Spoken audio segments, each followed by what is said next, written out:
Good morning, Chairperson.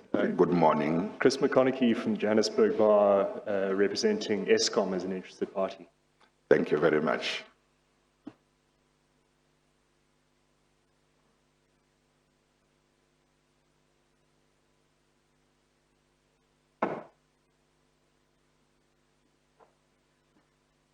Good morning, Chair. Good morning. Welcome, Lusenga, from the Pan-African Bar on behalf of Ms. Lynn Brown. For today, we'll be formally on record tomorrow when Mr. Zola Totsi takes a stand. Yes. Thank you, Chair. Thank you.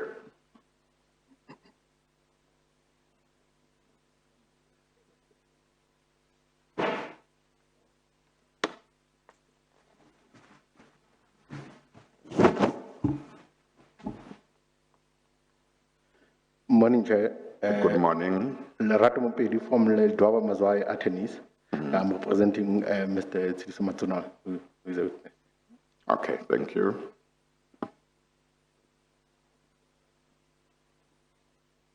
Morning, Chairperson. Good morning. John Lecha from Chimalanga Incorporated. I'm representing Mr. Tsotsi, the former chairperson of Escom. We are on tomorrow, but we're quite interested today. Thank you.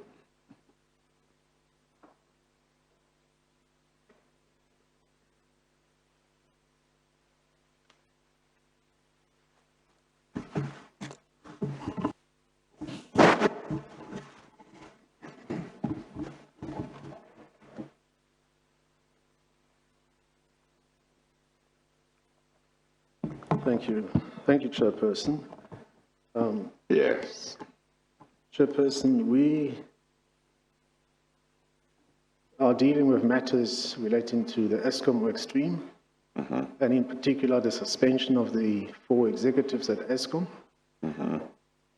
We have the first witness being one of the executives who were suspended, Mr. Tshidiso Matuna.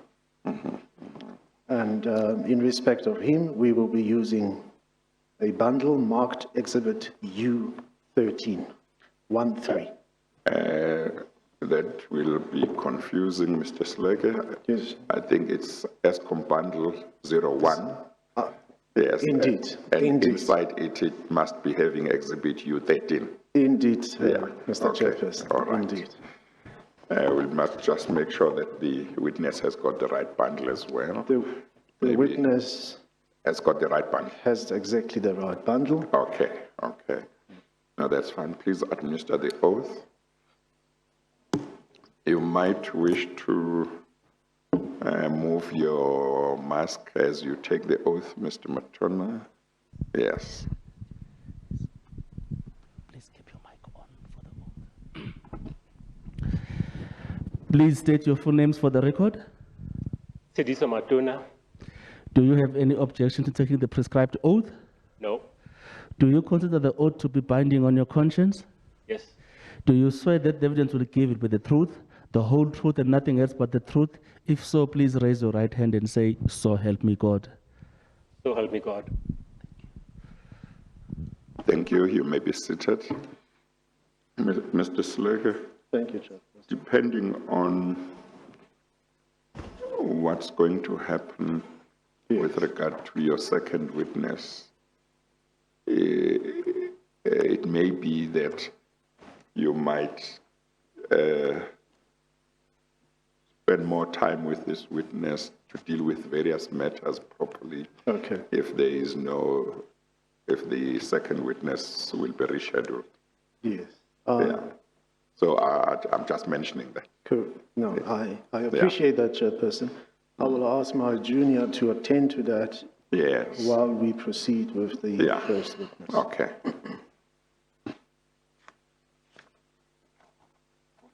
Chairperson, I should also draw to your attention that this witness has testified in a closed session, and a transcript of his testimony in the closed sessions is contained in the bundle as item 16, 16. 16.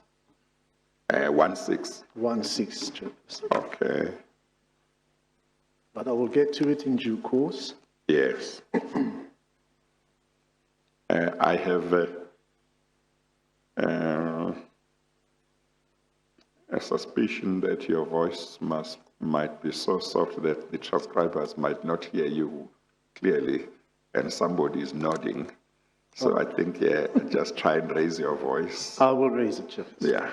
Let me have a sip of water. Is there water for the witness there? Okay. There is one. Chairperson, the witness has also provided the Commission with an affidavit, in which event much of what is contained in the affidavit, Chairperson, will be confirmed by the witness. Mr. Matona, if I may proceed, Chairperson. Yes, you may. Mr. Matona, thank you. You have the bundle in front of you, Escom Bundle 01, Exhibit U13. Yes, I do. Yes. That bundle has an index to it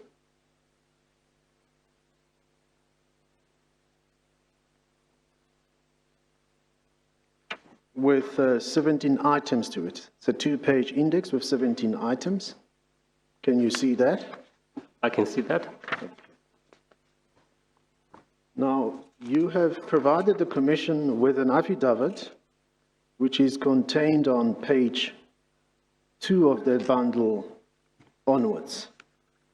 And when I refer to page 2, I'm referring to the paginated page in the right-hand corner, which is in a red color.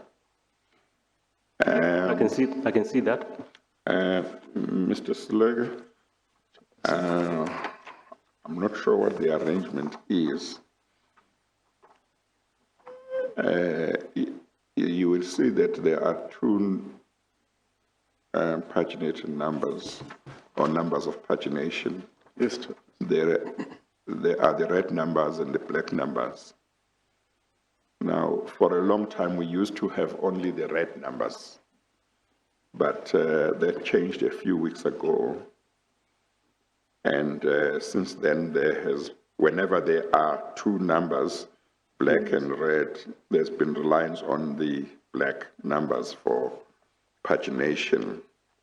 Now, that came about because what the people preparing the bundles had done with regard to the red numbers is that they had paginated sections in a bundle independently of one another, with the result that in one bundle you could get 3 pages 10 or page 10s, pages 10.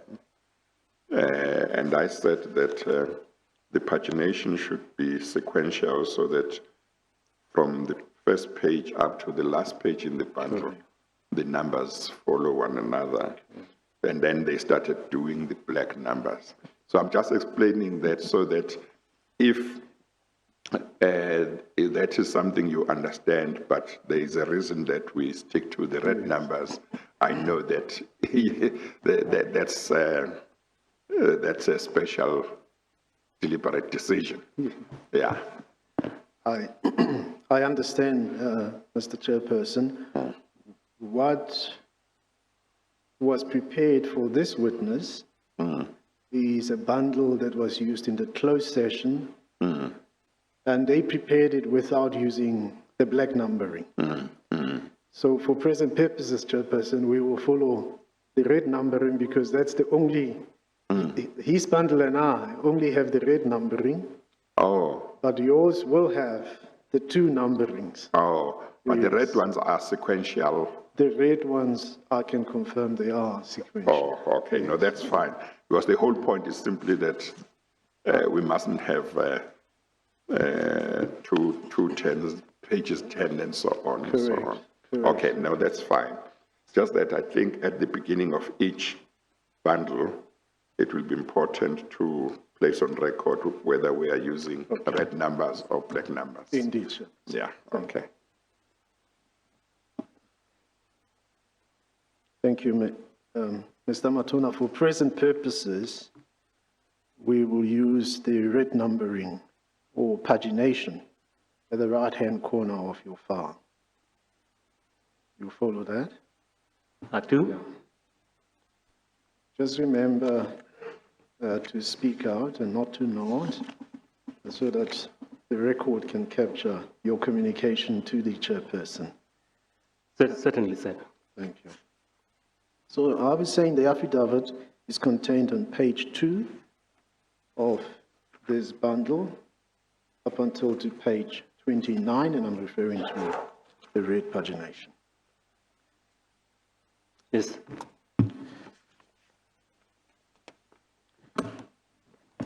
Mr. Matuna, you have indicated, or stated rather, in your affidavit, and we could simply confirm this on record before we get to the other issues. On page 3, that you were appointed at Escom, I will read it on record. I was appointed on 1 October 2014 as Chief Executive of Escom Holdings, a state-owned public company, and as an Executive Director of its board. My recruitment was conducted by the Board of Directors of Escom during, you will have to explain to the chairperson the corrections that you made during the closed sessions. As you can see there, it says 1994. Do you see that? Yes, I see that. It should have said 2014. It should read 2014. 2014, that's right. Through a job advertisement, shortlisting, and interview process, which in turn recommended my appointment to the Minister of Public Enterprises, the latter then secured the approval of the Cabinet for my appointment. So, save for that correction, you confirm what is stated there. I do.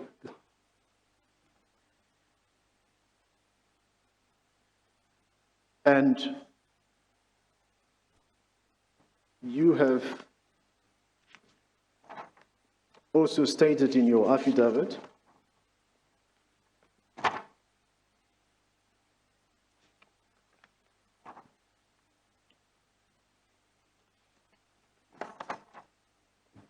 that is on, if you turn to page 9,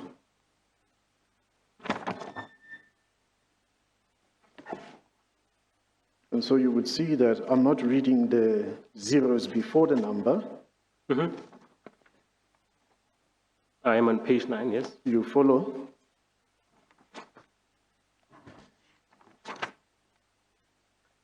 You refer to, are you on page 9? I'm on page 9, that's correct. There is a heading there, 11 March 2015. Can you see that? Yes. You refer to a meeting which takes place on the 11th of March 2015, convened prior to the arrival of the minister. Mm-hmm. That 11th of March 2015, you go on to relate what happened during that day, and I wish you to turn to page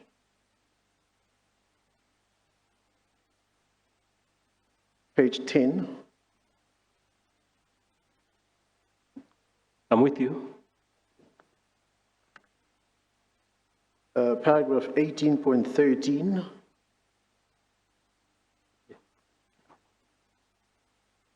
To paragraph 19 on page 12,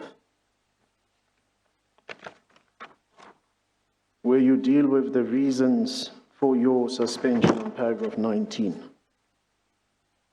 You see that? Yes. Now, would you tell the chairperson when were you suspended at Escom? So, as the affidavit indicates, I was suspended on the 11th of March, on the evening of the 11th of March. That was at the end of what had been a board meeting that had commenced that morning. But as I indicate in my affidavit, a board meeting from which I was requested to recuse myself, together with the finance director, Ms. Tsulofelo Molefe, we were requested to recuse ourselves from that meeting. And we were only called at the end of the day, towards the evening, and were informed of what had been deliberations of the board, which included a decision to suspend us. Well, at least myself, because I was called alone and informed that I was being suspended. Yes. Could you tell the chairperson what reasons were you given for your suspension? Well, the reason for the suspension was the fact that the board had resolved that there should be an inquiry or some kind of an investigation into the affairs of the company, which investigation they held a view required that myself and of course the other executives be absent from the company. So the idea was to ensure that we're not present whilst this inquiry was being undertaken. So that was the reason. And of course, as my affidavit indicates, it's a reason which I was opposed to. I actually didn't think that at that stage the company required the kind of inquiry that had been proffered as the reason why I should set aside. And I might also add, Chairperson, that all along the way, the board had insisted that there was no wrongdoing on my part. I had not done anything wrong. I had not committed any misconduct.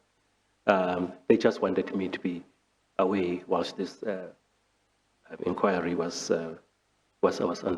underway. So, to your recollection, was the word suspension used in that communication with you? The word suspension was not used. The situation was something along the lines that, how can you help us achieve the objective of you not being here? So I was a bit confused about where this was going, and I explicitly asked, so can I come to work tomorrow? Which means the next day. Can I come back to work the next day? And at that point they said, no, we would like you not to be here. Then I said to them, well, actually, can I just go home and think about this? Can I go and think about how I might assist this process? At that point, I was told, okay, we've heard you. Just give us another moment. Then I left the meeting for about half an hour. I was then called back after half an hour, at which point I was served with a letter of suspension. So I was then informed that, well, listen, we've heard you, but we've resolved now to suspend you. And I was immediately handed that letter, right there and then. So I left that meeting having been a suspended chief executive of Escom. Yes. If you turn to page, Just before that, you had been at Escom for only about 5 months, 11 days when you were suspended, is that right? That's right. So from the 1st of October to the 11th of March is just a little over 5 months, correct? Yes. And who was the chairperson of the board of Escom at the time you served as its chief executive? The chairperson of the board at the time was Mr. Zolatsotsi. Yes, throughout your time. Throughout my time, yes. Yes. And at the meeting of the 11th, was he chairing that meeting? He was chairing that meeting. Yes. The inquiry that you were, that was proposed, had you heard about it or it's the need for there to be such an inquiry prior to the meeting? Yes. So at about the 8th, which was, I remember it was a Sunday evening, we get a notice of a meeting that is being called at very short notice for the next day. And which meeting, had a proposed resolution. It was a bit peculiar because resolutions of the company are prepared by the company secretary. But in fact, the company secretary was drawing attention to the fact that there is an email requesting a meeting, and when I went to look at that email, there was this proposed resolution for an inquiry into the affairs of the company. The long and short is that then the meeting convened. So you were saying the norm is that the resolutions of the board used to be prepared by the company secretary. That's how it should be. Yeah, but was it like that before this particular It one? was like that before. Yeah. That's standard practice. Invariably, or there had been exceptions as far as you know? As far as I know, there is no exception here. And the point about it is to ensure that matters that serve, for which the board is going to take a decision, are properly processed through, the administration of the company, for which the company secretary is responsible. Yes. Did you get to know prior to the meeting of the 11th who had drafted that proposed resolution? I never got to know who had drafted that. Yes. And the issue didn't arise Yes. in the meeting that happened. Yes. What was discussed was what is the rationale and the whole point about this inquiry. Yes, yes. And, but the notice for a meeting, who did it come from? So I From was the notified. chairperson or? I was notified by the company secretary. I think it was at the request of the chairperson. Yes. Yes. And the inquiry, it was said the inquiry was to look into the affairs of Escom. That's right. Is that how broad it was going to be? It was as broad. It was as broad as that. Yes, yes. And it was said that you should not be coming to work while that inquiry was going on. Correct. Yes. But it was said that there was no suggestion that you had done anything wrong. Absolutely. Yes. Okay. Please continue, Mr. Slayer. thank you, Chairperson.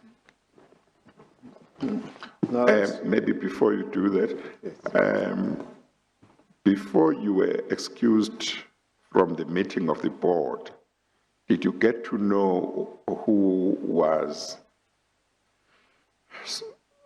sponsoring this resolution or pushing for this proposal for an inquiry and also for the suspension? Or is that something you could not tell? What the chairperson had said In that meeting that was called a short notice on the 9th, he had said that he had been requested by the minister and the president. He indicated that, in fact, he had spoken to both the minister and the president, and they had suggested that such an inquiry be. And the president is a reference to the President of the Republic. President Zuma, Yeah. the president of the country at the time. Yes. Correct. So he said he had spoken to the president and the minister about this proposal. About this, yes, correct. That, Yes. that there be an inquiry. Okay. Okay. Mr. Slade. Thank you, Chairperson. Mr. Matuna, then, you talked about you being handed a letter of suspension. Let's see on page 328. Which tab are you referring to? 6, item 6. Item 6. Yes, I can see the letter of suspension. Yes, Is that the letter of that's the suspension? letter. That's the letter that I was handed. Now, let me read that into the record so we can see what was stated. It's a letter on Escom's letterhead, dated 11 March 2015. It's addressed to yourself. It says, Dear Mr. Matuna, notice of suspension as Escom Chief Executive. It reads, I refer to the meeting of today, 11 March 2015, wherein we discussed the company's concerns regarding the serious state of the company and the board resolution to conduct an independent inquiry into the possibility that the power delivery may be compromised by either intentional or negligent conduct. Due to the nature of this inquiry and the importance of it being free of any influence from leadership in the organization, pending the completion of an investigation into these matters, you should be placed on suspension without any loss, benefits, and pay. I confirm that you were advised of the nature and extent of the inquiry and that you were afforded an opportunity to make representations to the board subcommittee why you should not be suspended pending the outcome of the inquiry. May I pause there?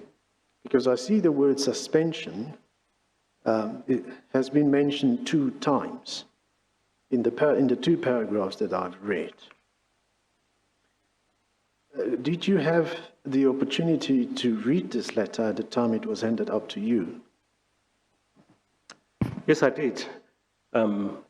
As you can imagine, this now is coming as a bit of a shock, where I now sit and I see a letter beside me, the chairperson sat beside me, and I see this letter and I see the subject in bold and capital letters. And I just looked quickly through the letter. And in fact, I put it on record that where it says that I had been given an opportunity to make representations, that in fact, I have not been given such an opportunity to make representations. So I took exception to that. But of course, in the end, I accepted the letter, receipt of the letter, as it were. So it was a very imperfect situation, where I had not really had time to apply myself to the issues that are in this letter. But I could see where the board was going. Already by that stage, I could see where the board was going. I'm sorry, you could see what? I could see where the board was going. I could see where was it going? The board was headed towards suspending me, because I eventually, in the conversation with them, where when I asked them should I come to work, they say no, we're not saying you should come to work. Maybe you make a suggestion and that type of thing. So I said to them, well, actually, if it's someone had used the word recuse yourself.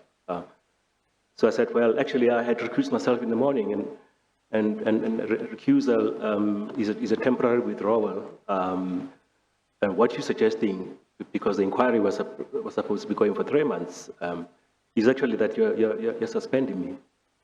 Of course, nobody kind of confirmed that no, indeed we're suspending you until I came back and I was formally handed the letter that in fact was suspended.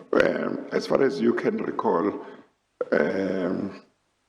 were all the members of the board there to that day, or is there something you haven't checked? You can't remember whether it was a full board meeting? The other members of the board that started with the meeting in the morning had since left, so it was only a few members of the board. The chairperson certainly being present in that meeting where I was handed this letter of suspension, and 2 other board members. Yes. I later heard that they are the subcommittee of the board for human resources. It was called the People and Governance subcommittee of the board. There was a committee that I was interacting with.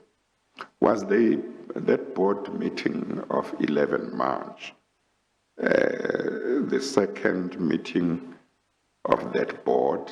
Because I think that board had been appointed, I may be wrong, it was the end of the previous year, or not really? You are right, Chairperson. That board was a fairly new board. Yes. In fact, this inquiry, the issue of this inquiry was probably the first substantive issue that board had to deal with. They had not taken any decision previously. They had, in fact, not actually properly met as a board. That was almost like the first meeting of a new board, as it were. You're right. Okay. Thank you, Chairperson. Let's go into that, Mr. Matuna.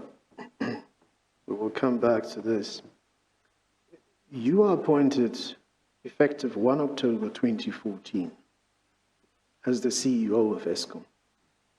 When was this board appointed? This board was appointed in December 2014. December 2014. 2014. It was late. I recall it was late in the month of December. Now, the chairperson has already asked you who was the chairperson of the board. You said it was Mr. Tsotsi. Can you recall the names of the other members of this board? Ben Ngubani was on that board. Then a lady called Miss Vanette Klein. So it's spelled V-E-N-E-T-E. V-E-N-E-T-E, Klein, K-L-E-I-N, Vanette Klein, as well as Romeo Kumalo, and then another lady who had in fact been carried over from the previous board, Ms. Twaita Mabuda. Those are the names I can remember off the top of my head, and it's largely because I subsequently had interactions with some of those people, but there were probably another five members of the board who were all new that I can't quite remember anymore. Excuse me.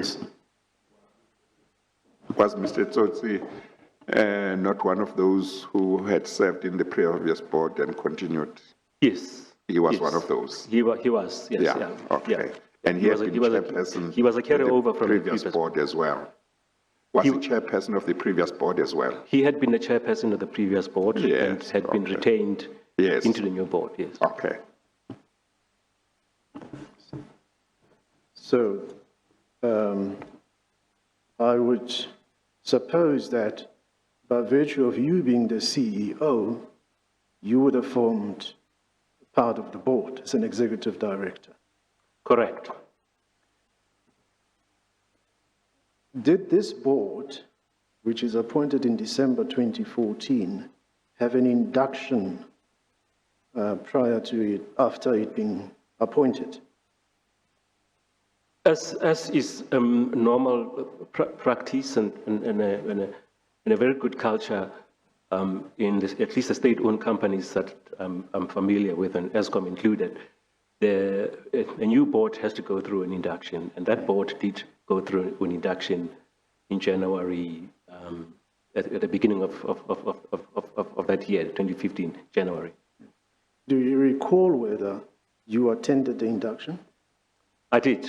I would have, because I actually took the board through, the strategy of the company and some of the challenges the company had been grappling with up to the time of their appointment. So the induction would have taken place in January 2015, you said? Correct. Now, when, according to your recollection, was the first board meeting of the board scheduled in 2015? So the regular meeting of the board would have been on the 26th of February, according to the calendar, because the board is a board calendar, as it were. So that was a meeting scheduled on the 26th. But if I may just go ahead, because that meeting didn't happen. Well, yes, I was going to ask you whether did the meeting take place? The meeting didn't happen. On the eve of that meeting, we got a notice from the company secretary that he had been requested by the chairperson of the board to inform us that that meeting would no longer go ahead. And the reason for the cancellation of the meeting had to do with the minister, that it was at the request of the minister. It was at the request of the minister that that board meeting not proceed, as it were. And were you given another date for a board meeting? We were not given another date, so we, the meeting was postponed, subject to notification of when it would convene. As it turned out, the next opportunity for the board to meet was in that instance of that kind of urgent meeting that was called on the 8th. Just about a week later, as in my calculation, from the meeting that was postponed. So a week later, we get this notice on a Sunday evening calling it an urgent meeting.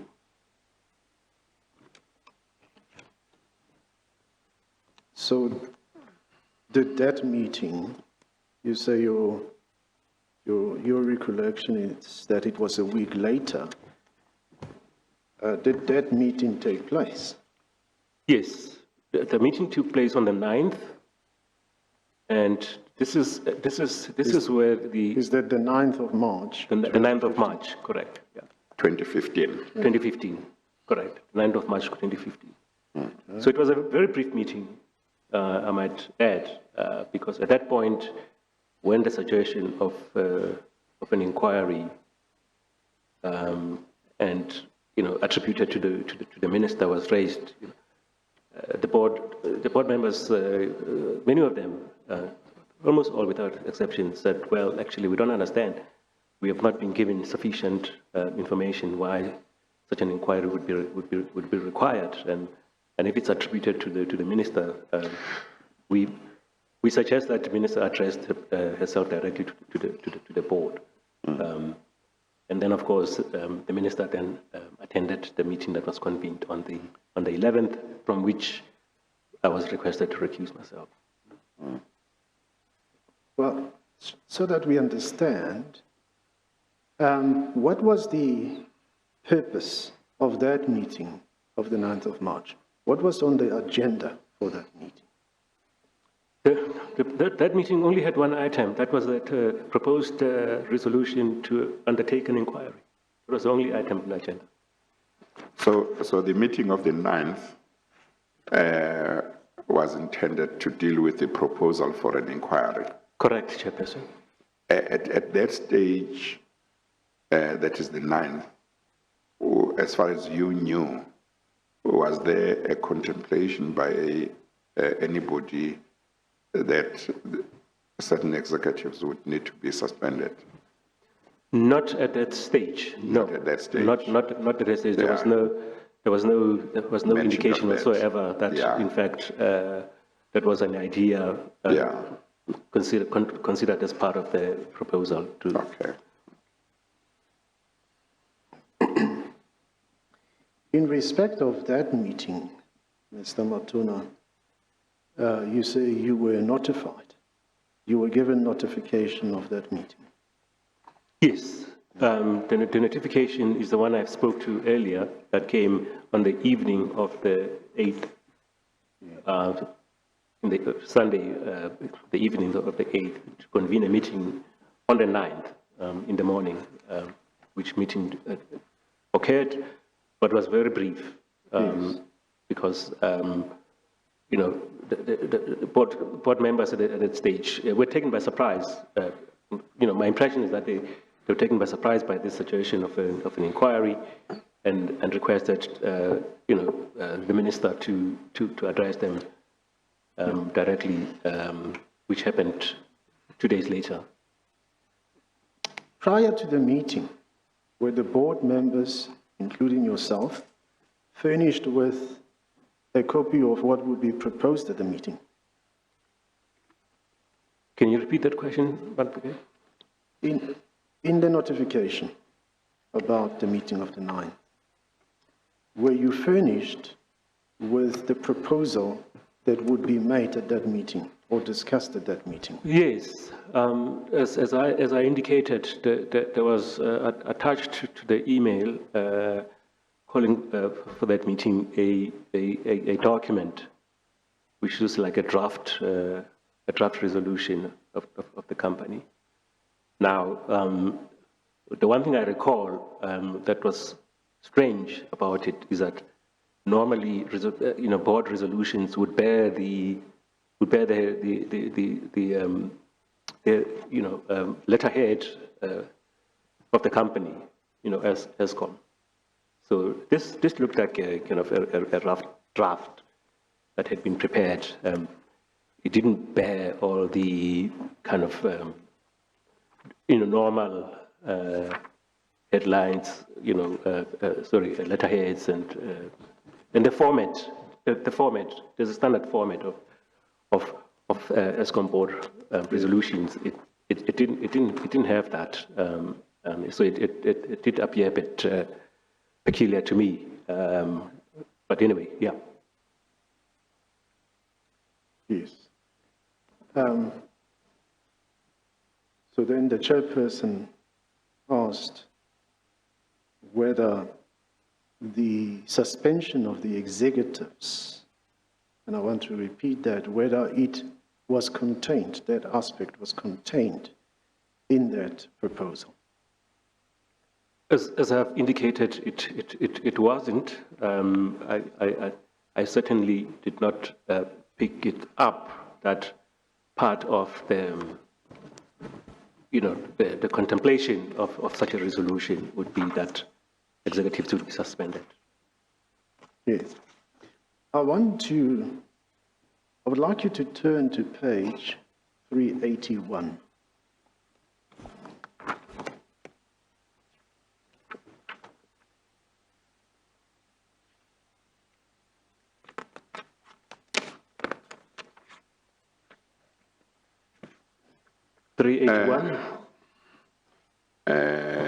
I'm sorry.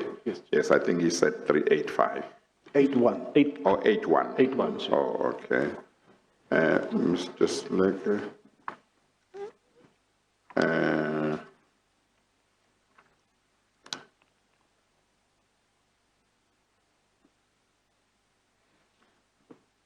You earlier on referred the witness to his affidavit, which is at the beginning of the bundle, but I don't think you asked me to admit it as an exhibit.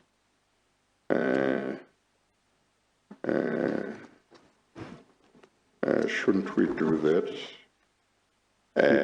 As well as if any other documents that are not attached to affidavits, we would need to, they would need to be admitted as exhibits at the right time. Okay. So I mentioned that because you have referred to his letter of suspension. Yes. And you will be referring to other documents. I don't want us to forget the admission of his affidavit. Do you want me to do that now? Yeah. Shall we do that rather than? Yes, you need to be ready to tell me what exhibit number it should be marked as, and all the others when we get to them. The affidavit of Mr. Tsetiso John Matona appearing starting from page 2 of Escom Bundle 01 will be admitted. Let me just also say that it's an affidavit deposed to on the 17th of August 2020 will be admitted and marked as exhibit. Should I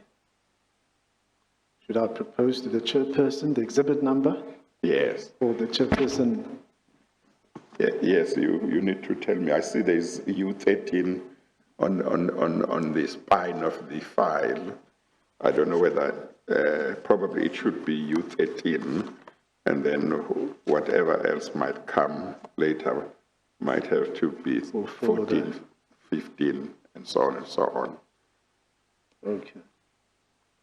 Let me propose a different one, Chairperson. Yes, yes. Because there are files which are already U14 and okay. Well, U15. we could have exhibit U13 A, B, C, D. That Yeah. should be in order, Chairperson. Okay, or you exhibit U13.1. Maybe that's, yeah. So this affidavit will be exhibit U13.1. 13.1.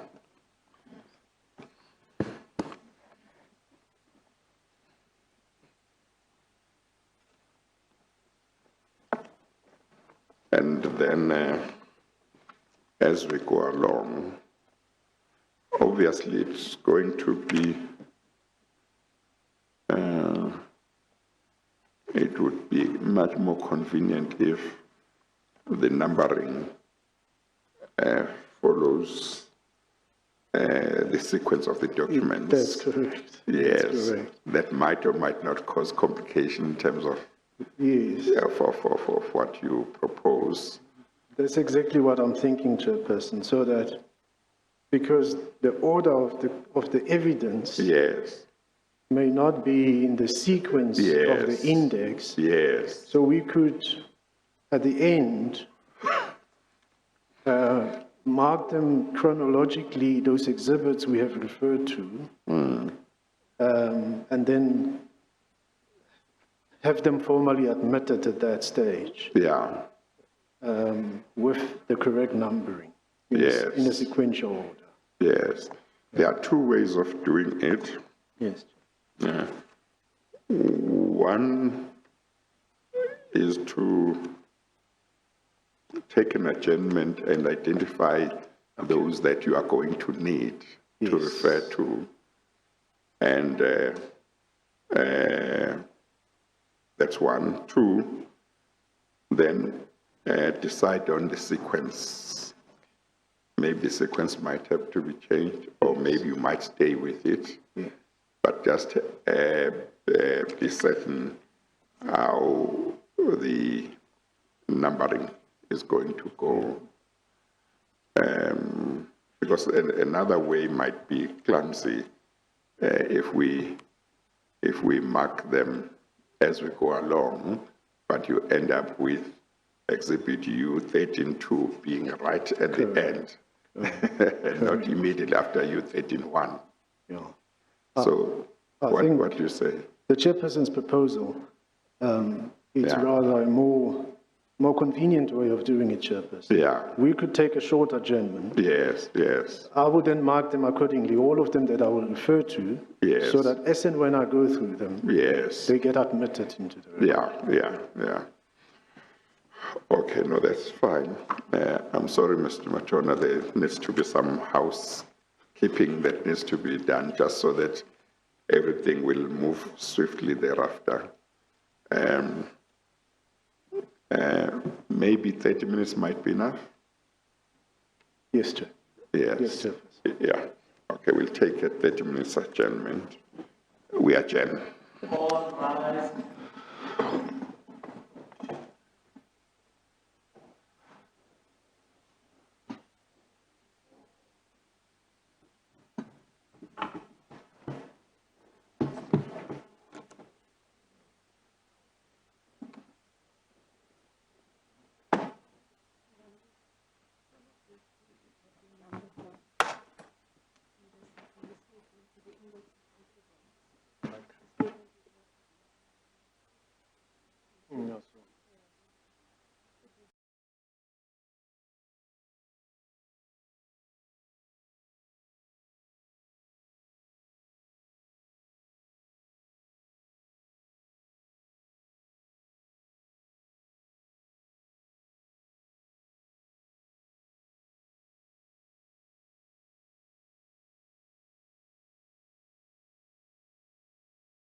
we could then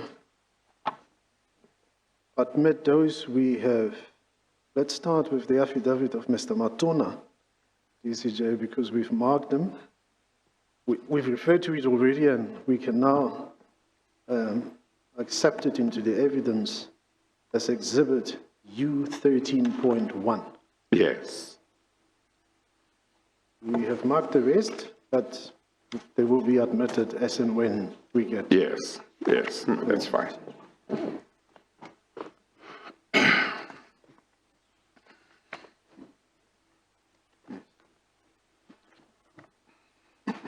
Mr. Matona, I think we were at the meeting of the 9th of March, and you said there was only one item on the agenda for that meeting. Yes, there was.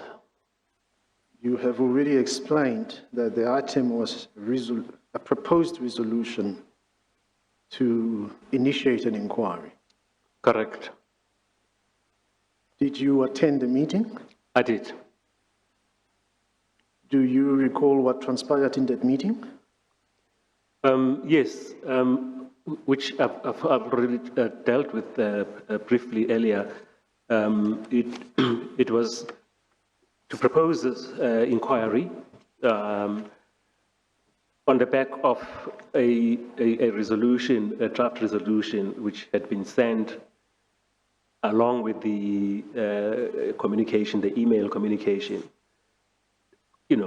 calling for this urgent meeting, and when that meeting convened, it just so happened that the rest of the board, the members who were present, didn't feel ready, didn't feel informed, and therefore, could not proceed to resolve as had been the intention of convening that meeting. So the meeting was then adjourned on the understanding that if it is attributed to the minister, then the minister would have to, the board members requested the minister to address them herself directly. Yes. Well, do you know, or did you know at the time, a gentleman called Mr. Nick Linnell?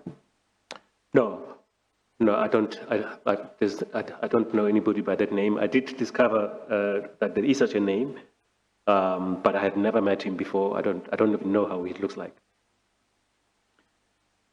I'm going to refer you briefly to his affidavit because he says that he was invited to the meeting of the 9th of March, 2015. Would you have any idea that he was at Escom at the time? No, to my recollection, he was not present in the meeting of the 9th.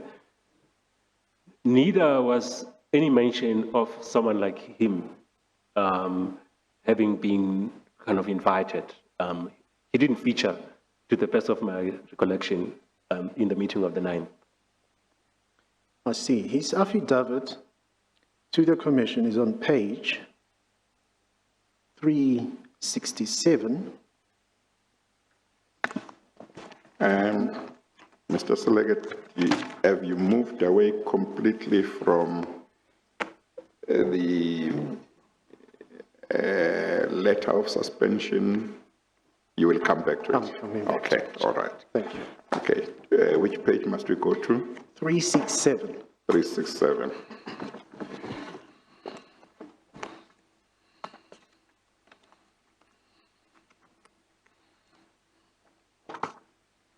That's under item 8.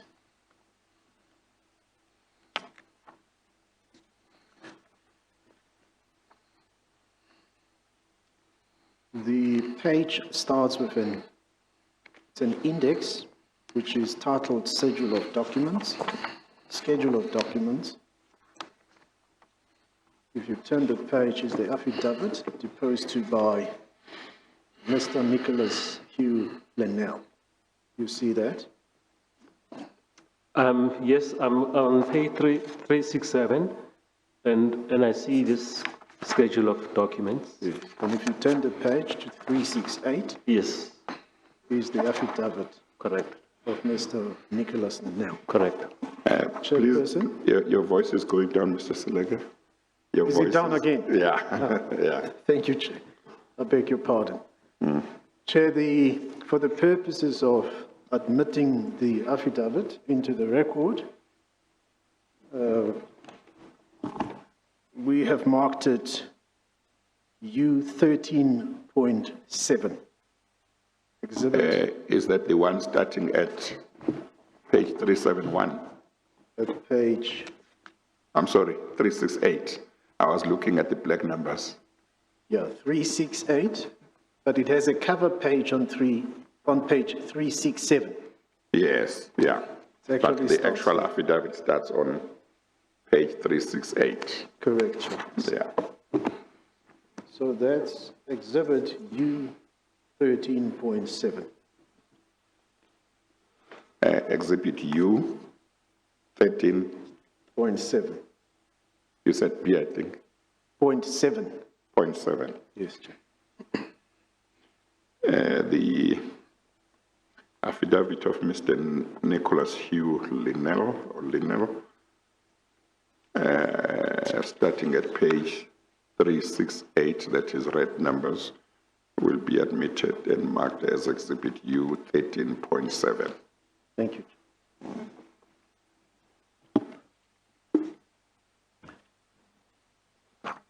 You are there, Mr. Matuna. Yes.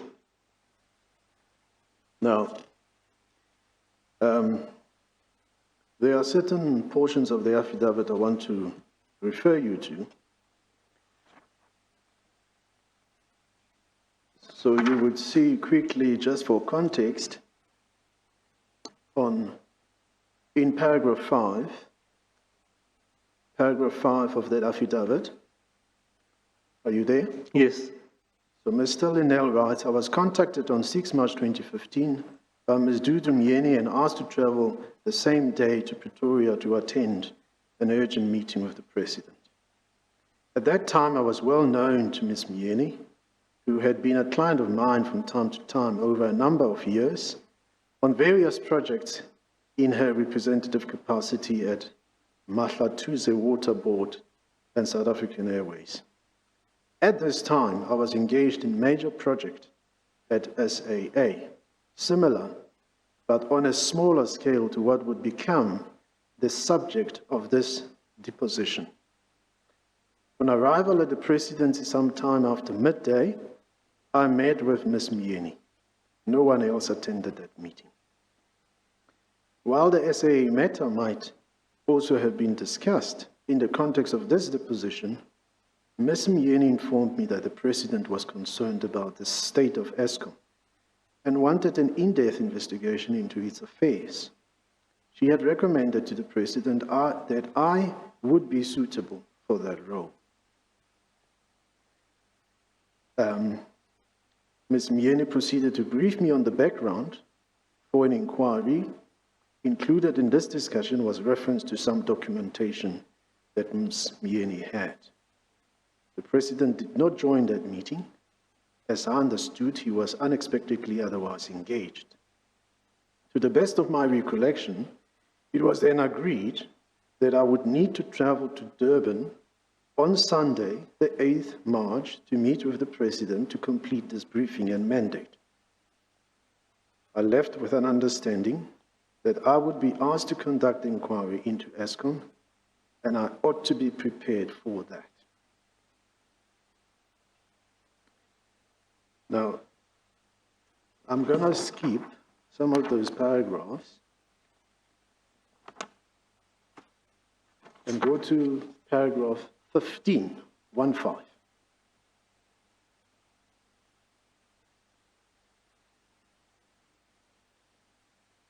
So he says there in paragraph 15, I attended the meeting in Durban on Sunday, 8 March 2015. When I arrived at the Presidency, Mr. Tsotsi and Ms. Dudu Myeni were there. In attendance was also Ms. Myeni's son and another person introduced as Jabu. At that time, I knew nothing of Jabu's role at large. Now, he talks about what transpired in that meeting, but please go with me to the next page, paragraph 23, page 371. Are you there? Yes, I'm there. Thank you. Paragraph 23 says, as the matter was urgent, I would travel to Johannesburg the following day and be available to the board as and when required on the Monday, 9 March 2015. That evening, I drafted the proposed board memorandum, proposed resolutions, and forwarded these to Mr. Tsotsi. The email also provided progress guidance notes for Mr. Tsotsi for the board meeting. This note emphasized the need to inform the board of the President's role and the key requirements of the proposed inquiry. And he refers to the attachments we will come to in a short while. Let's see what happens on the 9th. If you turn. Just bring the mic a little closer to you. Oh. Yeah, so that you are loud enough. Thank you, Chair. Thank you, Chair. If you turn the page, paragraph 27 on page 372, Mr. Linnell carries on, I went to Megawatt Park in anticipation of being called by the board. I took with me... I'm sorry, Mr. Sliga. I keep on looking at the black numbers because we have been using black numbers for a number of weeks. Okay, 371 red numbers. Is that where you are? My bundle and the witnesses bundle, Chair, will not have the black numbers. Yes. So it's 372, the red Okay. number. Okay, no, I just that I sometimes use the red ones, but then I think in my own mind I go back to the black ones because for a number of weeks we have been using the black ones. Oh, and my bundle has got both. Both, yes. Yeah. I believe so. Okay. So we're on 372, red color. Paragraph 27, Mr. Linnell writes, I went to Megawatt Park in anticipation of being called by the board. I took with me the senior labor lawyer consulted, and his associate to deal with labor law matters if requested by the board. We were, however, later told the board was not in agreement and we left. In part, I consider that might be the end of the matter. Now, Mr. Matuna, that's the same date of the board meeting, the 9th of March, 2015, which Mr. Nenel refers to in the previous passages of his affidavit. Were you aware that he was there? No, as I've indicated, I was not aware of this person and his involvement. I see that the resolution, the strange resolution, shall I say, he had authored, he had authored that resolution. I'm seeing that for the first time. Yeah.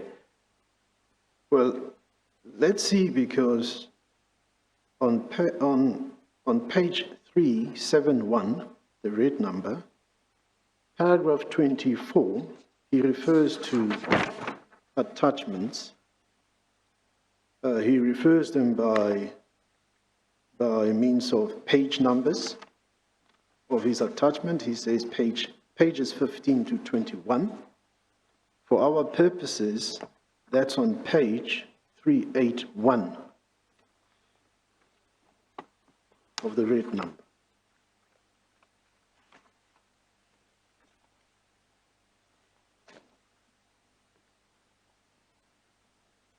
Are you on that page? I am on that page, yes. 381, you will see just below that pagination, there's a number 15. 15. Yes, I think that's what he's referring to in yes. his affidavit. Now, the document there, it's an email from Mr. Nick Linnell. It's sent on Sunday, 8 March 2015 at 6:37 p.m. It's sent to z@liquefier.biz. Can you see that? Yes, Are you familiar with that email address of z@liquefier.biz? yes, I have encountered this email before. I think it was the chairperson's, shall I call it private email, or his business email. His what? His business's email. His own business. His own business. It says there, Liquefier Biz. Z@Liquefier Biz. I assumed that it's his business email. I see. Then you have the subject line, Board Memorandum and Resolutions, 9 March 2015. And attachments also in the same name. And he writes, Dear Chair, please find a copy of the memorandum and proposed resolutions. If you are happy, I would suggest that you require the company secretary to adapt to any form standards used by Escom. Could you also review the substance of this to ensure that you feel it makes the point adequately? This document would be circulated together with a notice of an urgent meeting for the board to attend at 9 a.m. or 10 a.m. if you believe it will give members more time to attend. It is critical that the company secretary communicates this notice both in email and verbally, confirming that he has delivered the notice to each director. At the meeting, it will be important to record the directors who are not present, whether they received the notice. We need to have at least 7 members present. Once you get the green light, please call each director, providing them with context. 1, the President has engaged both you as Chairman and the Minister regarding the current status of Escom. It is his view that the effect on the economy is massively understated. He goes on to set out other things there, Mr. Matuna, but let me refer you to the attachments to this document, to this email. Please turn the page and go to page 383.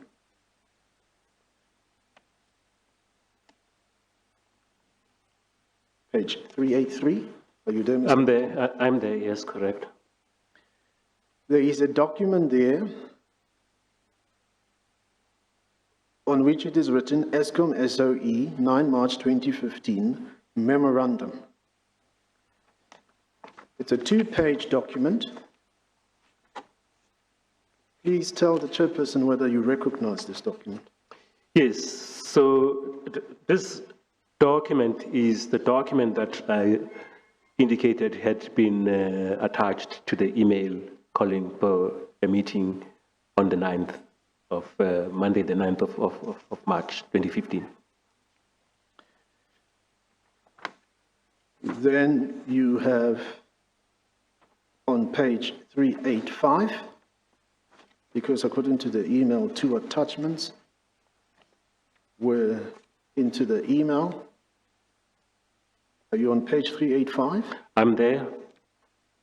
Another document on which it is written Escom SOE Decision Record of the Board 9 March 2015 Resolution. Would you also please tell the chairperson whether you are familiar with this document? Yes. So this one, titled Memorandum, as well as the second one, titled Decision Record of the Board, are the documents that were attached to the email that I referred to. Thank you.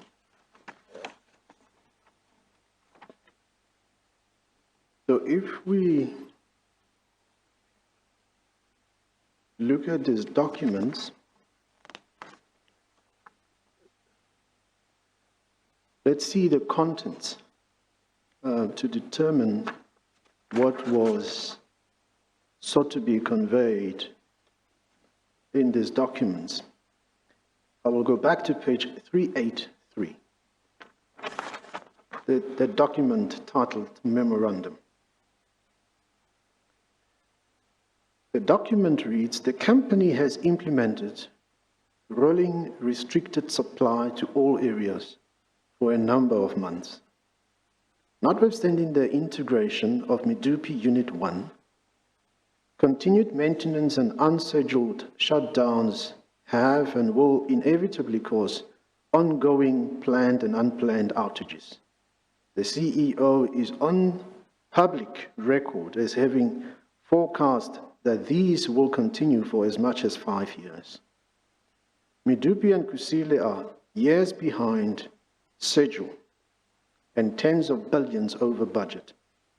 Lost revenue as a result of lost sales arising from supply not meeting demand runs into billions. Escalating funding shortfalls have increased the interest carrying cost beyond prudential limits. Now, Mr. Matuna, as the CEO, and being furnished with a document, this document at the time, were these statements in this document reflective of the factual position at Escom? Yeah, so certainly these were matters that Escom was grappling with, absolutely.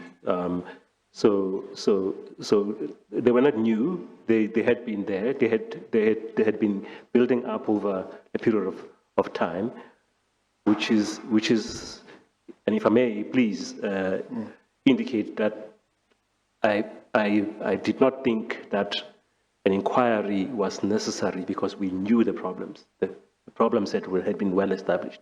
What was required was solutions. What were the solutions to these problems? Not to inquire into them. They had been known. They had been there for years prior to my arrival. There's just one small point. I did say that we were forecasting that load shedding would occur for a period of time to come. I couldn't have said 5 years because actually I was optimistic that we would resolve the load shedding problem earlier than 5 years. So I don't know where the 5 years came from. But certainly, based on where I sat, understanding the nature of the problem the company faced at the time, load shedding was going to be part of the life of the company for a while. Let's see. Well, the memorandum continues. Escom has been obliged to seek increasing funding from Treasury. The forward forecast anticipates that funding shortfalls will continue.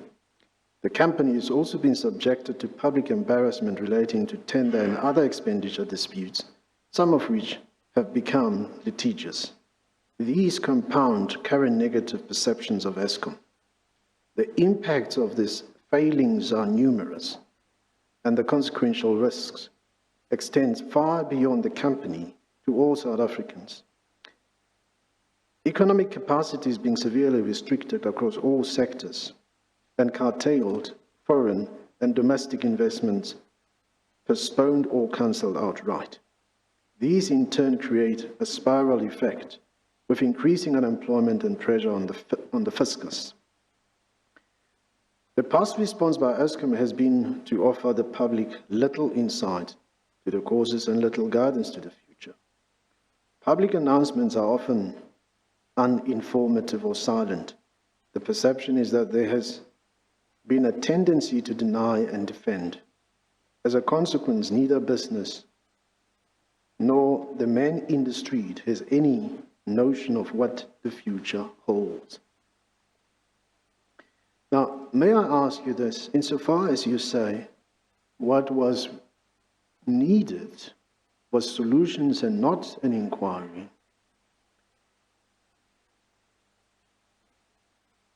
and Escom, as you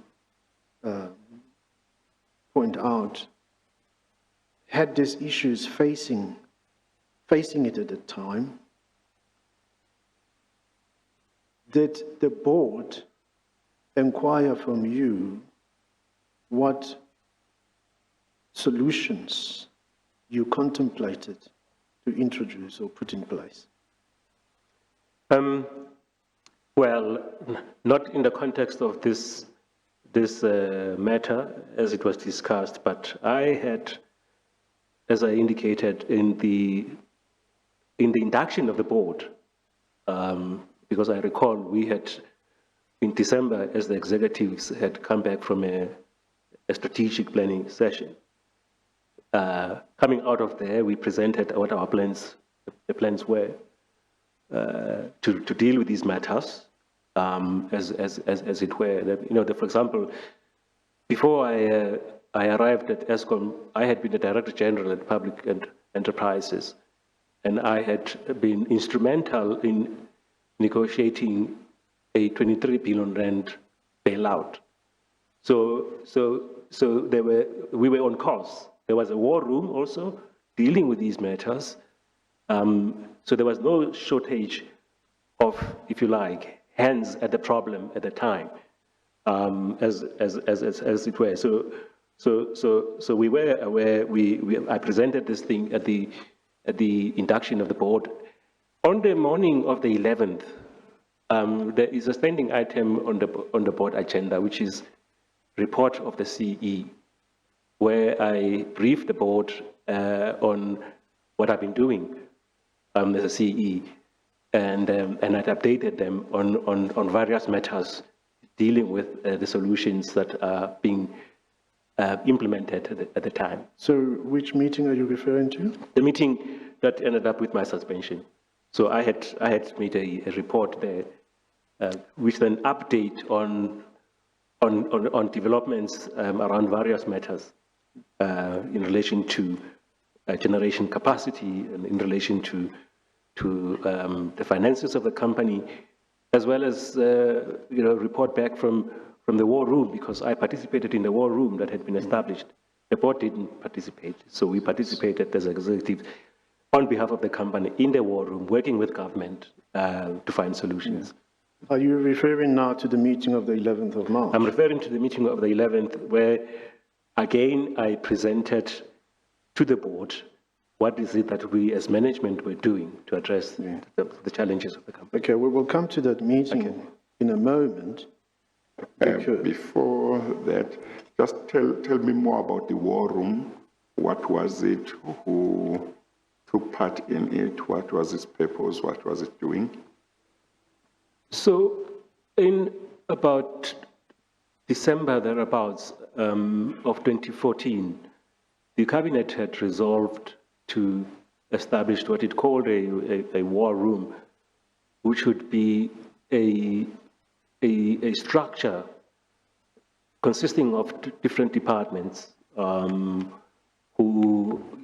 are supposed to be role players in the supply of electricity in the country. Treasury, Department of Energy, the shareholder department, public enterprises, and various other departments, to work with Escom at resolving some of the challenges of Escom. Because the challenges of Escom, Chairperson, are of such a nature that they are not confined to the company itself. Some of them manifest themselves in the company, but they are related to decisions, what's supposed to be happening in government, support that is required.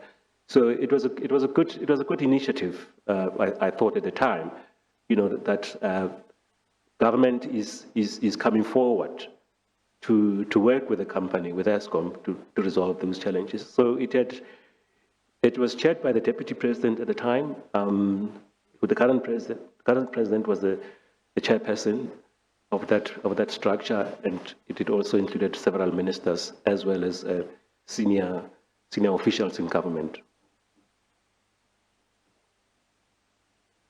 Thank you, Chairperson. Did you take part in the activities of the war room? Of course, I attended every single meeting of the war room at the time. Did you at any stage have the opportunity to report back to the board on the war room? Exactly. So specifically the meeting of the 9th, as I indicated, there was an item where I had to update the board, the CE report. The content of that report was also included what had been happening in the war room, where I was updating them, what the thinking is in government at the time. Was that the first occasion that you reported to the board on the war room or its activities? I think that was the first time because the war room was established in December. There wasn't really too much activity after it was appointed. So most of this would have happened in the new year. But my first opportunity to brief the board was in the meeting of the 11th of March. That would be my first opportunity. And, well, this is a new board. According to your observation, did the board understand the issues that you were reporting to it about? Well, I couldn't tell, if the board understood what I had, the information I had presented to them. What I recall was that, there were no questions asked. They accepted the information as provided, and I wasn't surprised because they were going through a learning curve, as so to speak. So nobody asked any question or even a question of clarification. The information was just received as provided. You've mentioned 2 board members remained from the previous board. So I assume they would have had more knowledge about the activities at Escom than the new members of the board. Did they ask you any questions? No. To be honest with you, I expected that there would be discussion because part of the reality at the time was Escom was in the news. There were frequent bouts of load shedding. So I had really expected that there would be a more substantive discussion of the report I had presented and the matters I dealt with, but there wasn't. Well, you say no questions were raised, but were concerns raised with you about the information you presented to the board? No. Not at all? Not at all. Okay, And I would presume that the contents of the discussion that was had on that day would have been minuted. So the minutes would show that nobody asked any question. Is this now the minutes of the 11th? The minutes of the 11th. March.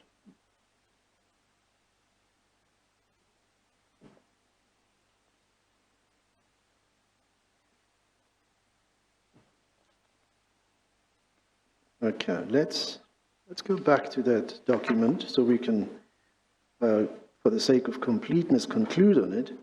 The memorandum on page 383. The purpose is to see what is it that was being proposed to the board. the inquiry. On the one hand, the suspensions on the other, or only one item was being proposed. So let's see what is written there further. I think I'm on, in paragraph, the second from the bottom, until this moment. Can you see that? Yes. Until this moment, the board has been entirely reliant on the executives for information pertaining to these challenges. It is abundantly clear that this in itself is part of the problem. This board has no independent and objective insight into the extent that some of our failings might be caused or exacerbated by the management failure. Given the abnormal risks facing the company and its obligations to the public, this board must know the facts, as unpalatable as they might be. So when you read this, well, now you know at this stage that the document, as you said, originated from somebody else. But at the time, did you know that? That this memorandum came from somebody else? No. Outside of the board? Not at all. No, not at all. There had been no indication as to who was the author of this. I mean, it came through the communication of the chairperson. So I presume that he would have caused the resolution to be drafted in the way that it was. Would this, what is written in that paragraph I've just read out, have surprised you at the time as coming from this new board? Of course, absolutely. I mean, you know, here is a new board that is really only just starting to take off. Escom is a complex organization. The issues are complex. They have only had probably one or two interactions with myself. And so when I saw this memorandum and the issues, it really made me wonder, where was this coming from, and where was this going to? It was quite remarkable. Had the new board been, had there been a chance for the new board to be properly and thoroughly briefed by the management about the state of affairs at Escom at that time? Yes, Chairperson, I have indicated that at their induction. So they were appointed in December. In December. They get inducted in January. And now we are about to get into business with the first meeting supposedly in February, which meeting, as I indicated, didn't happen. All indications up to then was that we were good to go, you know, as a collective charged with the oversight of the company at the time. So this was a bit kind of odd, you know, with where I thought we were going at the time, in terms of the issues that are raised here.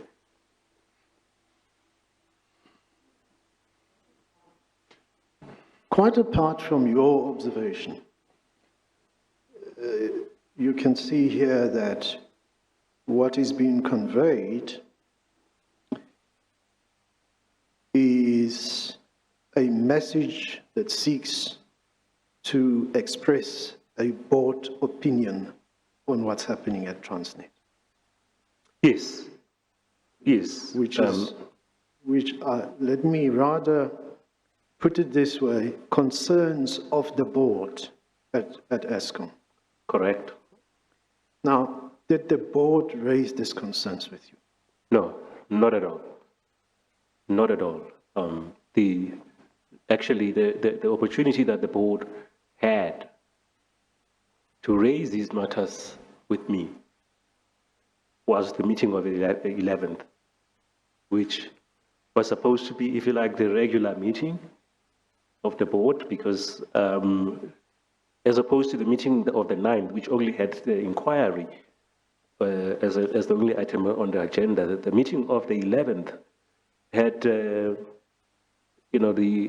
normal business of the company, which allowed me to report to the board. But as I indicated, nobody said to me, well, actually, we disagree with the information or contradict me in any way whatsoever. I concluded my report, and then so the subsequent item was the arrival of the minister, where I was then asked to lead the meeting. Okay. This memorandum continues, the board is also in an unenviable position, as it is known that the executive relationship with the shareholder can at times be more engaging than it is with the board. While this board can have no quibble with close shareholder relationship, this may not be a substitute for proper and sound corporate governance. Do you know what they're talking about there? I absolutely have no idea. That the executives have a closer relationship with the shareholder representative? It is natural in the nature of the business that there would be several interactions that are being had with the shareholder department on various matters. It does not substitute for the formal relationship. The formal relationship is that the minister communicates with the chairperson of the board.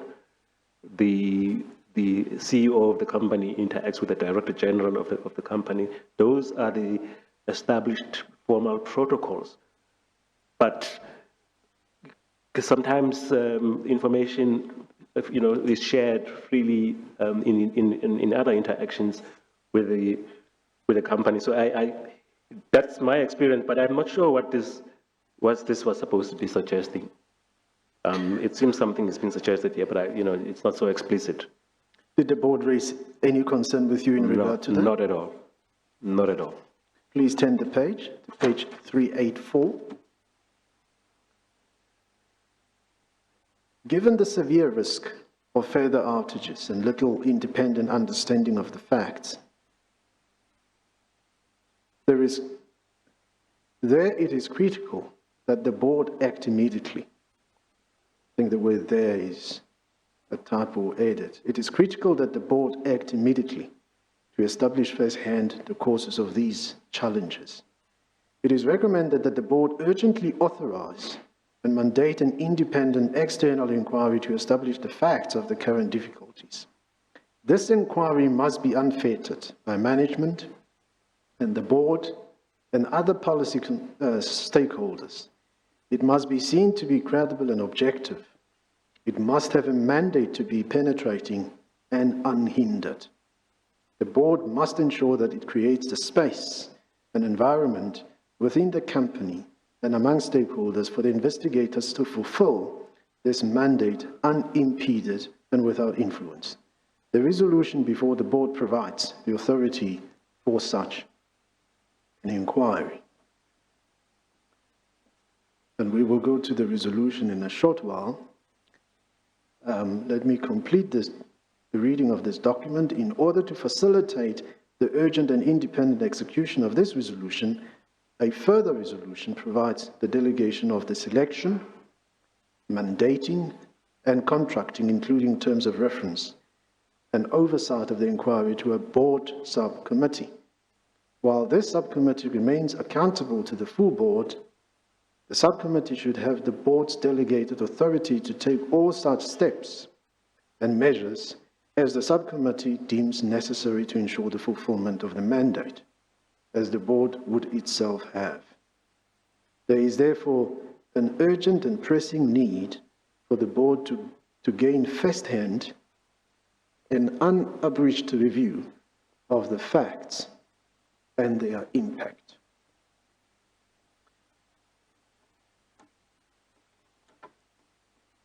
Where this points, Mr. Matuna,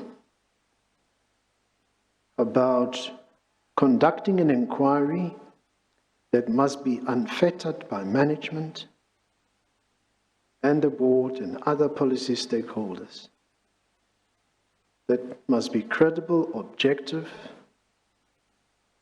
must be penetrating and unhindered, raised with you during the suspension you've referred to, suspension meeting you referred to? No. So this, remember, this is a resolution or set of documents that would have served at the meeting of the 9th, which is the first meeting that starts to deal with this. These matters were not discussed. The board at the time actually said that we don't really understand where this inquiry is coming from, where it's going. We don't have sufficient information of the motivation behind this. It's almost like it caught them by surprise.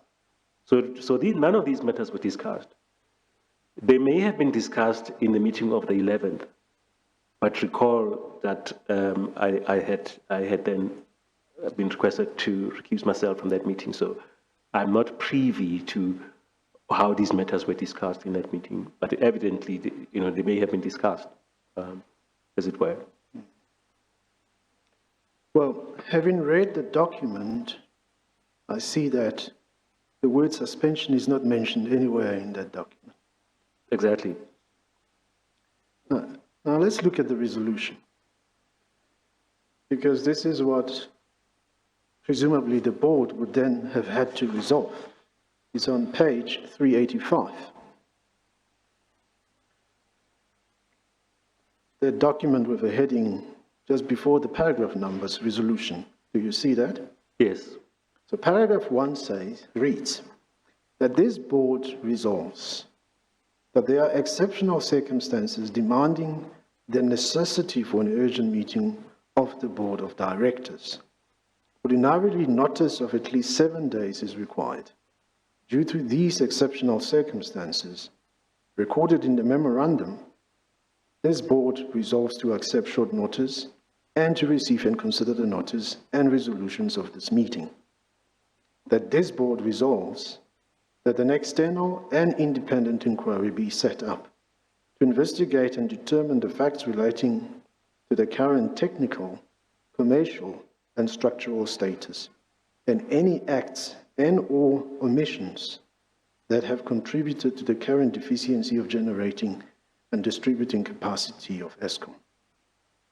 That the board resolves to appoint a board subcommittee comprising Zola Tsotsi, chairperson of the board, Ms.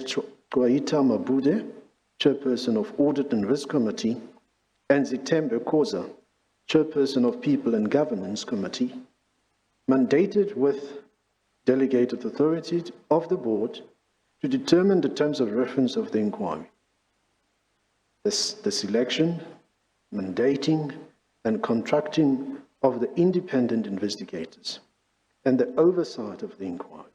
The subcommittee shall have the board's delegated authority to take all such steps and measures as the subcommittee deems necessary to ensure the unfettered fulfillment of this mandate, as the board itself would have such power and authority. And further, without limitation, to ensure that the environment within the company does not hinder or create a perception of hindering the inquiry, and to take all such necessary steps to ensure such. That the board authorizes the chairperson in consultation with the minister and the Minister of Finance to approve expenditure sufficient and necessary to fund this inquiry.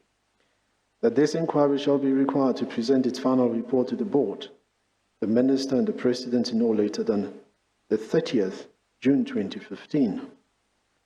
That the subcommittee shall have the authority to deviate from the requirements of Escom's procurement policies and procedures as is necessary, given the target to complete the investigation within 3 months, bracket urgency, close bracket, and to appoint such persons or entities to conduct the inquiry that are independent of Escom and free of any influence or suspicion of influence of any party that might have any effect on the inquiry, save that the subcommittee shall, if required, provide reasons to the Ministry of Finance for any such deviations.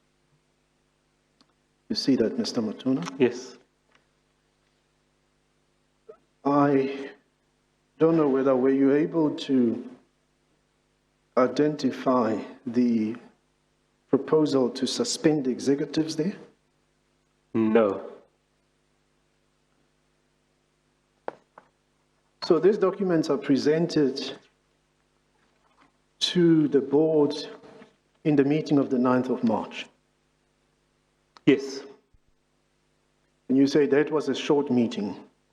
It was a short meeting, certainly. Can you recall how the meeting ended in terms of the way forward, the resolution going forward? So the resolution was the fact that the chairperson would revert back to the minister with the sentiments of the board, which was that they really don't get it. They really don't understand what is this, and that they expect the minister to address them directly on the matter. So the meeting ended on the understanding that the chairperson would have further conversation with the minister. And did that happen? I presume it did, because this was a Monday. The next day, Tuesday, we get another notice that the meeting is reconvening now on the 11th. Okay, And that the minister would be present. so the meeting of the 11th is the one you have been referring to, where you make a presentation of your report to the board. Correct. Now, that meeting of the 11th, when you make your presentation, the presentation of your report to the board, was the minister present? No. So the meeting was in two parts. So the first part was a meeting of the board without the minister. So it would be a normal board meeting dealing with the affairs of the company.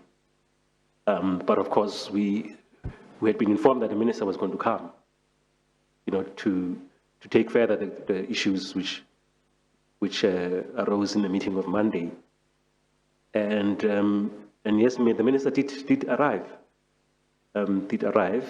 So we concluded the first part of the meeting dealing with the business of the company, and then the minister arrived. It was at that point where then I was asked to recuse myself. Oh, so after the minister arrived, you were asked to recuse yourself? Yes. You alone?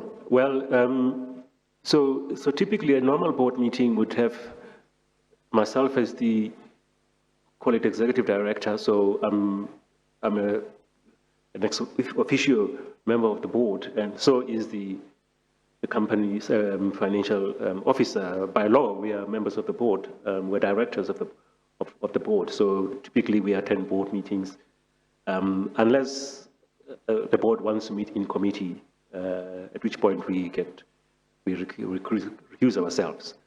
But that would be something that is known in advance, that such and such a meeting would have an in-committee session, at which point executives would have to be recused. So when the suggestion was made for management to recuse themselves, I thought that it actually meant the other members of the executive who would normally also attend to assist the board. And so I continued to sit in my place in the meeting until I was expressly informed no by the minister, who said, no, UCE as well as CFO, both of you should also excuse yourselves from the meeting. Yeah, I was going to ask you, who asked you to excuse yourself? It was the chair, it was the minister. Yeah. So then, you duly obliged? I duly obliged. I picked up my stuff and I left the meeting. So you don't know what transpired in that meeting? I don't know what transpired in that meeting, so we waited. We thought it would be short, but it, you know, I was waiting in my office for the entire day, really.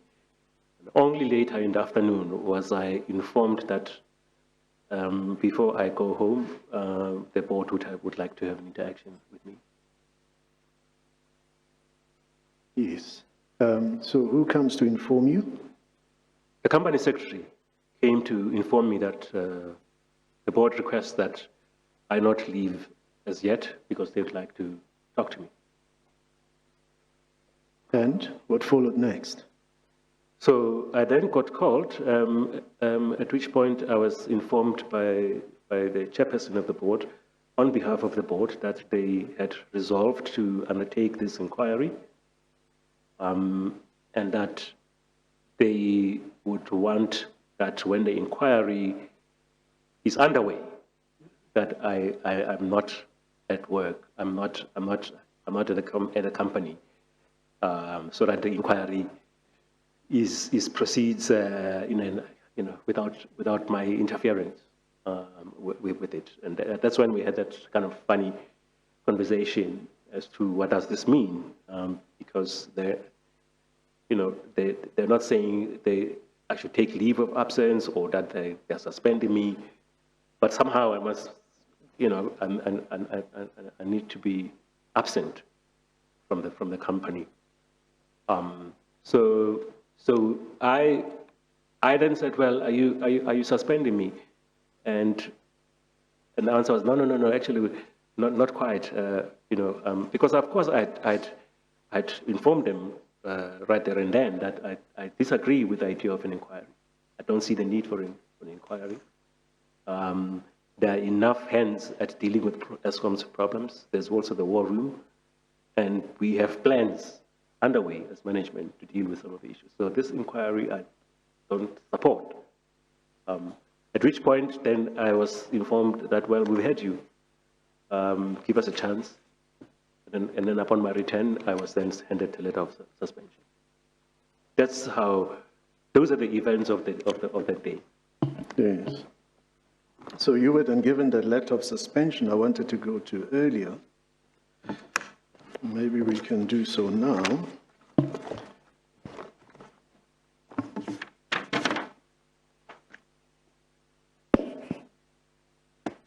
Which is on page 327. Of bundle U13.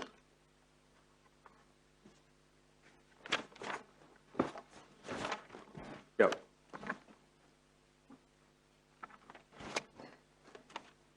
I mean 328, that letter of suspension? The letter starts on page 328 indeed. Yeah. Chairperson, may we then admit this letter, Chairperson, as exhibit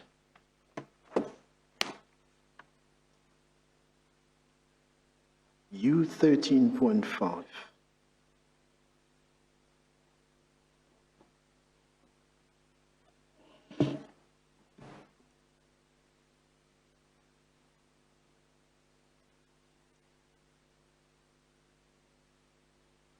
Mr. Matuna had read, I think, the first two paragraphs of the letter, and we saw there that despite you saying the word suspension was not used,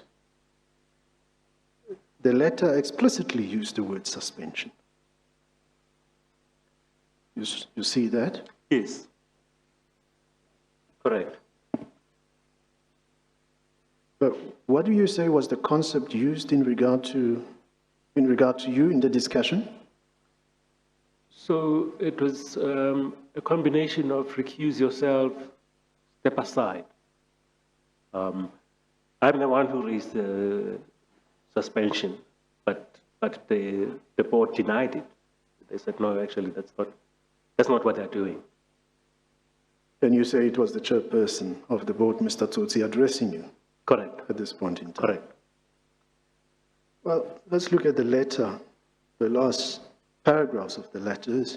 Paragraph 3 also says, you were advised that the board subcommittee was considering placing you on precautionary suspension because of concerns that might pose a risk to the influence-free requirement of the inquiry. These concerns have been discussed with you.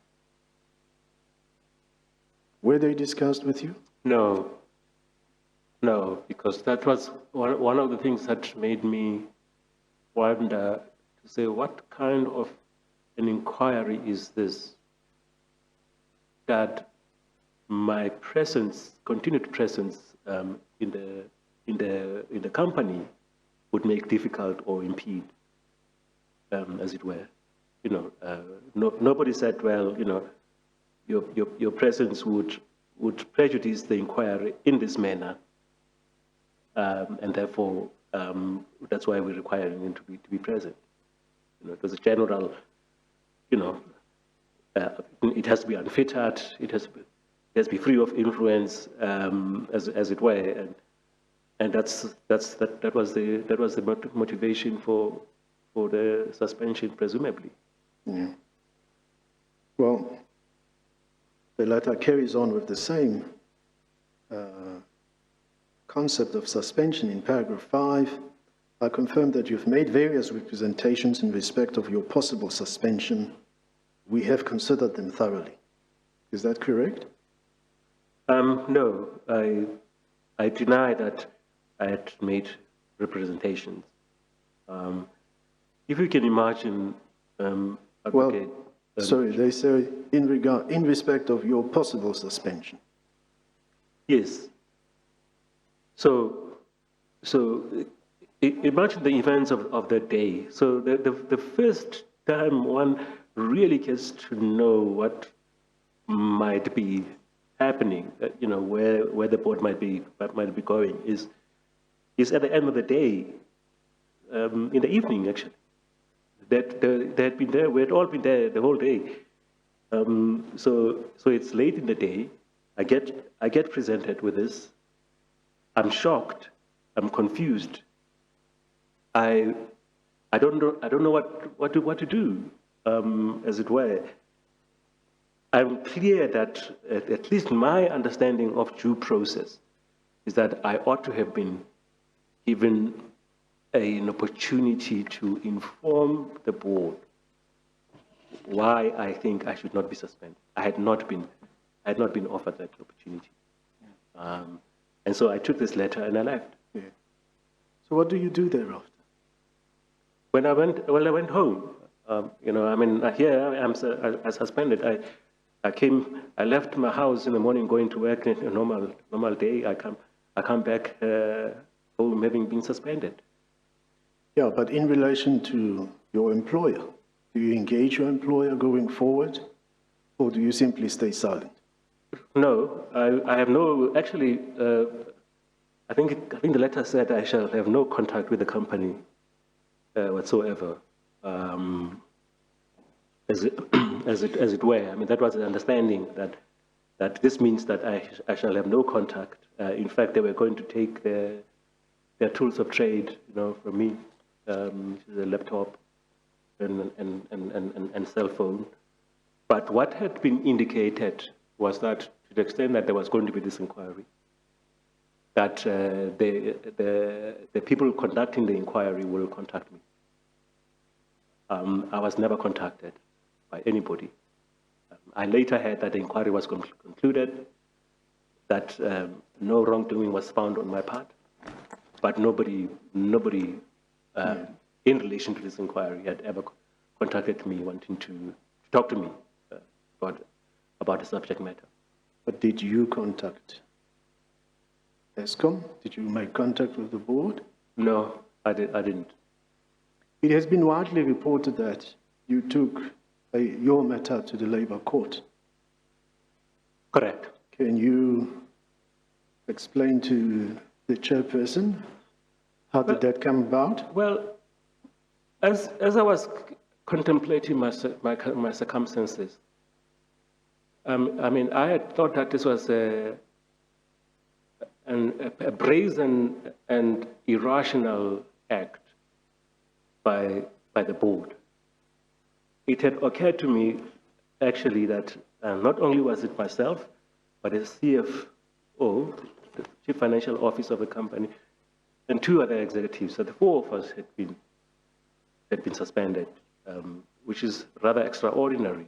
I had never encountered anything, and kind of suspended, not for having done anything wrong. That was also the messaging from the company itself. So something had told me that there might be a solution, some intervention, political intervention, to stop this. But in the end, I realized that the only thing that I had was my legal rights, and I chose to exercise my legal rights. I launched a challenge with the Labour Court on an urgent basis to have the suspension set aside. Yes, and what was the outcome of that? The Labour Court found that my suspension was unfair and unlawful. The remedy I had required was that it be set aside and that I be reinstated in my job. The judge did not go as far as reinstate me. She referred the matter to CCMA, and so we then, myself and the employer, Escom, went through conciliation through CCMA. Now, the judgment, would that be the one, if you turn to page 30, well, page 31, in fact. 31. Item 2. I'm sorry, Mr. Selega. I think you have gone past that letter of suspension. You have dealt with it to your satisfaction, isn't it? I have. Okay, I think I wanted to ask Mr. Matona something. Okay, thank you, Chair. Yes. It is at page 328, Mr. Matona. Yes. Yes, Chairperson. Yes.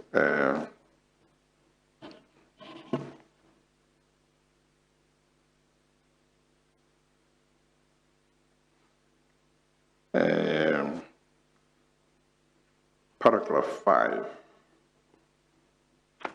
of that letter reads, I confirm that you made various representations in respect of your possible suspension. We have considered them thoroughly. Was that factually true? No, I expressly took issue upon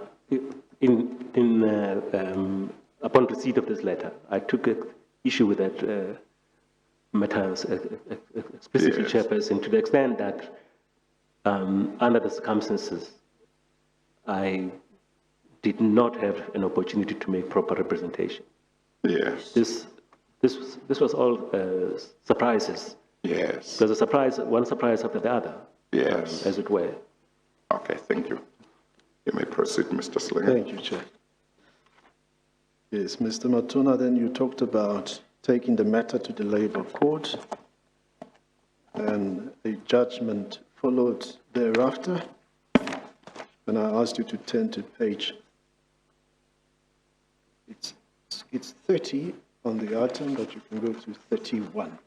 Yeah, I'm right there. You are right there, thank you. This is on the tram lines identified as an extempore judgment of Judge Richard J. And the applicant there is Tsidiso Matona. Is that yourself? Correct. The respondent is Escom. Please raise your voice again. Keeps on going down, Mr. Select. The Tsidiso Matona, the applicant, is that yourself? Correct, as myself. The respondent there is Escom Holdings. Would this be the judgment that was handed down in your matter? That's correct. Chairperson, we will mark that for the purposes of the record as Exhibit 13.3. U13 or just 13? Exhibit U13. U13, indeed, Yes. Chairperson. U13.3. The extemporary judgment of the Labour Court appearing at page 31, starting at page 31, is submitted and will be marked as Exhibit U13.3. Thank you, Chairperson. So, Mr. Matuna, your matter was not found to be urgent, but you say the judgment did say you were treated unfairly. Your matter then went to the CCMA. Correct. Let me ask you, before going to the CCMA, what relief did you seek at the Labour Court? I applied for the Labour Court to find the suspension to have been unfair and unlawful, and that to the extent that the Labour Court had found as such that the suspension be set aside, and therefore, in a sense, I was claiming my job back. And at the CCMA, what relief were you seeking? Well, the matter had been referred to CCMA by the judge, and so we engaged, Escom and myself engaged in the CCMA process until a point where the CCMA, the commissioner, allowed Escom and myself to engage directly, to interact directly outside of the process. But what relief were you seeking? Well, I mean, the relief still stood. I was still hoping I could get my job back. I was still hoping I could get my job back, but the interactions that I was having with Escom seemed to suggest that that was not an option. They were not open to any option of me getting my job back. Now, who were the people representing Escom at the CCMA or in the discussions or negotiations? So it was, I think the chairperson at the time was now Dr. Ben Ngubani. Yes. And he was supported by two board members, being Vanette Lane, who I have already referred to, and Mr. Romeo Kumalo. That was the delegation that of Escom that I had been interacting with. So it was Dr. Ben Ngubane, Mr. Romeo Kumalo. Mr. Romeo Kumalo and Miss Vanette Lane. Miss Vanette Lane. Vanette Lane, V-E-N-E. Yes. Those are the ones representing Escom in the negotiations with you. Correct. Okay. Mr. Saleka. Thank you, Chair. But the question, Mr. Matuna, was at the CCMA, who from Escom was present? So, as I said, our first appearance at the CCMA, Escom was represented by Mr. Ben Ngubane, Dr. Ben Ngubane. Were the lawyers also representing Escom? Yes. So Escom had lawyers on the matter. I think it was Bowman. No, that's fine. Yeah. That's fine. So Dr. Ngubane is there from Escom? Dr. Ngubane is At there. the CCMA? Correct. Yes. So at the CCMA, what transpires? So the proceedings didn't go far because Escom asked for a postponement. They requested the commissioner to say they'd like a postponement, and the reason was because they needed to engage with the shareholder, with the minister, shareholder representative, as to give them a mandate, negotiating mandate, in terms of what they could offer as relief, or at least, what concession they can make in the process, as it were. They needed to consult. That was the reason for requesting a postponement, and so the postponement was granted. Was the CCMA process at that stage the conciliation process, or had you gone past the conciliation process and were about to begin the arbitration process? It was still at the conciliation stage. Conciliation process, Yeah. okay.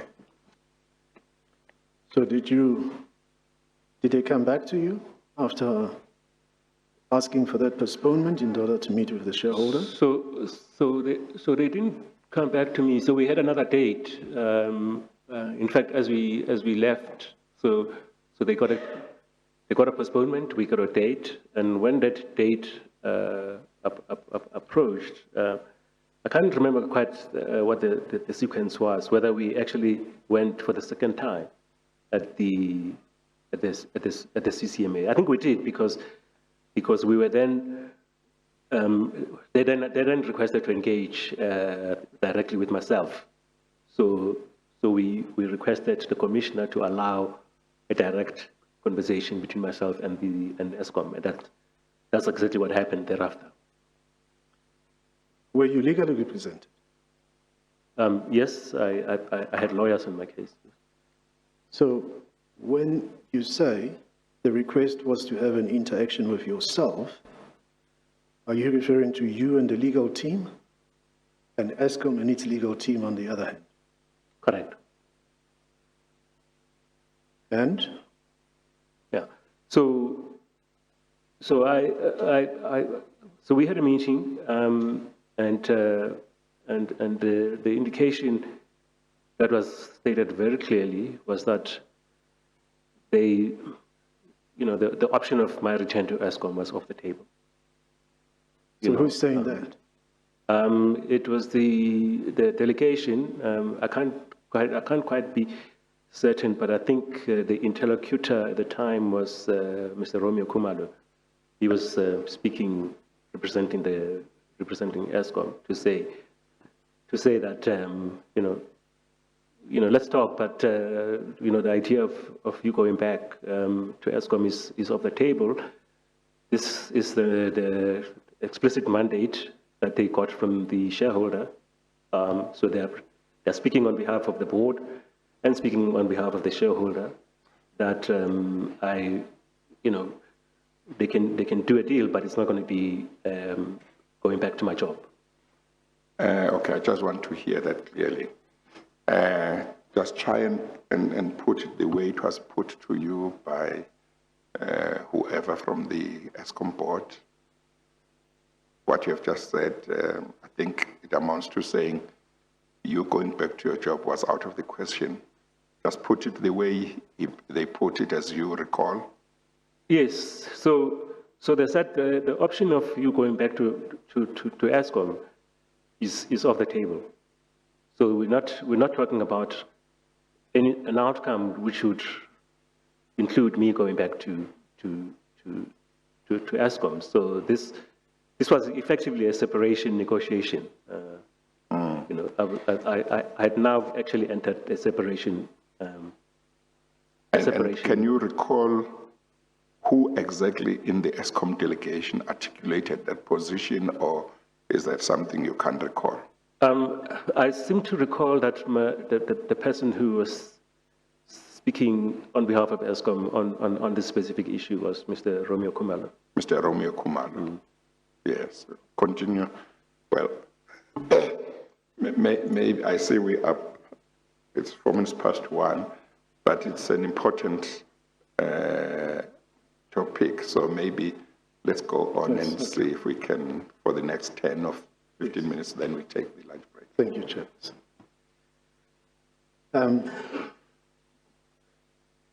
So what was your response, Mr. Matuna, to that which had been articulated to you as your return being off the table? So I now reach a point where I have to determine, how much of a fight am I still willing to put up on a matter like this? And something had said to me that perhaps this is, you have to just cut your losses, leave this thing, just leave this thing, and so I then accepted a severance from the company with a 12 months pay of what a CE salary was at the time, and I just left matter. I cut my losses. I did a deal with Escom. I had realized that it was going to cost me financially to fight this matter legally. Escom was financing the matter from its own coffers. I was financing the matter from my own pocket. So the odds were against me. So I took a separation. Escom. So did that happen on that occasion? So we had the first meeting, which is where they kind of they communicated that position. I went away. I consulted with my legal people. We evaluated our options, and on the second interaction, I think we were now talking the terms of the separation, and they they offered 12 months, which was consistent with the legal provisions. If you're not, I was a permanent employee of the company. If you're a permanent employee, the minimum would be 12 months. You can negotiate more, and I did try unsuccessfully. As opposed to when you have a contract, you have a 5-year contract, and they can pay out your 5-year contract. But in my instance, CEs of Escom are permanent. At least at the time, they were permanent. Well, did you say you had 2 meetings to discuss, that is after the first postponement Yes. of the conciliation process?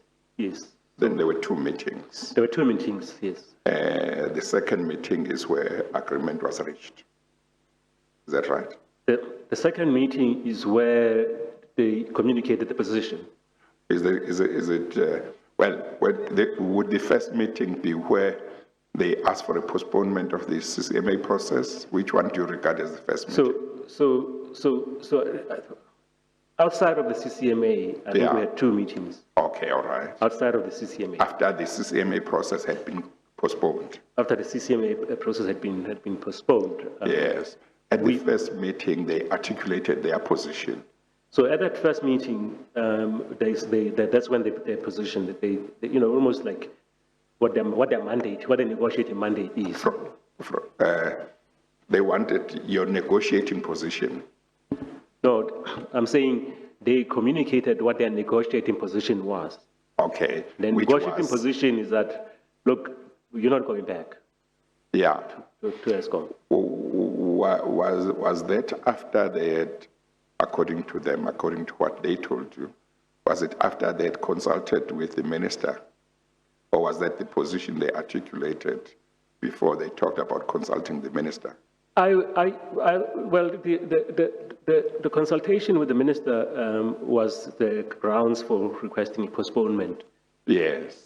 So by the time they come, I presume To that the first meeting.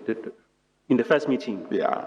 I presume that, actually that's what they said. They Yes. said this is a position where, this position is a position of the shareholder as well. Yes. Yes, that's how they put it to me. So this is where they said, going back to your job is off the table. Correct. Yes. What else did they articulate in that meeting? Of importance, obviously. They said, yeah, well, you know, they were sorry that the process, you know, the matter could have been dealt differently, you know. They understood that, you know, it had negatively impacted me in terms of my reputation and so on. And, you know, they apologized for that to the extent that they say that it could have been dealt with differently. Yes. As it were, but you know, we were there at that point. You know, there was water under the bridge. Yes. Did they indicate at that first meeting that they were looking at giving you money for you to go away because getting your job back was out of the question? Did they indicate that already, even if they didn't specify the amount? You mean at the first meeting? Well, yes. Well, the principle. There was a principle that said that, well, you know, we can then look at how to compensate. Yeah. Yeah. Is that when you said you wanted to go and reflect on the previous situation? Exactly. And that's how the first meeting ended? Exactly, yes. And then another meeting was arranged? Another meeting was arranged, and now that was a meeting where I had made a decision that, look, you are not going to fight this thing. Yeah. And at that meeting, an agreement was reached in terms of which Escom was going to pay you a year's salary or remuneration, the equivalent of a year's remuneration, and you would resign. Correct. Yes, okay. Now let's go back to the first meeting. When they told you that when they told you that going back to your job was out of the question, bearing in mind that on the 11th of March, they had said to you, your suspension didn't indicate that you had done anything wrong. Did you confront them to say, why is it not on the table? Because you told me that I've done nothing wrong. I did. What did they say? I did. I could. The point I could establish was that they, you know, they didn't have any confidence in me. They didn't see me as part of the future of the company, as it were. So it was a bit strange. But in the end, you are dealing with. We are dealing with people who you can see that don't quite see you in the position, and I, you know, I actually didn't know why, because as you say, they had indicated and reassured me that it was not because of anything wrong I had done. Yeah, so in a sense, you know, I cannot conclude that there's no chemistry between myself and this board. So I'm better off probably not working with them. But you had not had much time to work with this board, had you? No, I hadn't had much time. In fact, if they came in December, it was really 2 months. Yes. As it were. And after the board had been appointed, the first meeting was that of the 9th that they had, or was there, apart from induction, was there another meeting? No. So apart from induction, that was the first meeting. Correct. And then on the next meeting, 2 days later, correct, they wanted to suspend you. Correct. You had hardly worked with them. I had hardly worked with them, absolutely, Chairperson. Did you know what factual basis they may have had not to want you to continue in your job at that time? Did you know why they would not want you to continue in your job in circumstances where they didn't know you? Yes. As a board, maybe some individuals, but as a board that had little hardly anything to do with you. Absolutely. I could not establish exactly what was the reason. It seemed that between the Monday meeting, Monday, the 9th. the 9th, it seemed that between the Monday meeting and the 11th, something happened. Yes. The board took a complete somersault, Yes. if I may say that. Yes. Because on Monday, they can't engage with this, they don't have enough information, they cannot adopt a resolution of this nature. On the 11th, 2 days later, they are quite clear. They accept the inquiry, even decide on suspensions. So the only conclusion I could make was that this was something from outside. Yes. There had been some intervention. Yes. From outside. About which you knew nothing. So, About which you knew nothing. Which I didn't know anything about. Yes. Yeah.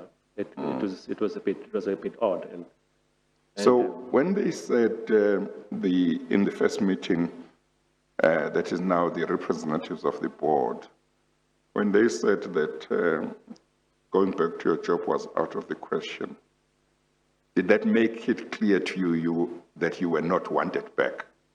Absolutely, absolutely. I still maintained a little hope that sense will prevail, that they could see that this was not a sustainable thing, that the damage and the ramifications for the company were so huge.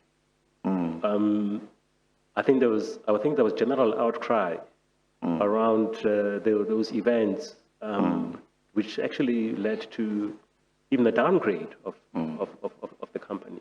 I thought that the impact was of such a nature that it would persuade them otherwise. But of course, that was not to be, in a sense that they still wanted to proceed with wherever they were going to, but without me being there. And you had only been in the job at Escom for 5 months, a few days after. Just a little over 5 months. Yeah. Since then, have you been able to make sense of what happened?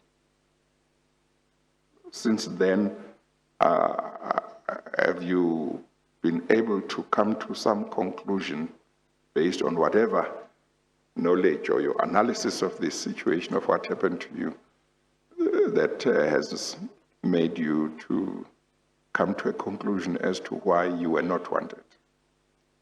Or have you not been able to do that? To be honest with you, the events that then followed at Escom, after my ouster from the company, which was where Mr. Mulife was then appointed, as well as other changes that happened, and some of the stuff which was reported, all of the allegations, around various matters, made me suspect that it's probably because I was removed to make way for some of that. Obviously, just on the face of it, I have no facts other than what I've seen being reported about the goings on at Escom after my departure from there. But during the negotiations, leaving aside the fact that on the 11th of March, the board had said your suspension didn't mean that it thought you had done anything wrong.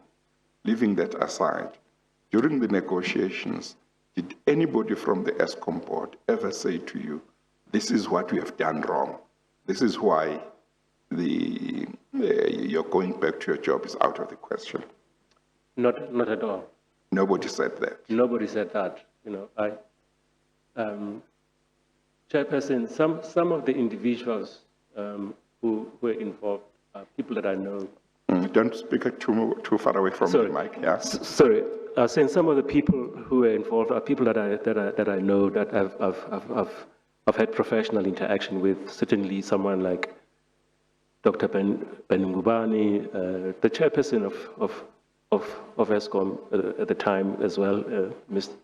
Tsotsi, are people that I had come to be acquainted to professionally, and it pained me why any of them could not have said, let's find, if there's any reason whatsoever that I shouldn't be there, let's find a different way, of dealing with it. Not the drama, that with which this thing was done, which, as I indicated, they said they were sorry for. They said, well, it couldn't have been done differently, But so up to today, I do not know precisely why.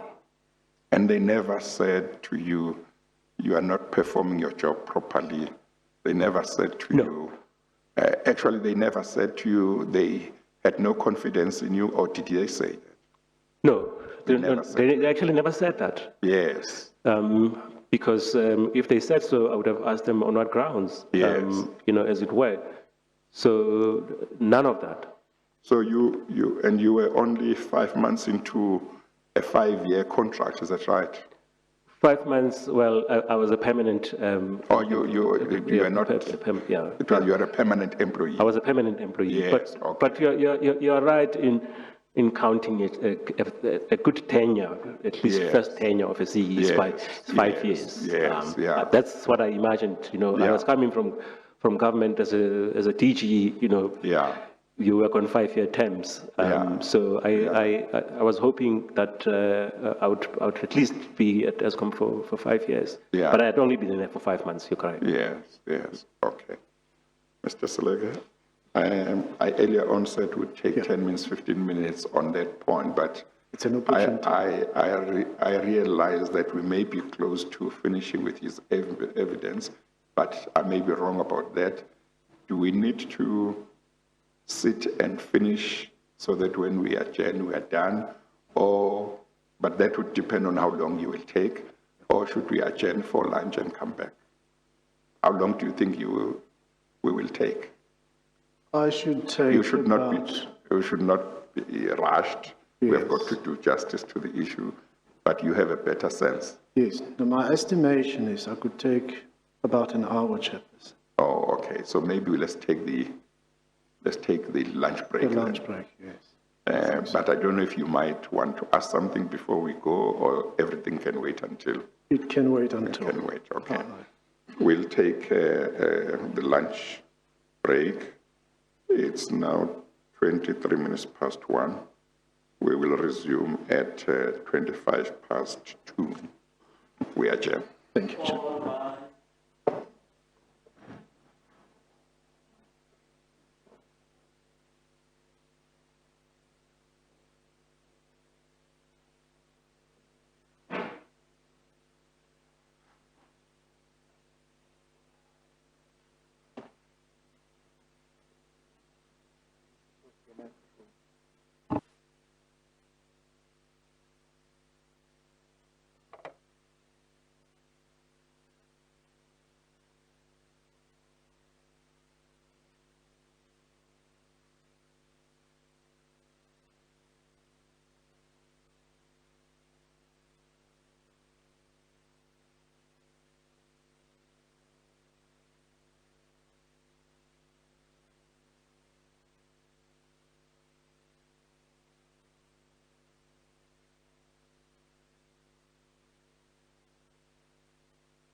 minister in that situation, as well as the relationship between the minister and the board and their respective roles. Is that not so?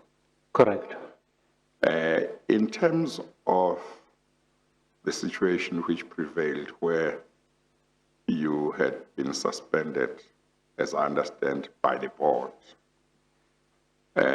whether you were reinstated or not, did the minister have a role to play on that issue, or was that supposed to be the decision of the board and the board only? Or must they consult the minister, or what is the position? Or is the position that the minister had the final say, as you understood the position? There is a slight irregularity in as far as that is concerned. Typically, the board has a full mandate to take decisions in the interest of the company. That is, first and foremost, their primary fiduciary responsibility. Of course, to the extent that the matter involved the CEO of the company, it is reasonable to expect that the board would have consulted the minister, as it were. But that's not what they were saying. They were saying that the position that they are conveying to me is their position as well as the minister's position. Yes. Yeah, that's the way they put it to me. Yes. Do you view that as different from saying that position was their position as the board, as well as the position of the minister, which they obtained through consultation with her? Or was it him?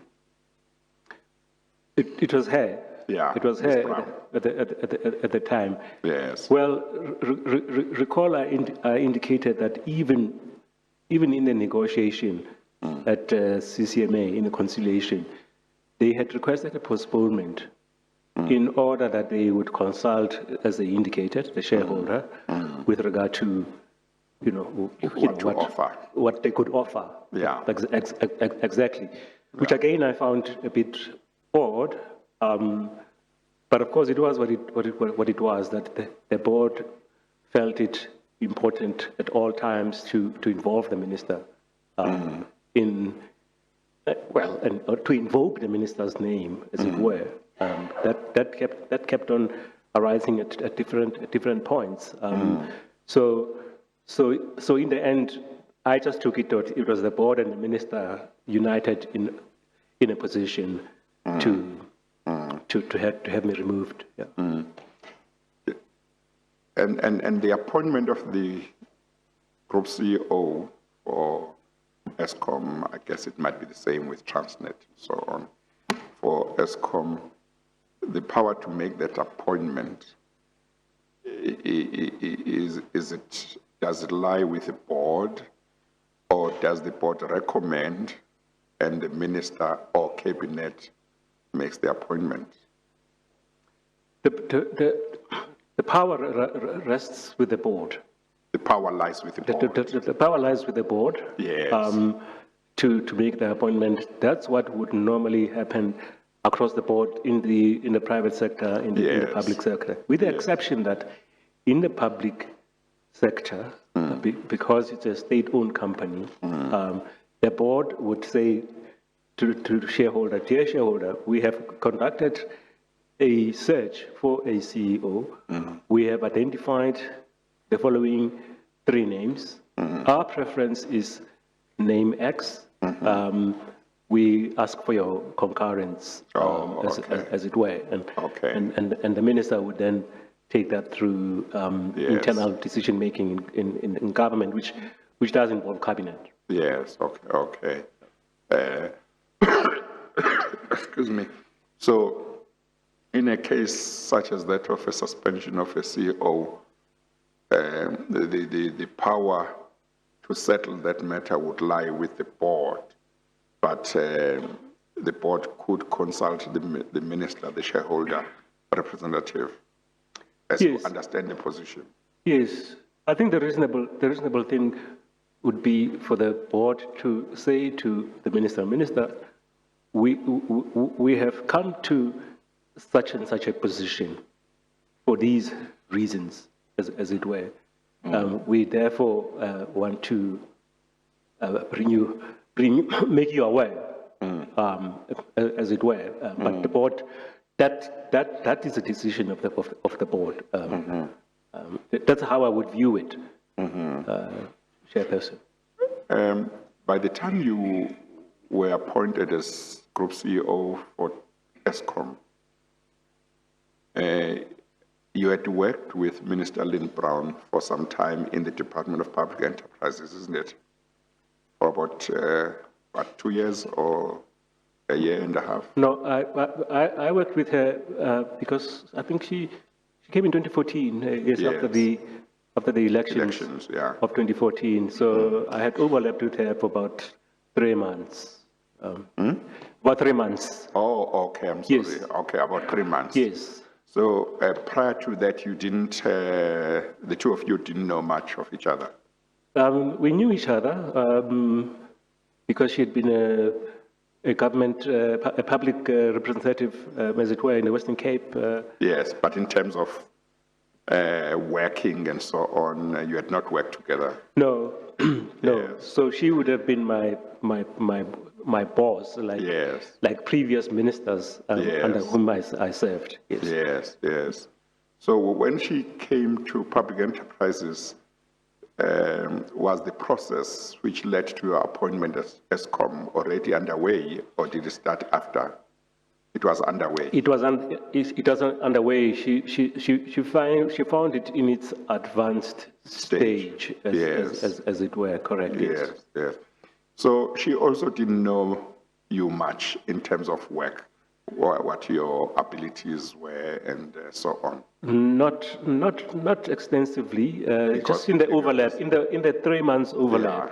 Yeah. She might have had some idea, but she might not have been able to speak authoritatively about how you were as DG, or she might have been. What do you say? No, she had gained an impression because she arrived. Yes. Almost in my hands, as it were. You know, I briefed her. I took her through the department and so on and so forth. And I can recall the day when she spoke about this kind of process, where she said to me that, you know, I'm busy bonding with you, and now you're going to be leaving. Yes. To which I said, well, Minister, you know, it's not a reflection on you. It's a process that had been underway. Yes, yes, yes. And when you left the Department of Public Enterprises, had your contract as DG come to an end, or was it cut short so that you could go to Escom? It still had about a year. So normally 5 years. I'd served 4 or 5 years. Yes. Yeah. So I still had about a year. So basically, well, she may have got an impression of how she was likely to work with you in the 3 months or so. But for all intents and purposes, all these people who took this position that being allowed to go back to your job was out of the question, didn't know you much in terms of work. No, not at all. Absolutely not at all. As I indicated, some like Dr. Ben Ngubane had known me before. I had the professional dealings with him. And in fact, I can also still recall him saying, "Oh, you know, we're really excited to find, you know, that you're here, and we're gonna work together." This was in December when they arrived. When the new board arrived. When the new board arrived, you know. Yes. To say, you know, we'll continue the good work. Where had you worked with him? So I was also a Director General of the Department of Trade and Industry Yes. prior to being Director General of Public Enterprises. Yes. At the time, he had been posted as an ambassador to Japan. I think it was Japan. Yeah. And so trade. So I was also responsible for trade promotion. Yeah. You know, and he was doing a project that required the department's support. Yes. And it was a very important project. I supported him. Yeah. And he was very pleased Yes. with that experience. And that Yes. that created a bit of a relationship. Yes. You know, between Yes. him and I. And how long did you have that interaction with him? A year, 2 years, 3 years, 4 years? Well, the project was a couple of months. Yeah. It was an expo. Okay. So you know, which involved displays of South African goods. So it was a bit of a big, you know, complex. Yes. So project. are you able to say that your impression is that during the time that you had cause to interact with him in regard to that project while you were at the Department of Trade and Industry, that he had a good impression of your abilities? Absolutely. Yes. There was great goodwill, Yes. great respect, Yes. mutually Yes. between him and I. Yes. Okay. Thank you, Mr. Slager. Thank you, Chairperson. Well, Mr. Matuna, there's a media article I would like to refer you to, just piggybacking on the questions the Chairperson has been asking you. It's a media article on page 321 of the bundle in front of you. 321, that's item 5.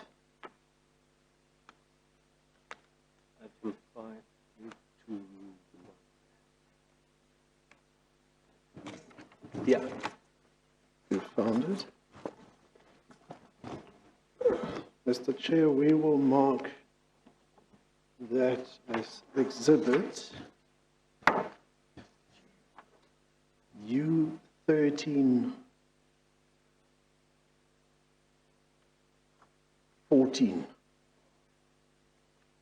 U13-14. What's the page number? Page 321.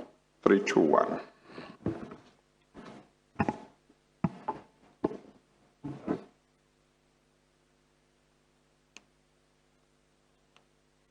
You're there, Mr. Matuna? Yes.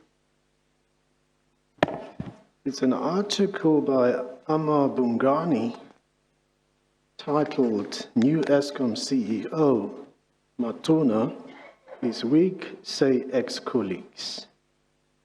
Now, there's a mixed reaction about your appointment. The article is dated 22 August 2014, but we need to see what the minister said about you, or is said to have said about you at the time. Turn the page to 322. The last two paragraphs. Do you see that one starting announcing Matuna's appointment? Yes. Yes. I want to read that. Announcing Matuna's appointment, Brown said that he would continue work he had started at the department.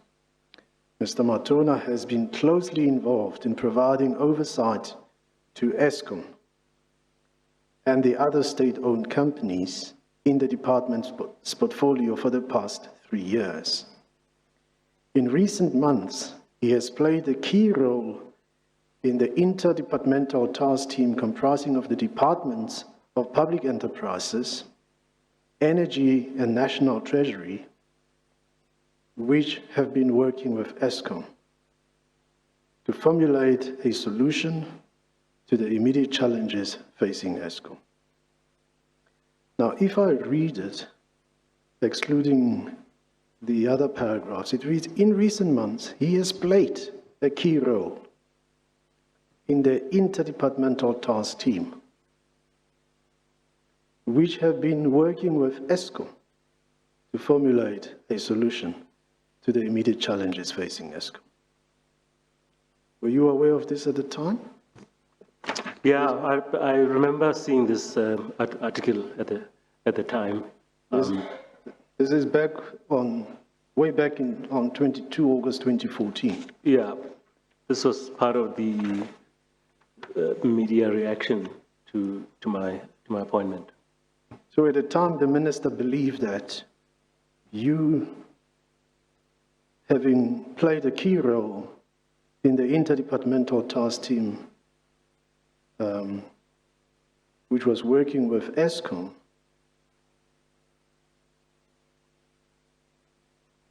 you could assist in the formulation of a solution to the immediate challenges facing Escom. Yes, and Chairperson, I had already alluded to this role which I had played prior to going to Escom, which resulted in a decision to allocate. I think this was the first support, call it bailout, from the state to Escom on account of the financial challenges.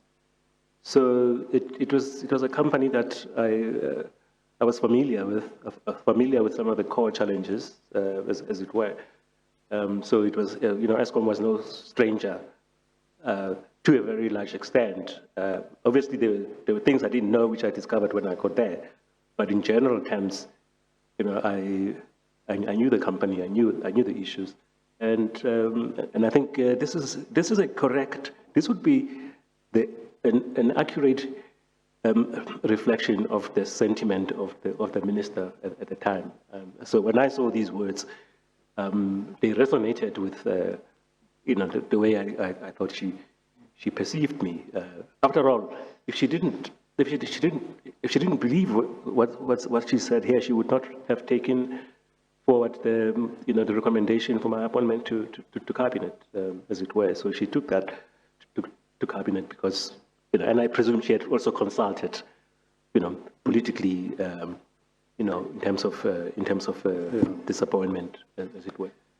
So, at the time, for your appointment as CEO, Group CEO of Escom, Minister Lynn Brown had to take your name to the cabinet. Correct.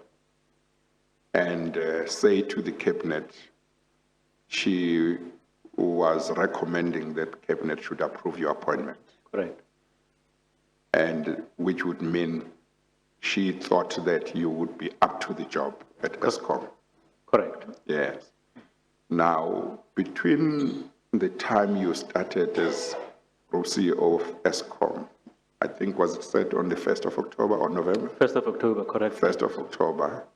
Between that time and the time when you were suspended on the 11th of March 2015, had the minister had occasion to express any reservations about you having been appointed, expressing any reservation to you, or had she complained about anything that she thought you were not able to do properly as Group CEO of Escom? Not at all. Not at all. She had never. She'd never done that, and because we had worked together before, there was, in a sense, an open line of communication. I would typically, for example, where load shedding was to be instituted, I would call her and notify her and say, Minister, please don't be surprised. We have reached the stage where we're now having to do this. So, so the relationship was cordial. Yes. So as far as you knew, you expected her to still hold the same view as she had held when she took your name to cabinet? Absolutely, Yes, yes. absolutely. And the board itself, I know that we said it had hardly worked with you. Had it, prior to the 9th, expressed any concern about anything on your part?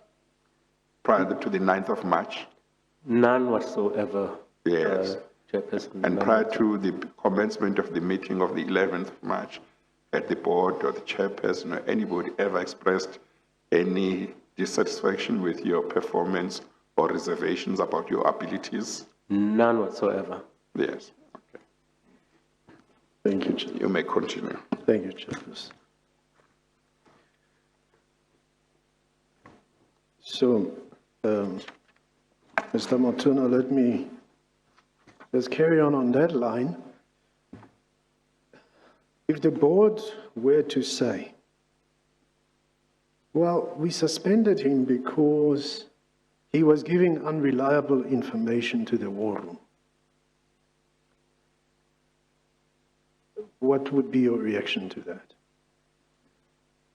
That would be absolutely incorrect, as it were, and I know that is something which was put out there, as a justification for the suspension.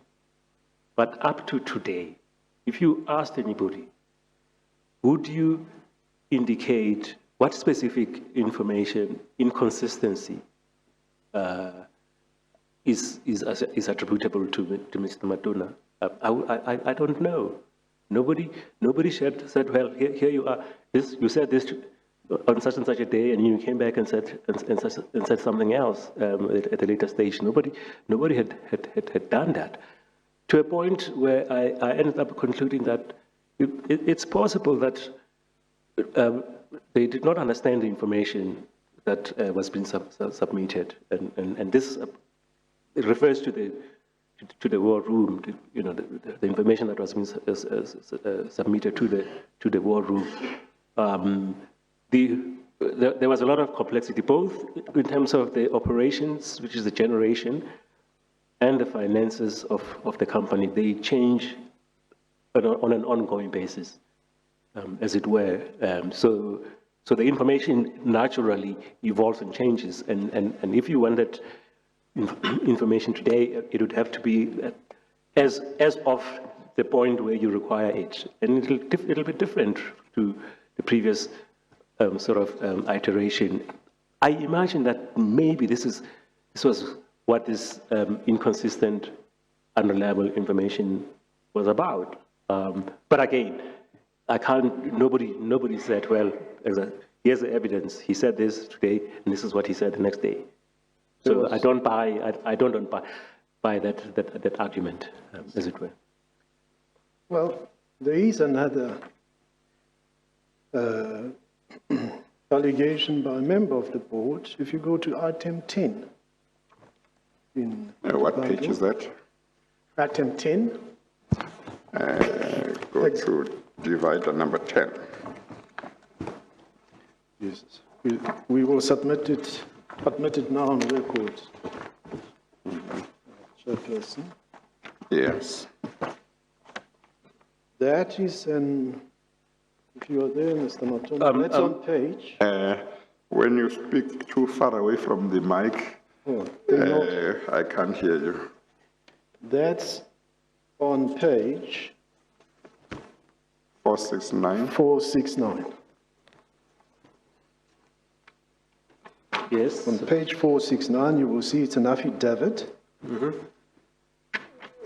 It said a statement, but it is commissioned, of Ms. Venita Klein.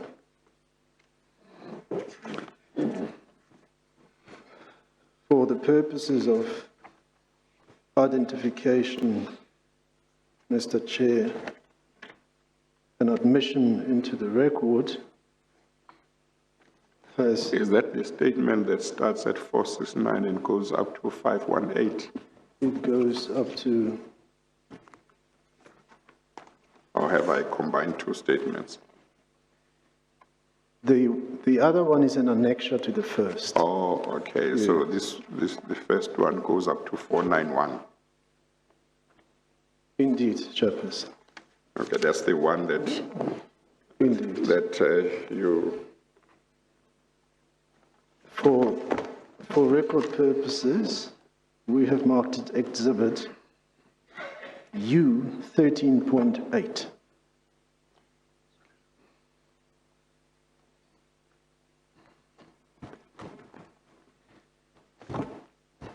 Now, Mr. Matuna, you have... One second, Mr. Slager. Thank you, Chair. I seem to have no pen here.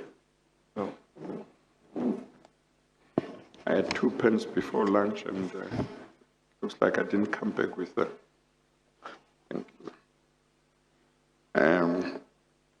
You are asking that this statement starting at 469 be admitted as exhibit U13? U13? U13.8. 0.8. 0.8, yes, Chair. Okay. The statement by Vinette Klein, starting at page 469, is admitted and will be marked as exhibit U 13.8. Thank you, Chair. Mr. Matuna, you've already indicated that, or testified that she was one of the board members. Correct. Now, if you go to page 482, just want to draw your attention to a paragraph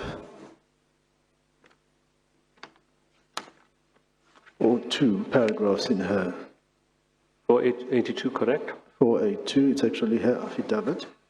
So in paragraph 45, she says, Mr. Matuna referred his matter to the Labour Court, Johannesburg, for an order to set aside his suspension and allow him to return to work. This application was brought on an urgent basis and was opposed by Escom. At the same time, Mr. Matuna had lodged an unfair labor practice dispute with the Commission for Conciliation, Mediation and Arbitration. The Labour Court found that there was no basis for urgency and dismissed the application in this regard. It nonetheless found in favour of Mr. Matuna in respect of procedural fairness of the suspension and referred the matter to the CCMA for proper handling of the issues prior to it being heard at the Labour Court. Now, the paragraph I want your comment on follows. And she says, my reason for supporting... I'm sorry, I missed the page number now, where you are reading. Paragraph 56. 56. Okay. The same page. Yes, okay. Then she says, my reason for supporting Mr. Matuna's departure was that he did not appear to have a handle on the turnaround of the organization, which was particularly critical at that point in time. Dr. Ngubane met with him and discussed his possible departure from Escom. An agreement was subsequently reached with Mr. Matuna and he exited the services of Escom.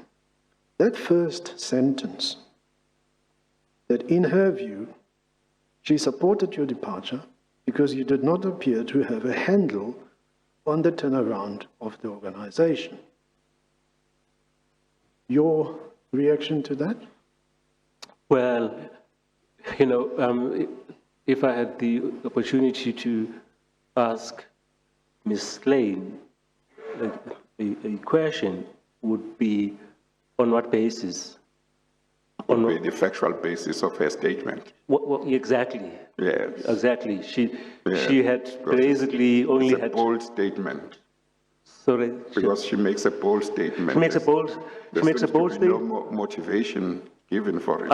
Absolutely. I mean, you know, so as I indicated, by the time we had a meeting of the 11th of March, which is the meeting that concluded with my suspension, that would probably have been at least about the second time or third time.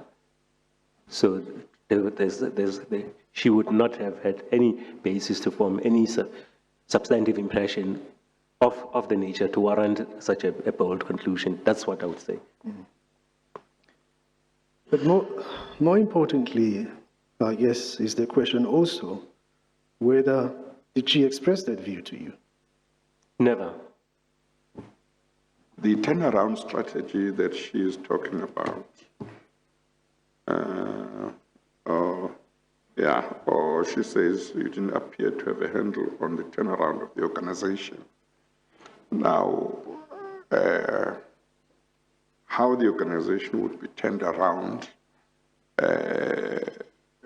was that set out in some document that you found in existence when you joined Escom, or would there have been a document that you put together to say this is how we'll handle the turnaround?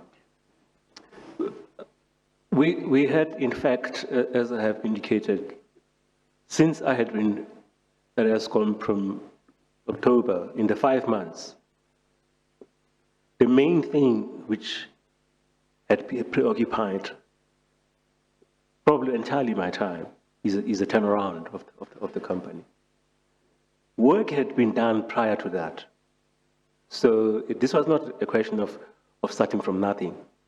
Work had been done, good ideas had been developed, good solutions had been developed that needed to be taken forward. So we took all of these, consolidated them with the benefit of the support of government through the war room, and had elaborated a turnaround strategy, which I presented to the board upon their arrival in their induction. And as I indicated, I spoke to the key issues of that turnaround in the meeting of the 11th in my report to the board. Now, let's say Ms. Klein did not agree or found any shortcomings in what I said. Nobody commented. Nobody said anything to the information I had submitted. So, it's a bit disingenuous for her in this affidavit after the fact to make such a assertion as she's made here. Was she part of the people at Escom who would have had the opportunity of engaging with your proposed strategy, or turnaround strategy, or not? Correct. Yes. So, and had she participated actively in that process? To my recollection, she had been there throughout all of the meetings of the board up to that point. She'd been there. Yes. So she would have heard me speak about the challenges of the company and what we propose to be done about them. Yes. And she never raised any issues about there being anything wrong with your strategy or your ability to handle it? Not at all. Yes. Okay. Thank you, Chair. Well, let's move on, but dealing with the aspect of your settlement negotiations with them. 2 board members have submitted affidavits to this commission, one of which is this one we're dealing with. And in the next page, page 483, paragraph 57, Ms. Klein carries on to say, with regards to Mr. Koko, I was present at a meeting with him. He was the one executive who was not interested in leaving the employ of Escom. He indicated that he wanted his job back.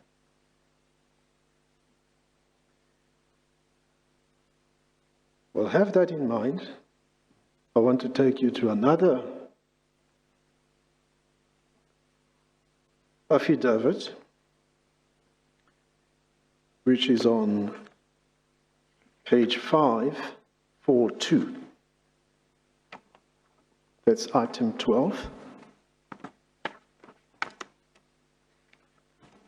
Page 542. That's an affidavit of Dr. Ngubane.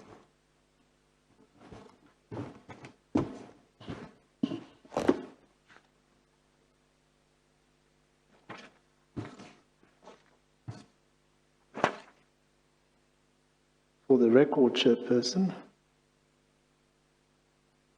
the affidavit is marked Exhibit U1311. And we ask that it be admitted into the record. Is that the one for Dr. Ngubane? Correct, Chairperson.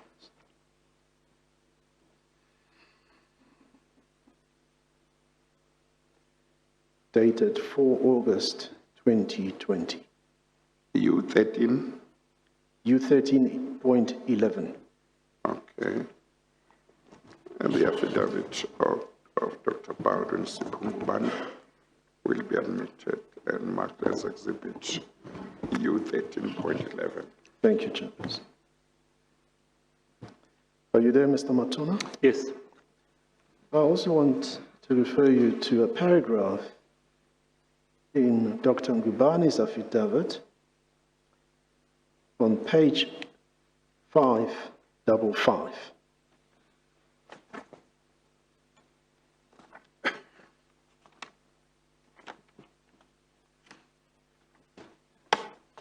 Yes. Paragraph 4.28. I'm going to read 428 and 429. It says, whilst the inquiry was pending, Mr. Matona had filed a labor dispute with the CCMA against Escom. Following the conclusion of the inquiry, Mr. Matona negotiated and settled the dispute out of court and left Escom. This process was handled by the P&G committee. I was not involved with it. Then the next paragraph, he says, prior to that, I have been tasked by the board to attend the CCMA proceedings which Mr. Matona had instituted against Escom.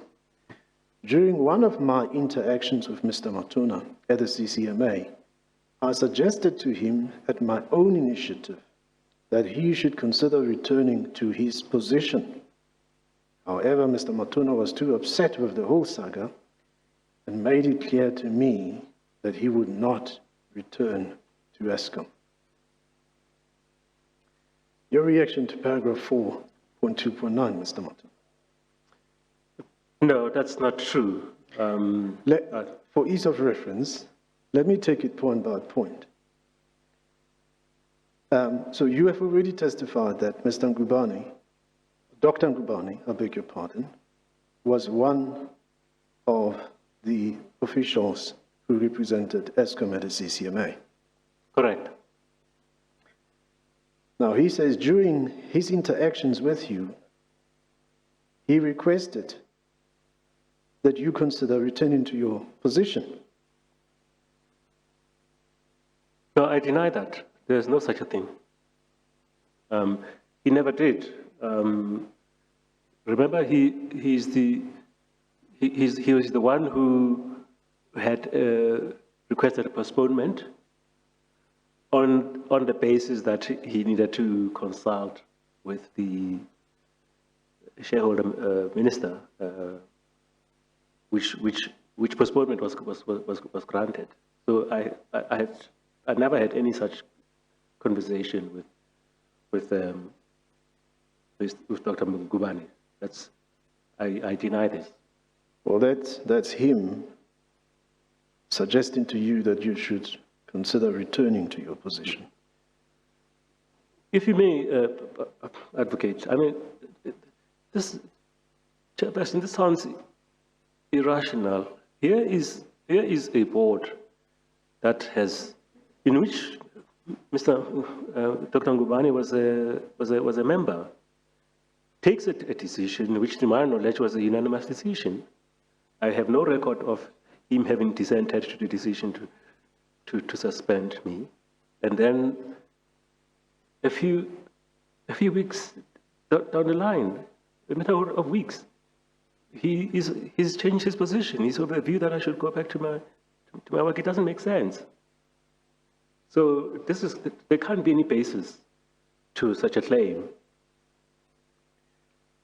Well, I thought as you testified, you did say that you had taken your dispute to the Labour Court and to the CCMA for the relief you have stated this morning, Exactly. which was to get your job back. Exactly. Exactly. Why are you able to say whether in making the statement, Dr. Ngubane must be mistaken if he thought he ever expressed that view to you, namely you should consider going back? Or do you think that he knows that the statement is not true, but nevertheless made it? Or are you not able to say?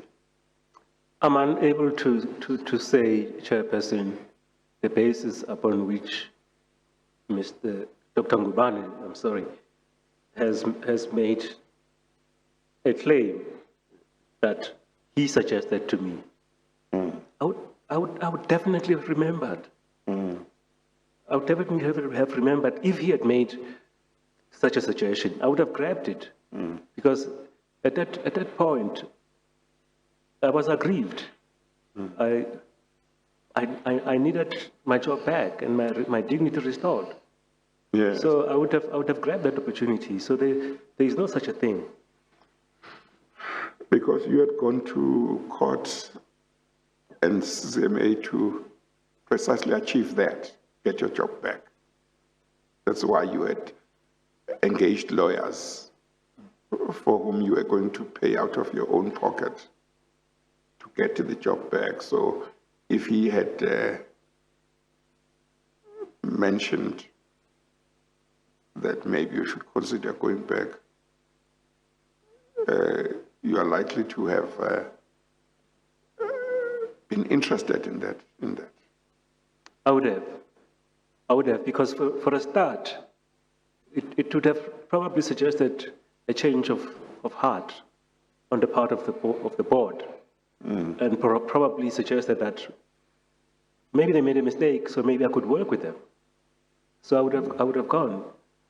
The only reason that I decided to move on was because I realized that I was never going to work well with this board. I was never going to get the necessary support that a CE requires from a board that had taken the sort of action that the Escom board did.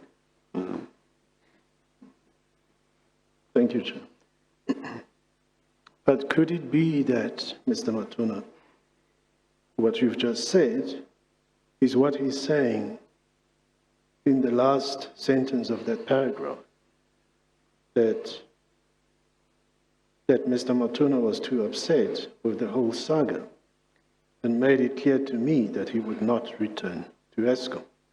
Now, remember that sentence presupposes that he made the suggestion which he said he did in the previous sentence.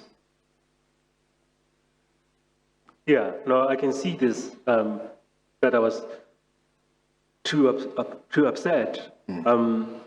Yes, I was upset, but I wasn't too upset to even walk away from my job if I could get it back. Certainly not to that extent. So I think,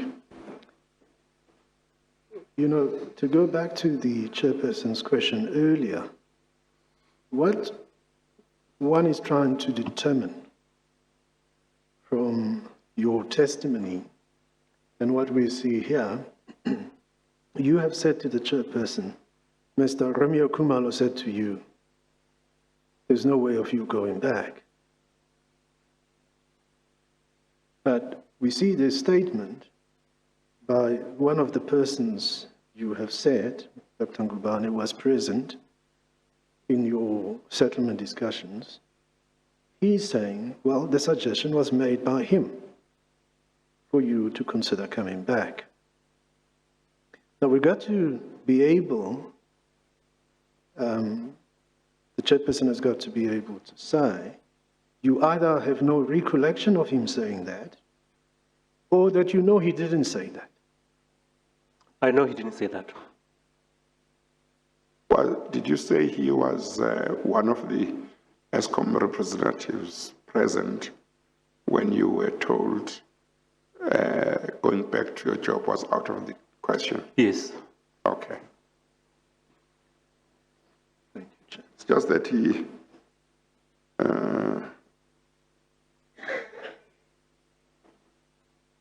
oh well.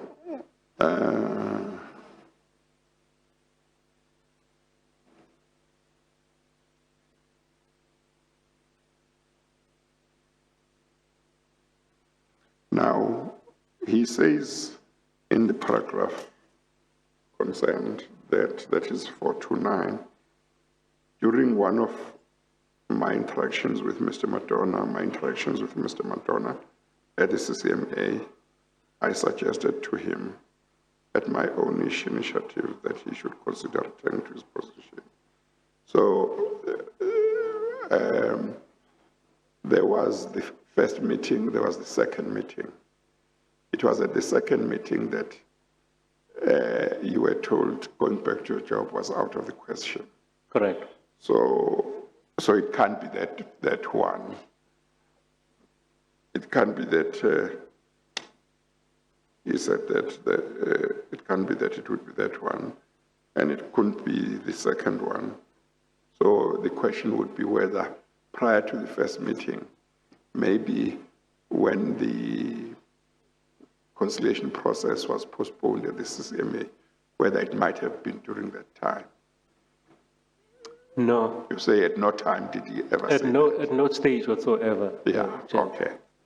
Thank you, Chair. Let's go back to paragraph 4.28.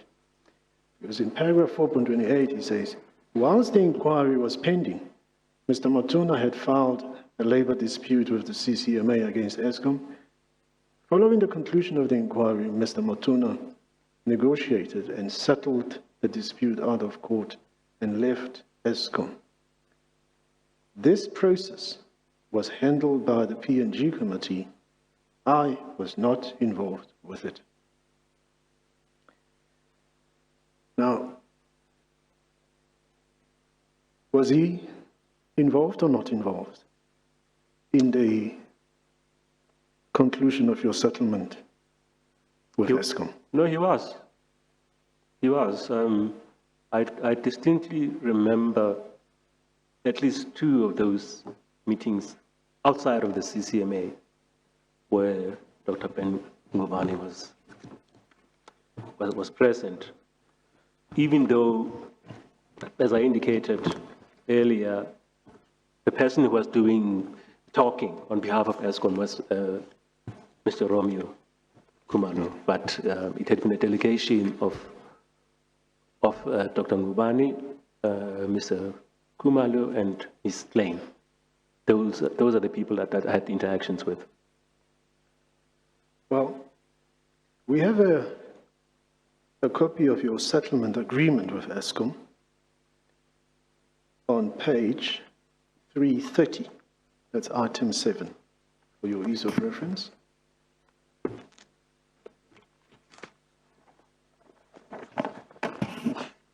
It will start on page 331, Chairperson.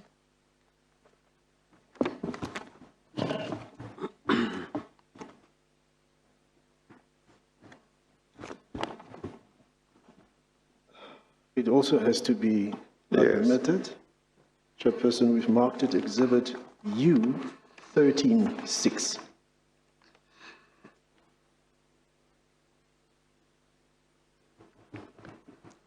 Exhibit U 13. 6. 6.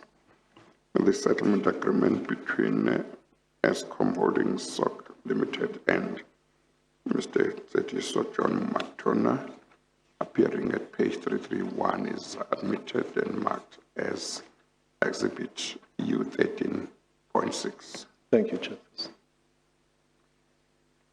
I should point out before going into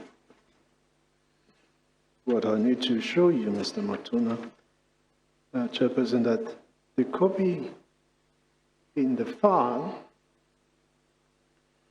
is not a signed settlement agreement. However, there is a file prepared in the Commission which has the signed settlement agreement. I'm going to beg leave, Chairperson, to use that one. Okay. But are they the same? Are they identical? It's contained in a bundle that will be used during the course of the week. Okay.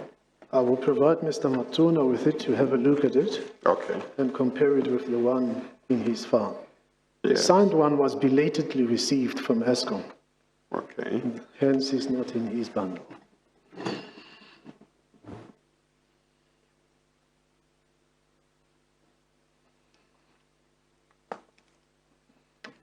Mr. Matuna, what has been handed up to you is also titled Settlement Agreement. It indicates that it's a settlement agreement between yourself and Escom. What I was pointing out, the last page of the copy in your bundle is unsigned, but the one I've handed up to you is signed. Please have a look whether the signed document is the settlement agreement that you signed. I'm sorry, Advocate. This is not the copy of my settlement agreement because it bears the name of Mr. Dan Marokani. Missing.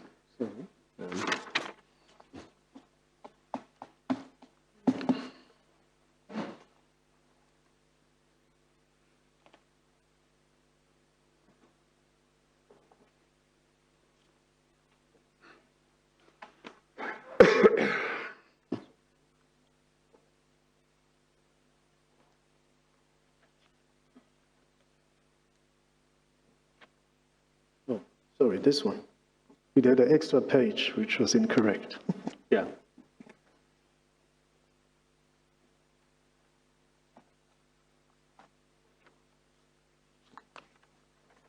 I see why, Mr. Matuna, sorry. The pages are back to back. The pages are back to back? Okay, because I see this one still has the front page. You go to the front page, Okay, let's see. Okay, where it's yeah. written settlement All right, agreement. Okay. I see that. Yes, that's right. I think it's put together with Mr. Marokani's agreement. Yeah, just follow the page numbering. 1 second. Is there a sped sanitizer that you could give to the witness so as and when he's given documents, he can Thank you, Chair. sanitize?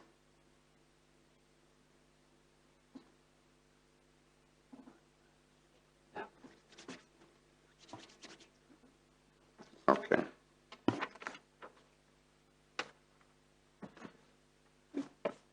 Yeah, I see a page, the signature page that has my signature. So this would be the copy. Yeah. Just go. Let's start at the beginning, where the page, the covering page with settlement agreement on it. So that Once you've looked at it, we can hand it up to the chairperson.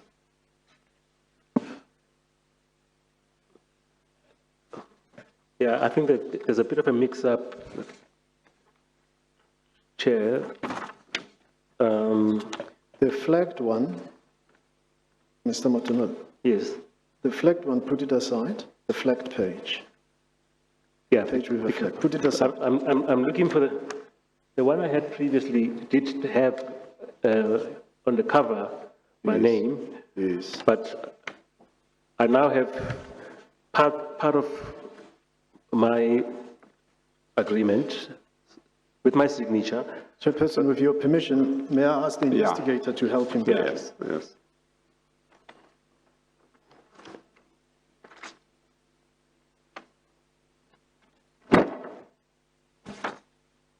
Yeah, you see, this is then, and then this is then, and then what I have here also is not, yeah, this is not mine also, yeah.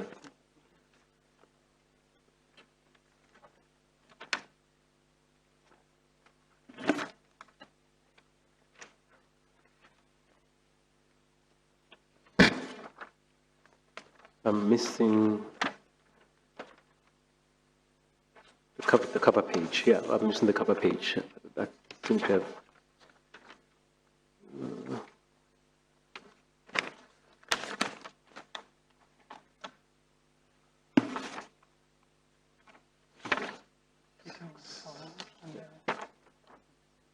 Yeah.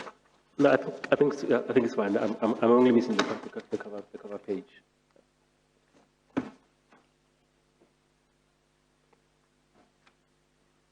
Thank you, sir.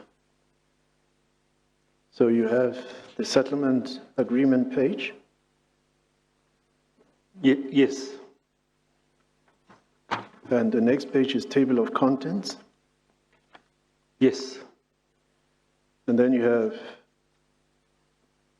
now I'm using the paginated page, not paginated, but printed page number, page 1. Page 1 below the red pagination, Okay. whereby the parties agree as follows. 1, interpretation. The next page, you don't have that.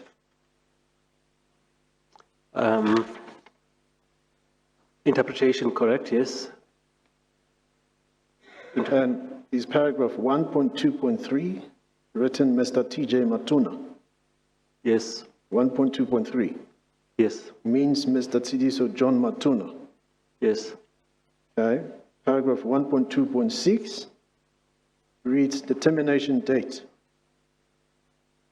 Yes. means 31 May 2015. Correct. Then paragraph 2, recordal. It reads in paragraph 2.1, Mr. TJ Matuna is employed by Escom. Yes. You see that? Go to the next page. Should start with paragraph 2.2. Yes. The parties have mutually agreed to terminate this employment contract. Yes. You see that?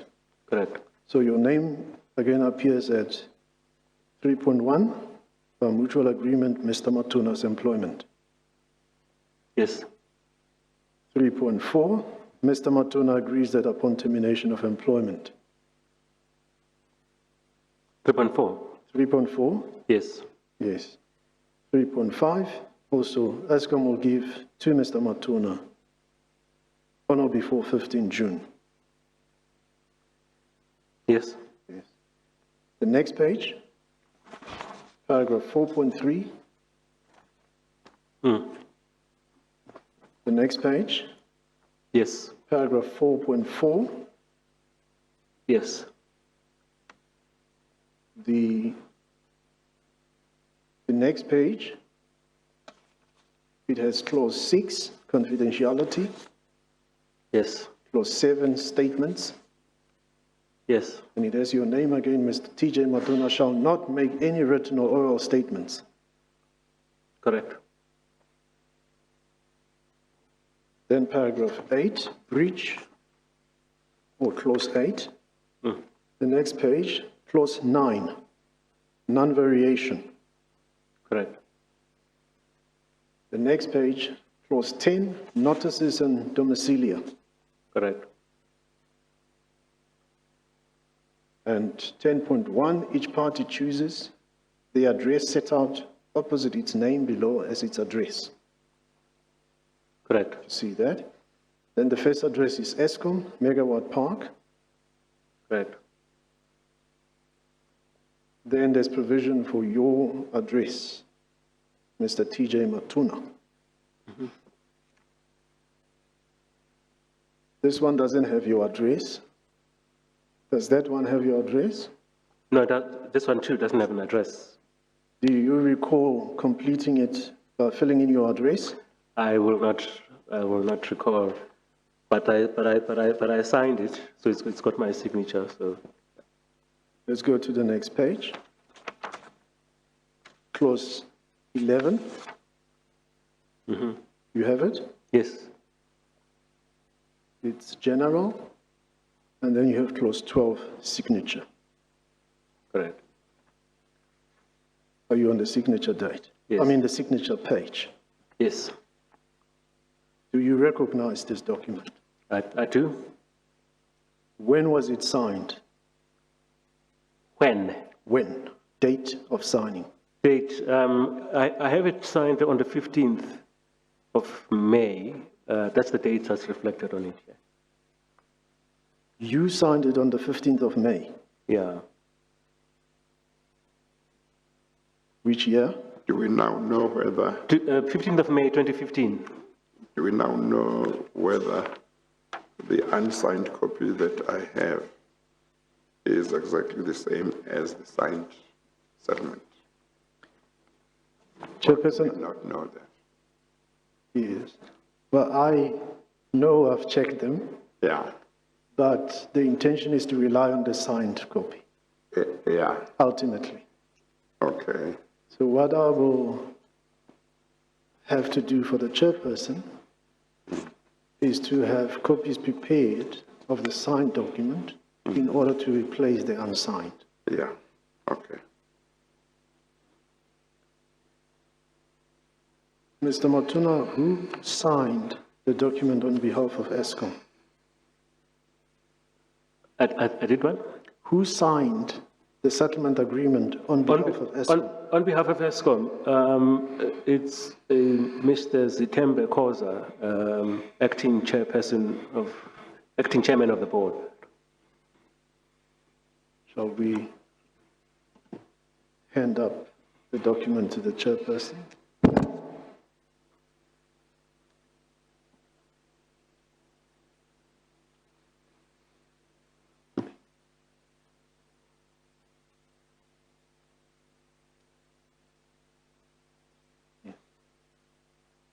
Chairperson, may I beg leave to hand up? You need a cover page for the, You need a cover page. Is that the signed this page. copy? This page is missing. Yeah. Page with my name outside. Yeah. You see, this has got my name outside, but then it's got, so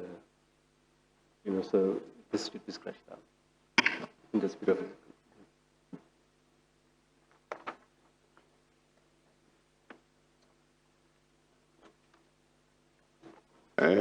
Where must this fit in? We will mark it, chairperson. I think we've already identified it as U 13.6.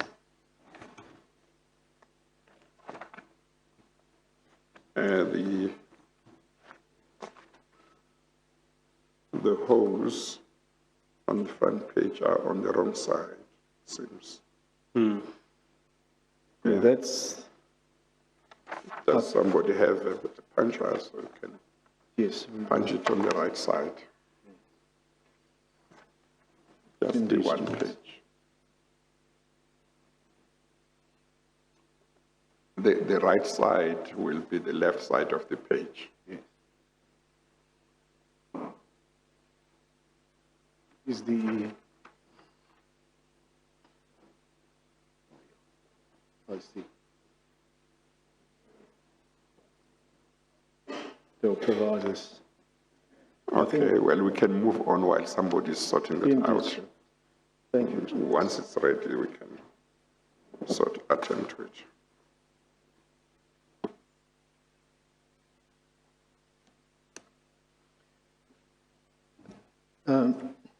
Mr. Matuna, you said you signed on the 15th of May, 2015. Correct. Would you know the investigation which Dr. Ngubane refers to in that paragraph we've read, whether it did take place? I can't be sure for a fact because, as I indicated, I was supposed to have been also interviewed as part of the investigations, but I was never interviewed. I had no opportunity whatsoever to make any input. But I believe the investigation was undertaken and concluded. The report of the investigation was published by Escom. Well, the date 15 May 2015 is the date when you signed. It was publicized in the media. And I want to refer you to a media article. In April 2015, this is before you signed your settlement agreement. The media article had something to say or to report on what was said by Minister Lynn Brown.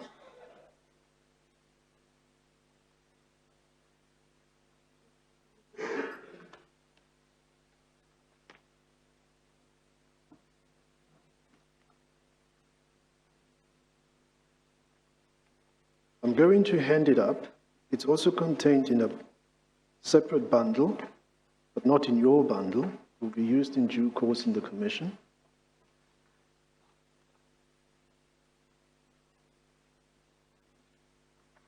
Chairperson, I have 2 copies. I beg leave to hand up one to the chairperson.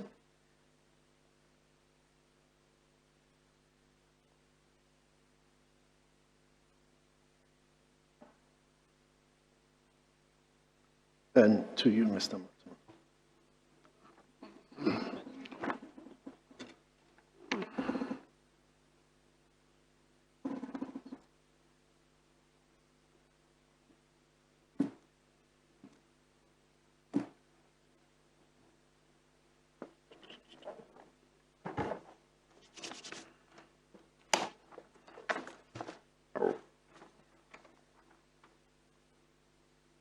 Why?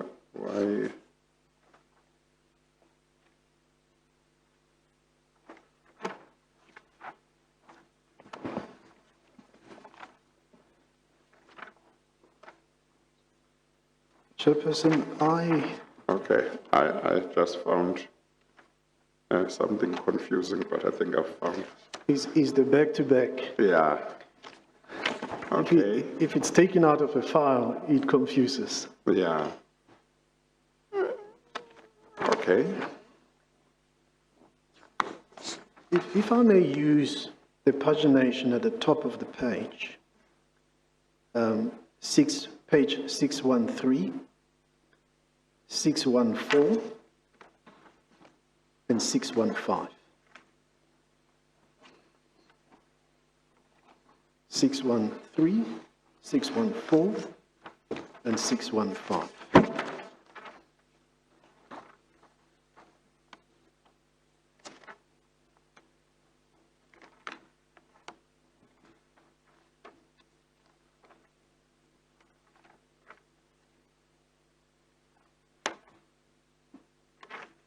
Chairperson, we could also admit it as an exhibit in this bundle of U13, or we could keep it in U16. I'm sorry, what is it again? It's an article. It's a media article. From what publication do we know? It's from polity.org. So it's publicized on the website, Polity. Oh, okay. So it's not, 612, 613, 614, 615. You would like it to be admitted. It does start at 612.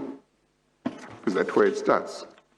Or does it start at 612? 612 should be omitted. 612 should be admitted. Should be omitted, Chairperson. So I'll draw a line Draw a across. line Okay. Thank you, Chair. So it should start at 613. 613, 614, and 615. Okay, and it's to be exhibit. It will be exhibit U13. U13.15.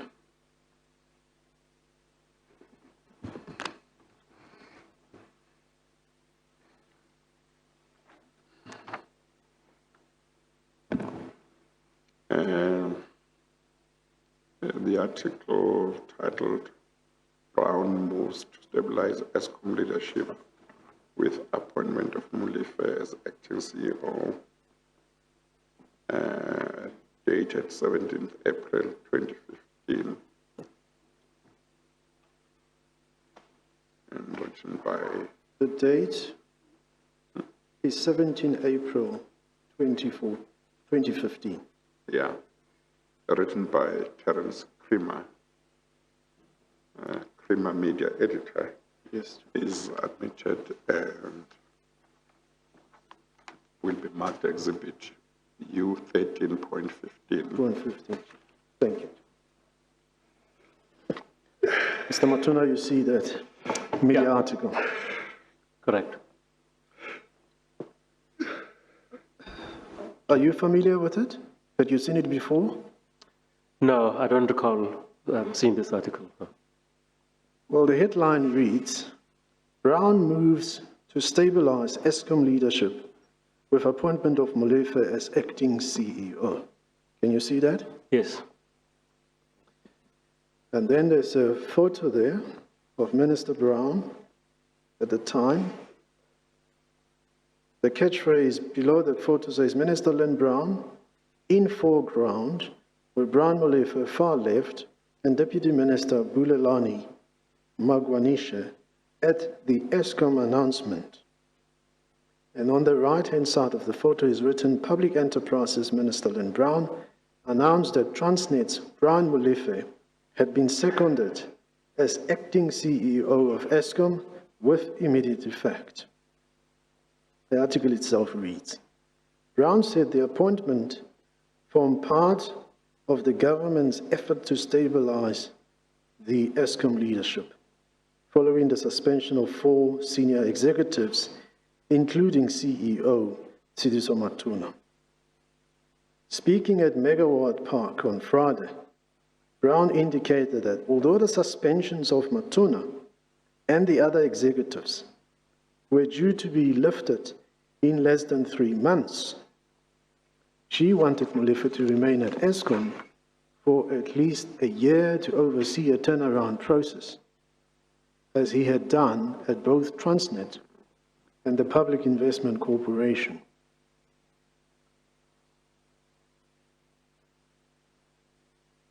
May I pause there and ask you,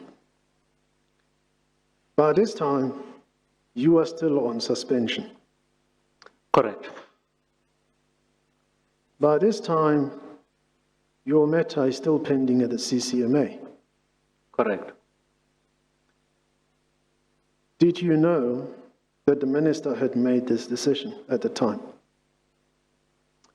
I did eventually hear, because it was well publicized, that Mr. Brian Molefe had been seconded from, well, moved, I think, from Transnet to Escom. So I knew that for a fact.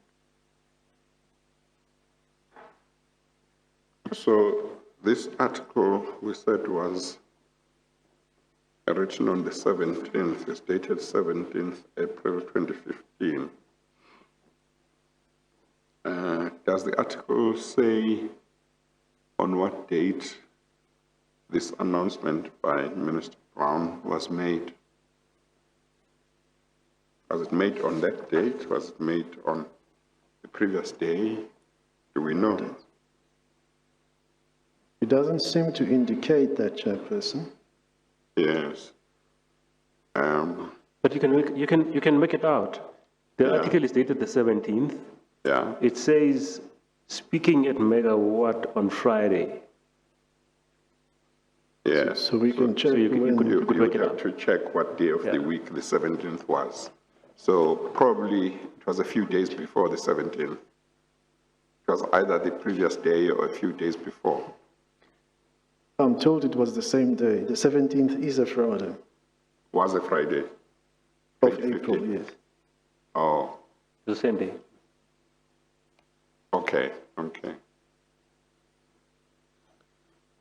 Okay, so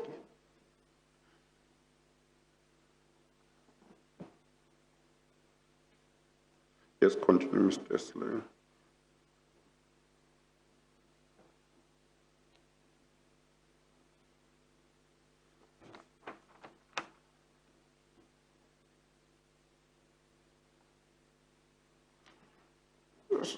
So, looking at what is attributed to Minister Allen Brown at the beginning of that article, namely speaking at Megawatt Park on Friday, Brown indicated that although the suspensions of Matona and the other executives were due to be lifted in less than 3 months, she wanted Molefe to remain at Escom for at least a year to oversee a turnaround process, as he had done at both Transnet and the Public Investment Corporation. So,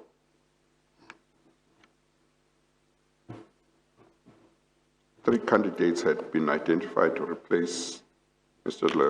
Molefe at Transnet. That's something else.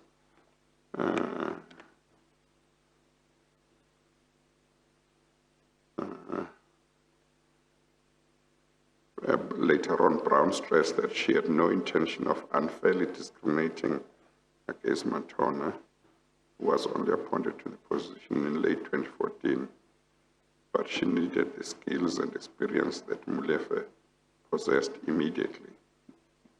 I need that support now, she said, reporting that Molefe's secondment had been canvassed and endorsed by President Zuma, Deputy President Cyril Ramaphosa, and the Escom and Transnet boards.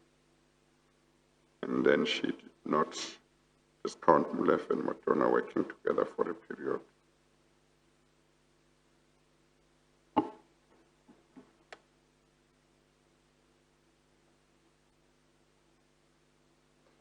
But, so she says, according to the article, she also did not discount Molefe and Matona working together for a period.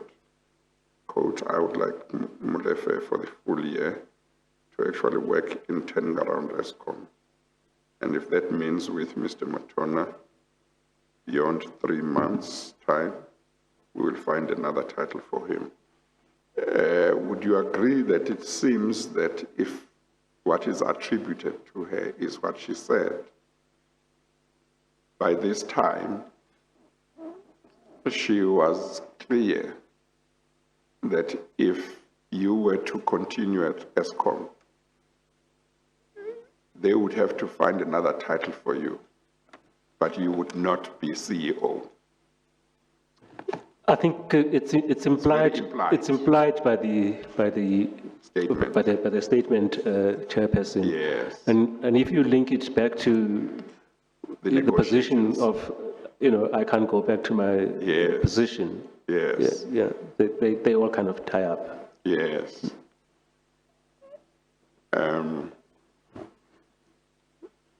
What is strange, however, is that, or rather what she seems to be saying, revealing is that she believed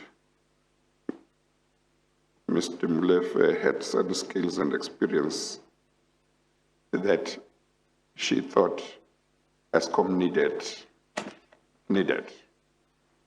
And what is strange is if that was the issue, why were you not approached to discuss the issue properly?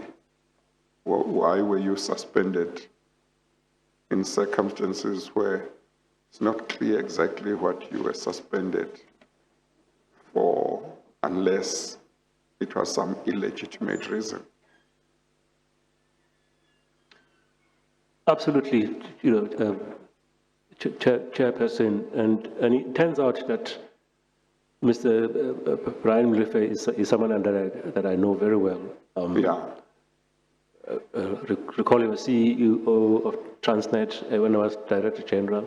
Of course, we also go back, and so I know his abilities. Yes. And I would not fault him, as it were, for his suitability for the role. Yes. I think the question was the circumstances in which he was brought, as they impacted on me in particular. Yes. I think it was untidy, to say the least. Yes. Okay. Thank you, Chair. Chairperson, I can confirm that the 17th was a Friday in 2015. Okay. Definitely.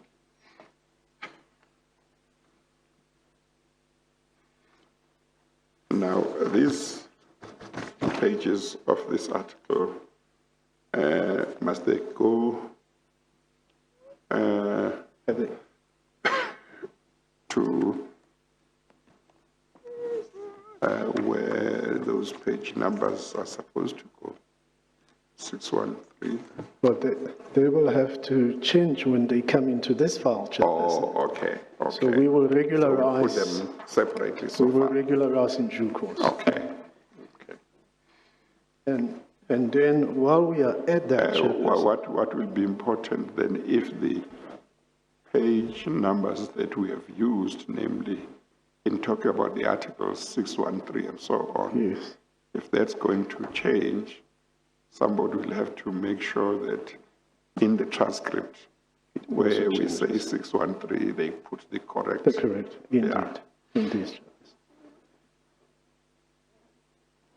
And I have a copy of the settlement agreement that is signed. This is a single-sided, Chairperson, so it shouldn't pose the problem of the double-sided when it is outside of the file.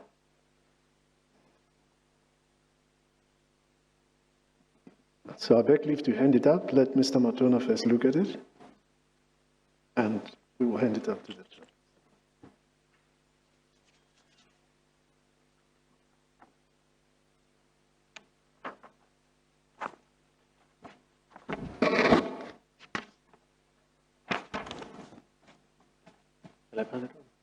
Is that Yes. the correct? Yes. This is now correct. Correct. Yeah. Thank you.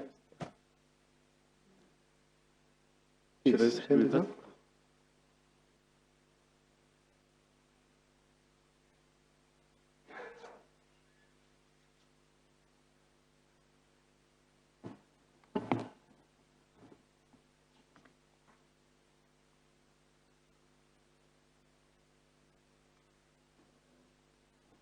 Can I ask this, Mr. Matona, going back to the article at page 614, it says at the bottom, Brown also announced that the terms of reference of the so-called deep dive probe of Escom's finances, maintenance protocols, diesel costs, and coal supply, and costs had been finalized by the board. The 4 executives were suspended in mid-March in order for the investigation to proceed on an unfettered basis. So this paragraph seems to suggest that it refers to the same inquiry that was contemplated at the meeting of the 11th of March, Correct. and that this inquiry had been completed by the 17th of April.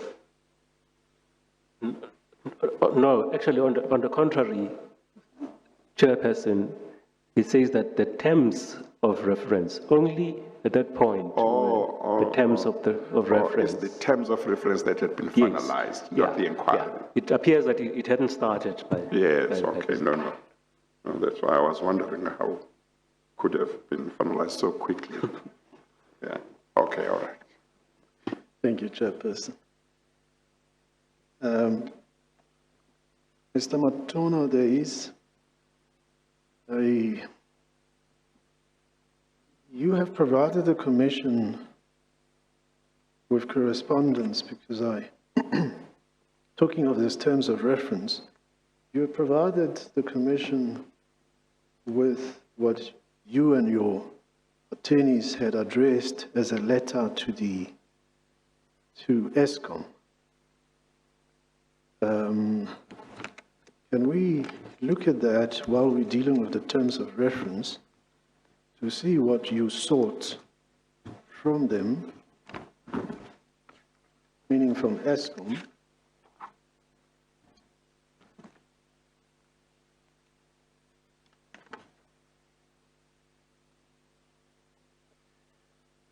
That is on page 654, item 14, for your ease of reference. Item 1.4. 644, you said? Page 654. 54. 654.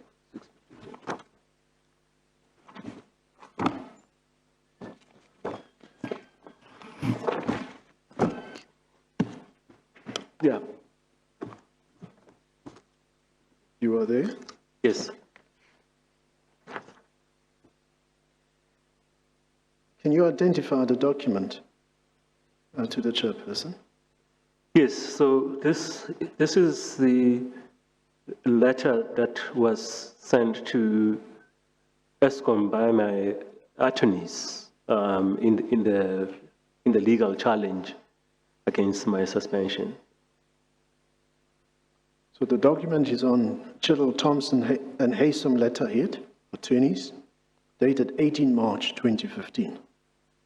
So this is 7 days after your suspension, which was on 11 March. Correct. 2015. The letter is addressed to Mr. Zola Tsotsi, Chairperson, Escom Holdings. Yes, it reads, Dear Sir, Mr. Tsidiso Matona's suspension. We act on behalf of Mr. Tsidiso Matona, who is employed as Chief Executive at Escom, our client. Our client's suspension and the letter specifying the basis on which the suspension was effected refer. We advise as follows. Reasons for the suspension. It appears from the notice of suspension dated 11 March 2015 that our client has been suspended for the following purpose. Due to the nature of the proposed independent inquiry and the importance of it being free from any influence from leadership in the organization, pending the completion of an investigation into these matters, our client should be placed on suspension without any loss of benefits and pay.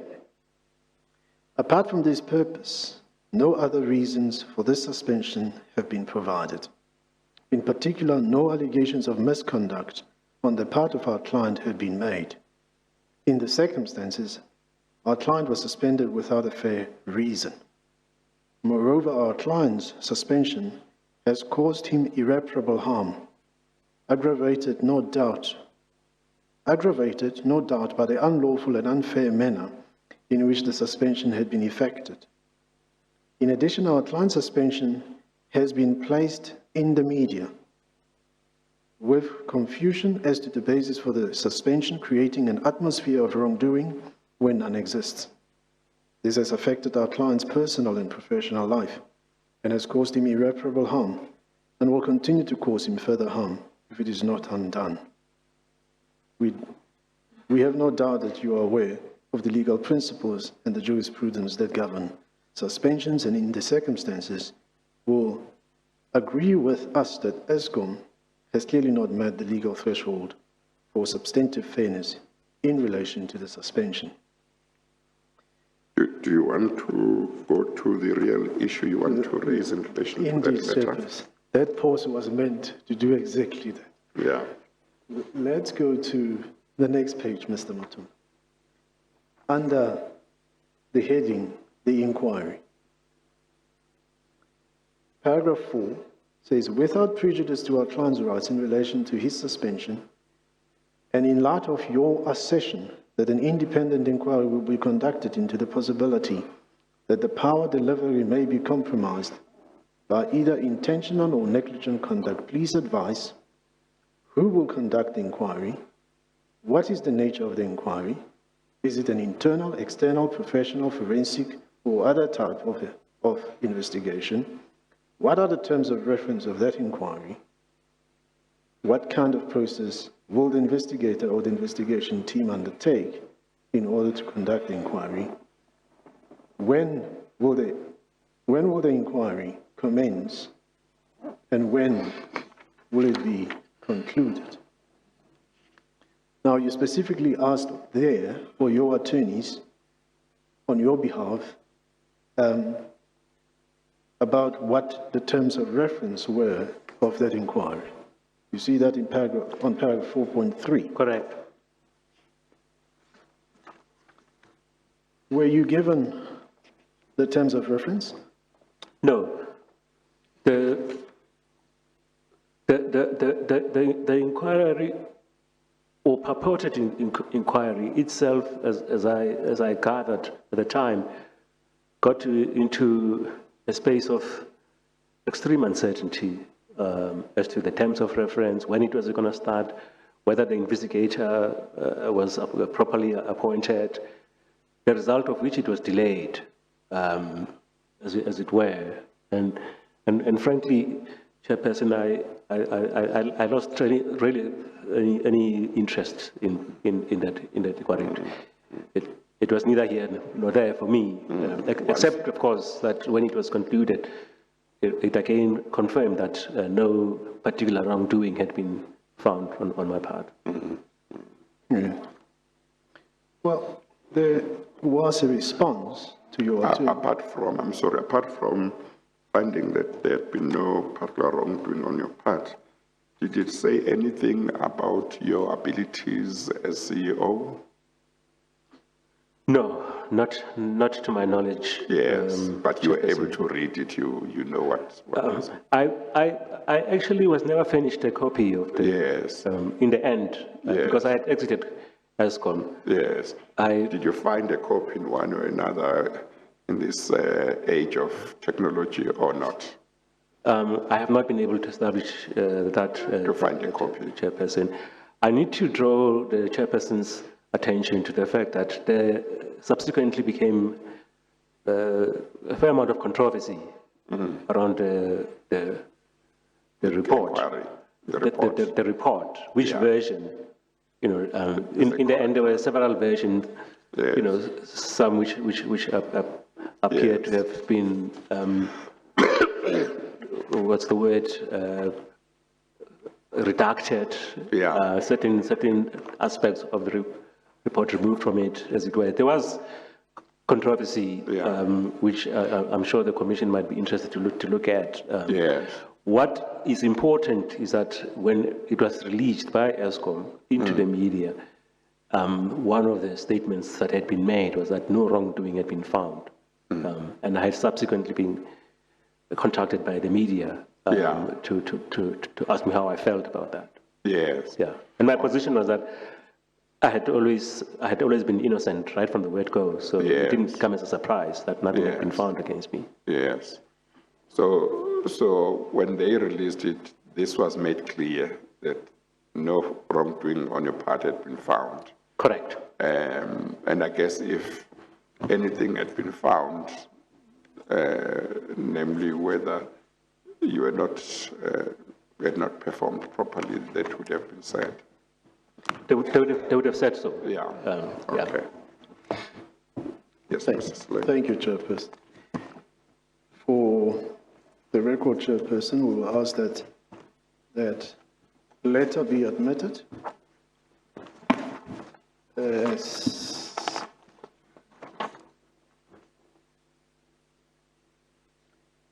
exhibit U 13.9. The letter from Chettle Thompson and Escom Incorporated Attorneys addressed to Mr. Zola Tsotsi, Chairperson of Escom Holdings South Limited, dated 18 March 2015 is admitted and will be marked as Exhibit U 13.9. Thank you, Chairperson. Mr. Matona, back to this media article. We were busy with U 13.15. I had read the bottom, the paragraph at the foot of the page, 614. Brown also announced that the terms of reference of the so-called deep dive probe of Eskom's finances, maintenance protocols, diesel costs and coal supply, and costs had been finalized by the board. Now, I've asked you whether, did you become aware at the time of this media report? No, not at the time. This is now on the 17th of April, 2015, the month after you had requested what the terms of reference were. Now, Minister Brown is said to have said they are finalized. Were you ever provided with a copy? I was never provided with a copy. The paragraph further reads, the 4 executives were suspended in mid-March in order for the investigation to proceed on an unfettered basis. You turn the page, you just flip the page over to page 615. It reads, the delay in finalizing the terms of reference had arisen as a result of former chairperson Zola Tsotsi, who resigned on March 31, having sought to draft the terms alone. He had also not followed correct procedure in appointing Nick Linnell to oversee the investigation. Now, I know that I've asked you about Mr. Nick Linnell. And now here it is alleged that a proper process wasn't followed in his appointment. Have you, or may I say, during your suspension, at the time immediately following your suspension, did you become aware of Mr. Nick Linnell? No. Not at the time. I did, however, pick up this name because it featured in the media as the person who had been drafted in by Escom to do various things. Linked to our suspension, linked to the inquiry. I eventually knew this, which is the point I was making to you, Chairperson, that there was a bit of controversy around this. But the interesting thing now that we're here is, as we can see, we were suspended for a purported inquiry whose terms of reference, whose scope, probably duration, a lot of things had not yet been decided about this inquiry, as you can see. You know, so and yet the board saw it fit to suspend us. I find that curious. I couldn't help the opportunity to point that out, Chairperson. Yes, you were suspended on the 11th of March, and on the 17th of April, that is just over a month later, Mr. Molefe was announced as seconded to Escom. Yeah. Mr. Slege, how far are we from finishing? We've gone past 4 o'clock. Let me, maybe 15 minutes, Chairperson. Okay. And we are done.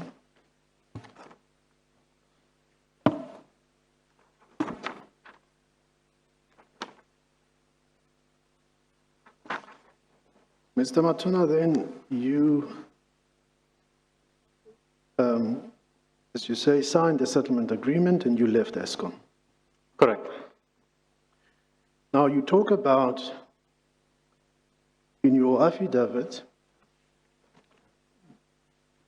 an occasion where you meet with the former President Jacob Zuma. I'm sorry, before you get to that, because I suspect that might be the last topic. Yes. Can we go back to his settlement agreement? Have we put it in or is it separate? Oh, yes. Or we have not put it in? Have you got your settlement agreement there, Mr. That's Matola? on page I 330, don't know if item 7. 7. This 7. 7. Item 7.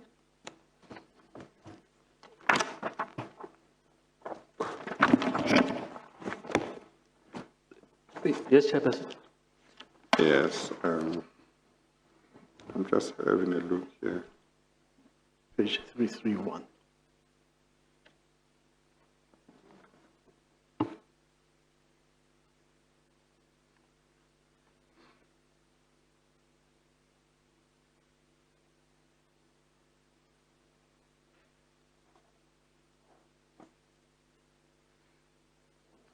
I note that in clause 3.5.2 of the settlement agreement,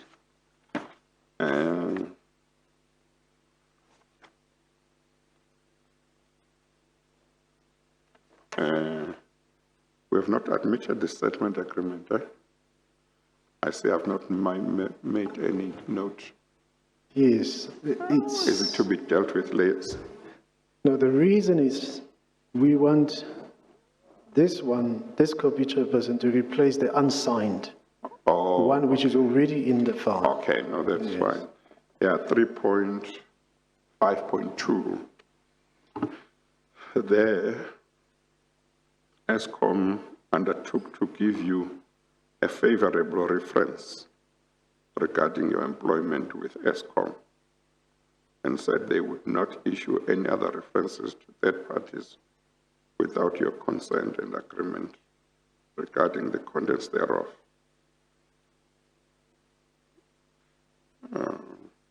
That seems to suggest to me that they had no problem with any conduct on your part, and maybe also in regard to your performance.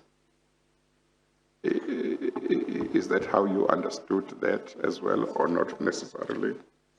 No, precisely the point, Chairperson. Yeah. It says here that they would provide a favorable reference, Yes. which means that they will represent me Yeah, favorably. properly, as I should, Yeah. in terms of my competence and my integrity.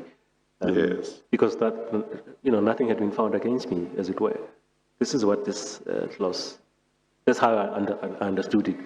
Yes. Of course, I've never had to go request Escom for any reference. Yes, yes. And 4.3 talks about some, I don't know whether it's pension benefits that you would have been entitled to if you had stayed on for a further 10 months or so. Is that right? Correct. Just talk through that clause and tell me what that benefit was about. So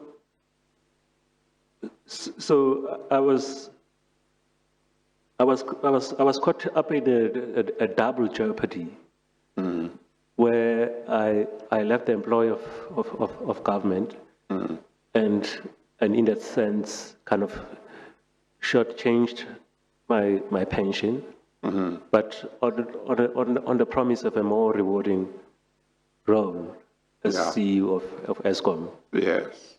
And now that also had become almost, upset, as it were. And so the minimum, in addition to the package that, the 12-month package, was to make good the difference, call it a penalty, a pension penalty, which Escom agreed to pay. Yes. To restore me to the position I would have been had I continued in my position as Director General. Yes.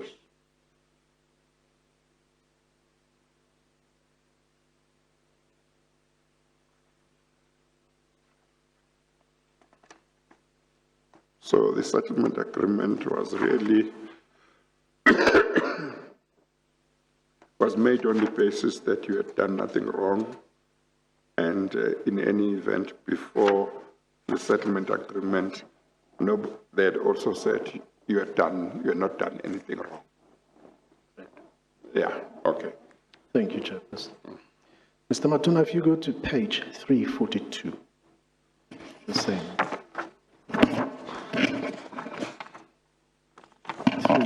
342. 342. Yes. Correct? I'm there. Explain to the Chairperson what is that document. It seems to be an annexure to your settlement agreement. Yes, so because the matter was the subject of public interest, media interest, I had also agreed that Escom and myself will issue a media statement, which statement Escom drafted, and I looked at it, and I was comfortable that the statement could go as crafted, and hence it's attached to the agreement. So the document is marked Annexure A, official communication, and it reads, Escom and its chief executive, Mr. M.J. Matuna. Is that yourself?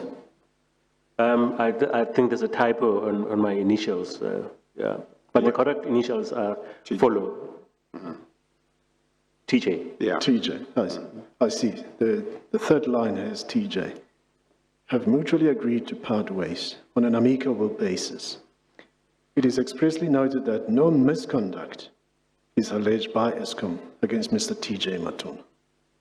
Mr. Matuna believes that the agreement to separate is in the best interests of Escom to allow the board to pursue its plans for the company under the current leadership.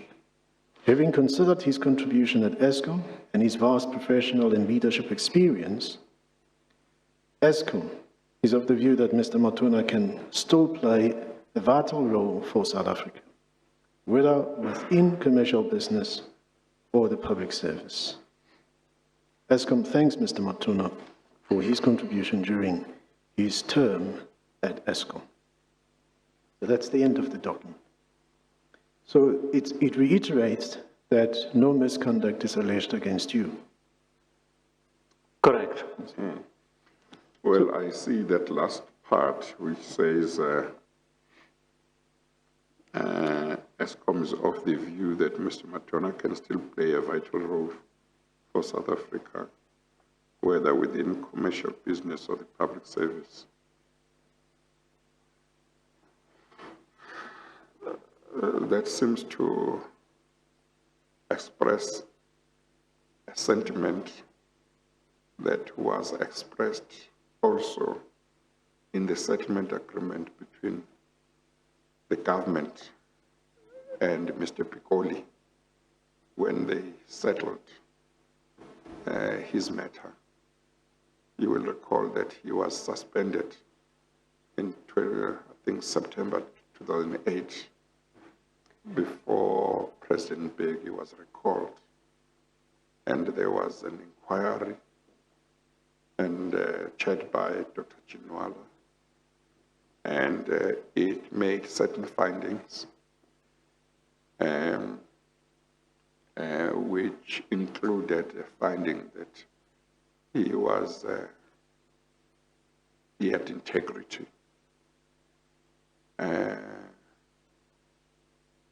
But I think I can't remember whether it said he should be taken back.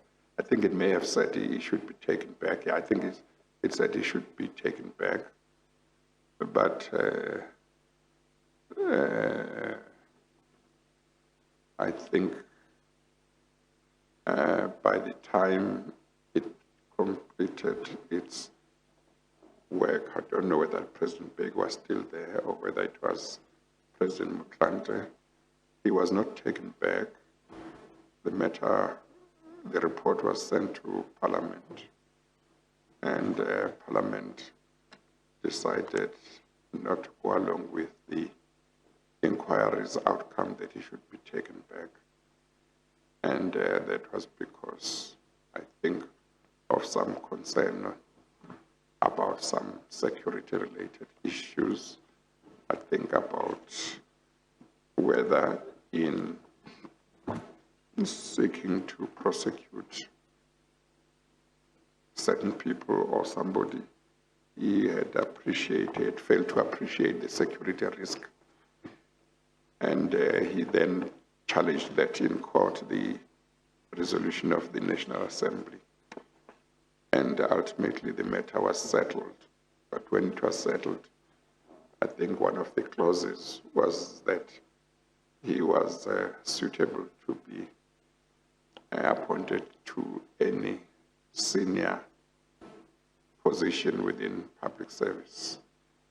And I think the settlement agreement that was concluded between President Zuma and Mr. Mkolisi Ngasana had a similar clause as well. I just make that observation. It's interesting. You might not be able to say anything, but if you want to say something, you may do so. The only thing I can say, Chairperson, is that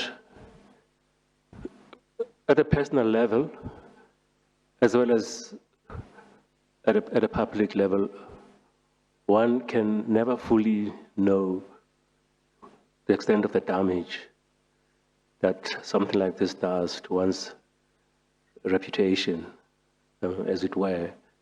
And so to the extent that this commitment, which Escom made freely of their own pollution, helps to ameliorate the situation, it is welcome. But at the end of the day, I think what matters is the fact that up to today, no one has found that I have done anything wrong that warranted that sort of action taken by the Escom board against me. Of course, what seems to be a common feature among all the three settlements that I've mentioned, namely your settlement with the government, Mr. Ngasana's government, settlement with the government, and Mr. Pikoli's settlement with the government, is that none of you appear to have been found to have committed any misconduct. Certainly with you, certainly with Mr. Ngasana, and I think certainly I think also with Mr. Pikoli, there was just something that was said about whether he had appreciated certain security risks in approaching certain matters the way he had approached. But all of these people appear to have been pushed out by government in circumstances where a lot of people would not be able to find what they had done wrong. Okay. Thank you, Chair. Yeah. Sorry, Chair. I wanted to pursue something. in your questioning. Mr. Matuna, I was... Your voice has gone down again, Mr. Yeah. Selega. Mr. Matuna, I was about to refer you, or to ask you about what you referred to as the meeting you had with the former President Jacob Zuma in your affidavit. And a quick way to deal with it is to refer you to the page number, which is on page 21 of your affidavit.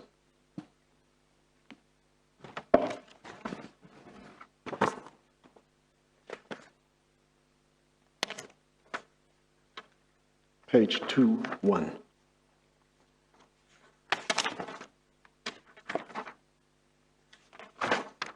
Now, if you may please, and be brief in your explanation to the chairperson, how that meeting came about. So I have now settled with Escom. I've moved on from that episode, contemplating my future. I get a call from the office of the then President Jacob Zuma, indicating that he would like to meet me. Now, I might also say that in the aftermath of the events at Escom, I had requested to meet him. As part You had to? I had requested to meet the president. Yes, okay, after you had exited Escom. Well, Or before. after my suspension. Or Yeah, during your during suspension. just to deal with that crisis Yeah. of my suspension, I had put out a request. I had not had a response. Eventually, I did not meet the president around that time. I got a call to say that he would like to meet me, which is about June or July. I can't be precise of the time, but I recall that it was after I'd settled with Escom, and in a sense, the matter had been laid to rest. I suppose you could say the matter had been laid to rest in that way. I got a call, and I subsequently went to see the president. I think a few days later. I had not been told what the purpose of the meeting was. I said to the lady, when she asked me, "Are you available?" I said to her, "Of course. If the president wants to meet me, I have to be available." And we had a meeting. It was just the two of us, as it were.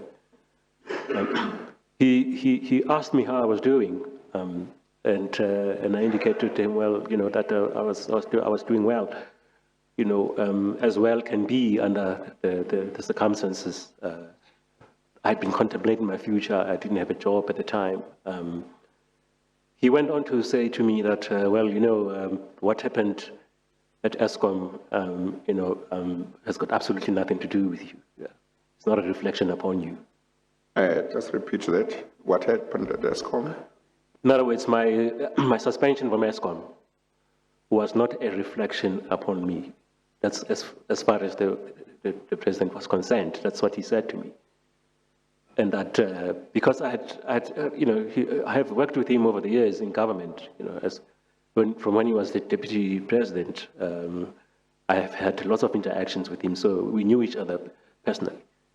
And he had said that, the events at Escom was not a reflection upon me, and that he personally still held me in high regard, and that the whole of government still held me in high regard. I had served this government from day one, from 1994. Probably now the longest, one of the longest serving senior public servants, as it were. So I kind of appreciated where he was coming from. What he did say was that I got caught up in the middle of a spaghetti. Those are the words he used. Of course. Did you understand what he meant by those words? I didn't understand what he meant, and part of the reason is because I had waited you know, for him for quite a while, and you know, he was rushing. You know, there were other meetings prior to my appointment with him, and I got a sense that he was rushing. But we sat for about 20 minutes. I didn't understand what he meant. You know, he kind of said you're caught up in a spaghetti. I knew there was a lot of turbulence at Escom at the time. You know, operationally turbulence, operationally load shedding, but certainly turbulence in terms of government. You know, the board was at war with itself. At least the board that I found there. You know, there was a lot of infighting within the board. So anyway, you know, he then said to me, they would like me to come back to government, to come back to public service. They didn't want to lose, the government didn't want to lose me to public service, as it were. I think he just wanted to establish where my headspace was, and he said that he'd give me a call again at a later stage. So I left the meeting. We never got an opportunity to speak again over that conversation, as it were. That's the events that I've captured here. Yes. So that's, according to your affidavit, that's around July 2015. Correct. And you say the president, and now I'm reading from your affidavit, page 22.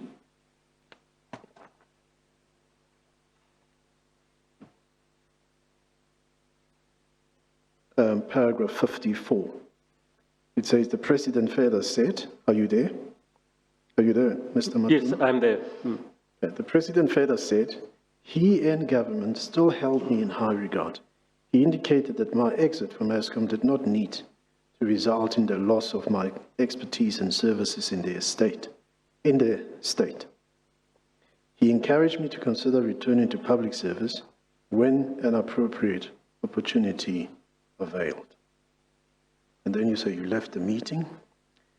Paragraph 55, at the end of it, the last sentence says, he concluded by saying he would contact me again in the subsequent due course, but that did not happen.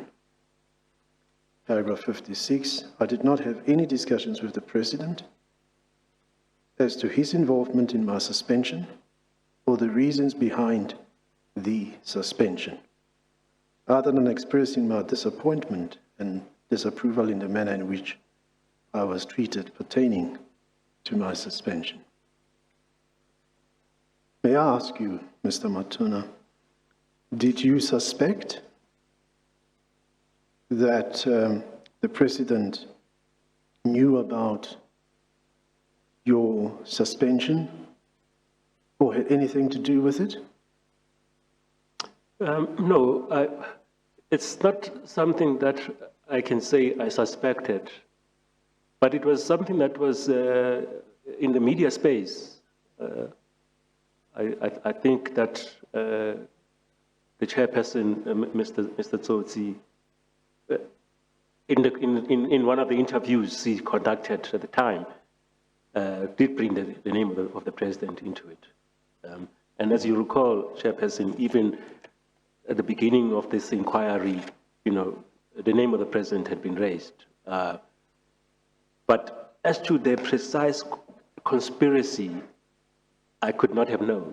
And it's something that, I guess it's still out there. I mean, I know other people have testified about it, as it were. I personally, I wouldn't have known that. Yeah. I'm asking that question because of what you said. The president said to you that your suspension at Escom is not a reflection on your professional character or abilities. Why would he say that? Why would he say that? I don't know. I really don't know. I mean, I thought that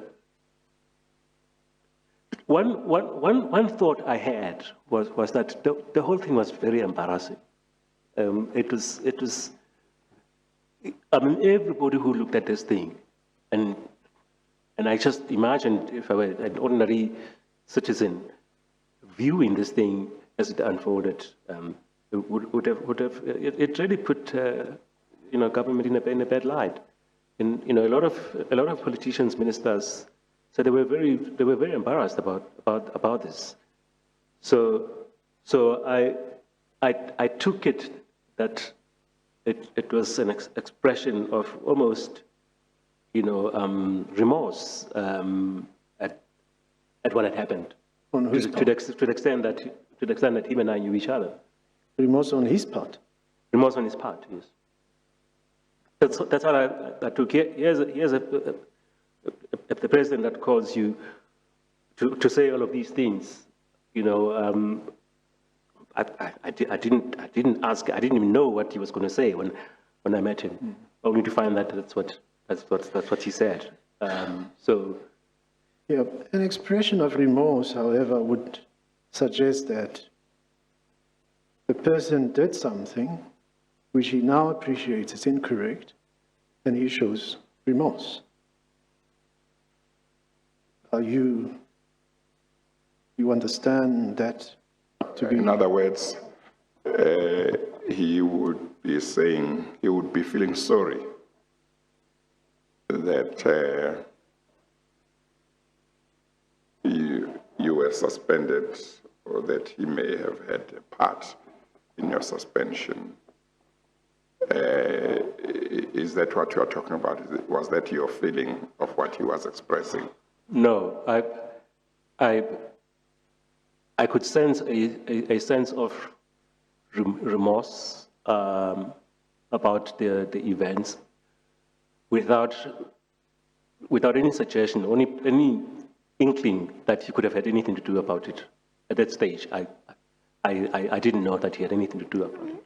Without any suggestion that he was saying suspension should not have happened. Because what the advocate is saying is that it may be that he had a hand in it, and now that it happened in the manner he felt remorseful about it. I'm saying I can confirm the remorse. I don't know whether that reflected the extent. The basis of the remorse was the fact that he had been involved, because I never asked him, and the issue never arose. Yep. Thank you, Mr. Martin. Page 23, the last paragraph there. Page 23. Yes. Well, you do say in it just before that, I did not discuss with the President whether he had any hand in my suspension or the reasons therefore.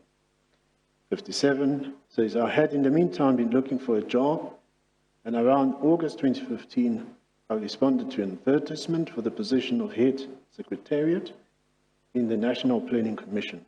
I was interviewed by a panel of cabinet ministers and subsequently recommended for appointment to cabinet around September 2015 in accordance with the applicable process. Are you still in that position, head of secretariat? Yes, I'm still in that position. So your suspension is 11 March 2015. You separate with Escom in May, 15 May 2015. And June, July, August, September, 4 months later, you were employed as the head of secretariat in the National Planning Commission. Correct. Is that correct? You say it's an appointment to cabinet. It's an appointment that was approved by cabinet. And this National Planning Commission, where is it located? It's in the presidency. Is it in the presidency? Correct. And so who was the president at the time? It was President Zuma.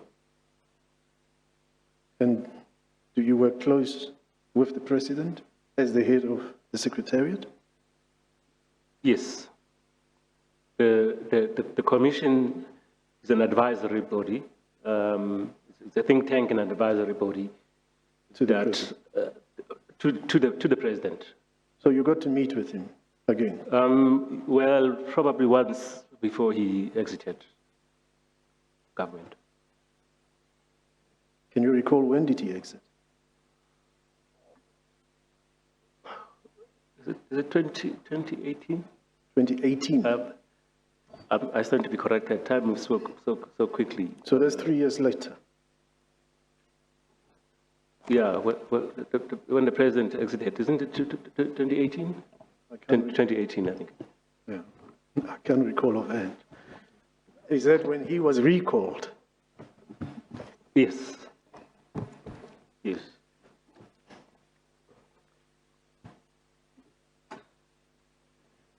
Thank you. Chairperson, that concludes my questions to Mr. Matuna. Yes, thank you. The rest of his evidence is contained in his affidavit. Have you got him to confirm the transcript of the contents of the transcript when he was interviewed as true and correct? Has that been done? I think we must do it if it hasn't I been think done. we should do it now, Chair. Yeah.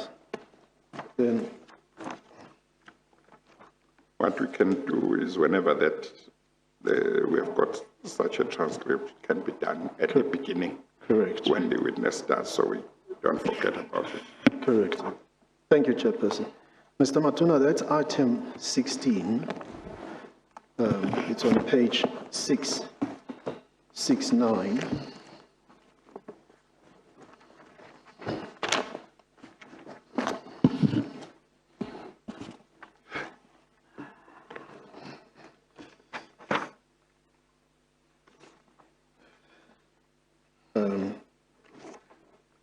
I think I showed you a copy this morning.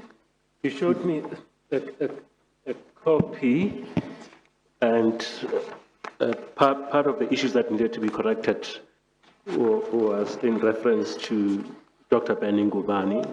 Hang on, Mr. Slager. I see here, Oh, I need to identify. I think we should not confirm it now. I see it's got chairperson and registrar and so on. It could cause confusion that it was done here. So I think, firstly, it should be labeled not as a hearing, but rather as an interview. Yes. As an interview Right. of the witness by the relevant members of the legal team of the commission. And I think that then don't have chairperson in order to avoid confusion. Yes. Just have the name of whoever is speaking there They have it right later on. later in the document. Yes, They yes, start at the bottom of the page, they then pick it up. yes. So I think also for registrar finds either the name of the person or Correct. some other title, just so that there'll be no confusion between a transcript from this hearing and a transcript of the interview. Correct. And then what you can do after those corrections have been made, and any other that Mr. Matona wished to make, after all of those had been made, you could actually have an affidavit. That's exactly what I was An going to propose. affidavit by him, Yes. referred to which the transcript will be attached as annexure, Yes, which will say that the contents of the annexure are true. and correct to the best of his knowledge and belief. Correct. Yeah, so let's not do it now, but Correct. you can do it that way. Thank you, Chairperson. Yes, okay. That's perfectly in order. Yes. Counsel for Mr. Matona, is there any intention to re-examine? I thought there was or there wasn't? There It's an wasn't. attorney. It's an attorney, Chairperson. He may, Oh, I'll let him address you. do you intend to re-examine? No, okay, all right. Mr. Matona, thank you very much for coming to give evidence to in the commission. We appreciate it. You are now excused. Thank you, Chairperson. Thank you. Just a moment, may I address you shortly, just 2 minutes? But Mr. Matona may be excused, yeah. You can be excused. You are excused? Okay. Well, you must just wait until Thank you. Mr. Selega has indicated if he's done. Thank you, Chairperson.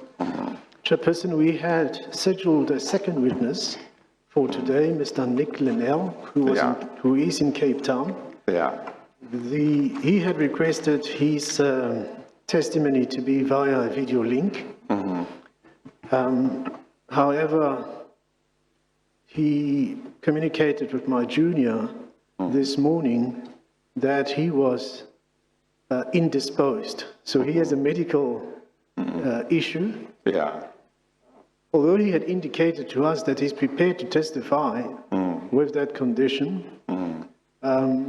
I had opportunity to speak with him on the phone and establish whether he was fine to proceed on that basis, in the condition he's in.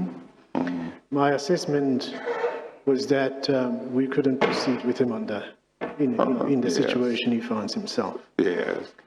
So we'll have to make another arrangement. We will have to make another arrangement for him. Yes, okay, no, that's fine. Other than that, tomorrow we proceed as scheduled. Yes.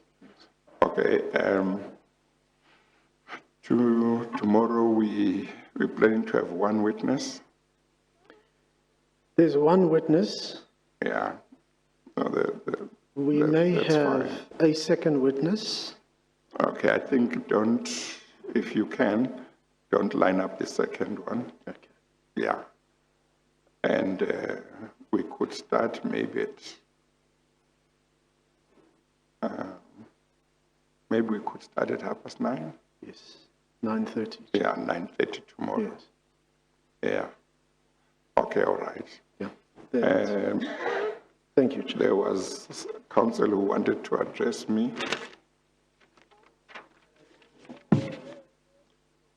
Yes, okay.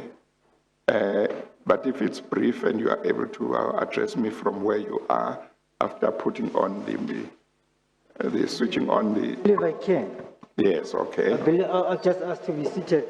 The chair is. Yes, that's fine. To be standing, the chair is horribly uncomfortable. Yes, okay, For that's purposes fine. of articulation. Yes, that's fine. Chair, I'm for Ms. Lynn Brown, and my presence here today is purely by chance. By schedule, I was here to listen to Babu Zolatoti as per the Rule 33 invitation. Now, being here, I listened to the evidence of Babu Mr. Matona, yeah. Matona, and my client is mentioned. We have not been given that Rule 33 notice, and my client, I don't think, is even listening. Now, I don't have the script to follow the evidence with insight. It just put us in a bit of a difficult position on that score. I don't know how it came about, but we are where we are. Oh, At the back foot, as far as the evidence of Mr. Matona relates to my client, in particular in light of the disclosures that came through today. yes. Mr. Selega? Thank you, Chairperson. Chairperson, yes, indeed, some reference to Mrs. Lynn Brown has come up during the evidence of the witness, but that arose from the explanations and testimony given by the witness in the process of his testimony. I did indicate to my learned friend that I will notify him belatedly about a witness, but will give him time to prepare what he needs to do for his client. So although the notification is belated, the time for them to canvass whatever gets to be said will still apply. Well, basically, to the extent that you might wish to make some or other application under the rules, the time periods would have to be computed from the time you receive them. You receive the notices. If you have not received 3 notices, you will get the time, I think it's 14 days, would have to be calculated from the time you receive them. But I think, but I think what you are saying is any reference to Ms. Brown, Ms. Lynn Brown, wasn't in the statement of the witness. It came from elaboration during the evidence. It wasn't expressly in his statement. It was not expressed, yeah. Yes. Yeah. You understand that? I do, Chair, in fairness to my learned friend, he did indicate that he will give me notice, but I honestly did not believe it related to Mr. Matona's evidence for today. But I may just point out that there were at least 2 documents that could not have come out today. There was 2 press statements, one when Mr. Matona was appointed in August, and there was also reference to the one on 17 April. Those did not arise from the witness chair. Probably those arose during preparation, just in retort to the spontaneity of the mentioning of Ms. Brown. Yeah. Thank you, Chair. Can I leave it to both of you to sort out how to address whatever dissatisfaction there may be outside of the forum? I'm happy to do that. I'm sure we will come to sort it out, a workable agreement, Chair. Okay, all right. Thank you, Chair. Thank you. Indeed. I think there was somebody else who seemed to indicate they wish to say Oh, something. Mr. Tsotsi. Okay. They must sanitize first.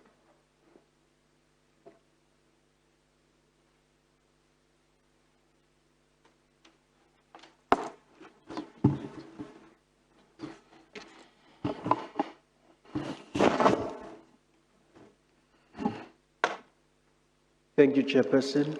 Yes, Mr. Ngabesha. Firstly, just to place on record that we, through my client, only received the statement of Mr. Matona this morning. And so, as of the time that the commission commenced with his testimony, we had not had opportunity to peruse it. Yeah. And then By the way, who do you represent? Mr. Tsotsi, Mr. Tsotsi, okay. who I understand could possibly be your next witness tomorrow, Yes. hopefully after Mr. Linnell, whatever position is adopted in as far as his testimony is concerned. Yes. Whatever the case may be, we have come to conclude that Mr. Tsotsi could be considered, in terms of your rules, as an implicated person. I'm sorry, just raise your voice, Mr. Ngabesha. You have come We to the have come to conclusion. conclude that Mr. Tsotsi, in terms of your rules, could be interpreted to be an implicated person. Thus, we are seeking to apply to cross-examine him. And we think it would be fair, if at all possible, that that cross-examination occurs before Mr. Tsotsi is led in his evidence in chief. I just want to make sure I understand properly. As I understand it, you may apply for leave to cross-examine, but you are not sure whether you will. Is that correct? No, Or you we will? are certain. We You are will certain. apply? Yeah. For leave to cross-examine who? Mr. Matona. Mr. Matona? Yes. Oh, okay, all right. And then you made another point. I was simply sketching the background, Chairperson, that we were not privy to the document, which is the affidavit. Yes. Otherwise, we would have Applied before. made the application formally ahead Yes. of my submission Oh, now. yes, Now, noticing yes. that Mr. Matola is being recused, Yeah, and my client is likely to take the stand as soon as possible. as soon as possible, Yes. we thought we must bring it to the attention of the Yes. chairperson. Yes. In the break, lunch break, I'd mentioned earlier Yes. to Mr. Sileke Selega, yes. that once we have made that conclusion, we'll alert him, which we did. Yes. So we Yeah. beg your leave. If there Yeah. is a procedure to follow, we'll follow it. But the Yes. timing might necessitate that we bring Yes. it at this point, and if it pleases you, then proper arrangements can be made that maybe tomorrow we start with that cross-examination. The application for leave to cross-examine Mr. Matona, that will be lodged in due course, is that right? I need your guidance, Chairperson. There's Yeah. an issue of timing. Yes. Well, you can, I think in terms of the rules, you may apply you should apply within 14 days from the date you receive a Rule 33 notice. You Which, may apply within 14 days. agreed, Yes. which in as far as Mr. Matona's evidence, we did not receive. Yes, yes, yes. But arrangements, if the application is granted, arrangements can be made for Mr. Matona to come back. Wonderful. Thank you very much. We just thought we must place this on record. Yes, okay, no, that's fine. Okay. May I be excused? Yes, okay, no, that's fine. I think there's nobody else who wanted to say something. We are going to adjourn then for the day, and tomorrow we'll hear the evidence of Mr. Tsotsi Correct. at 9:30. We'll start at 9:30. We adjourn. Thank you, Chairperson.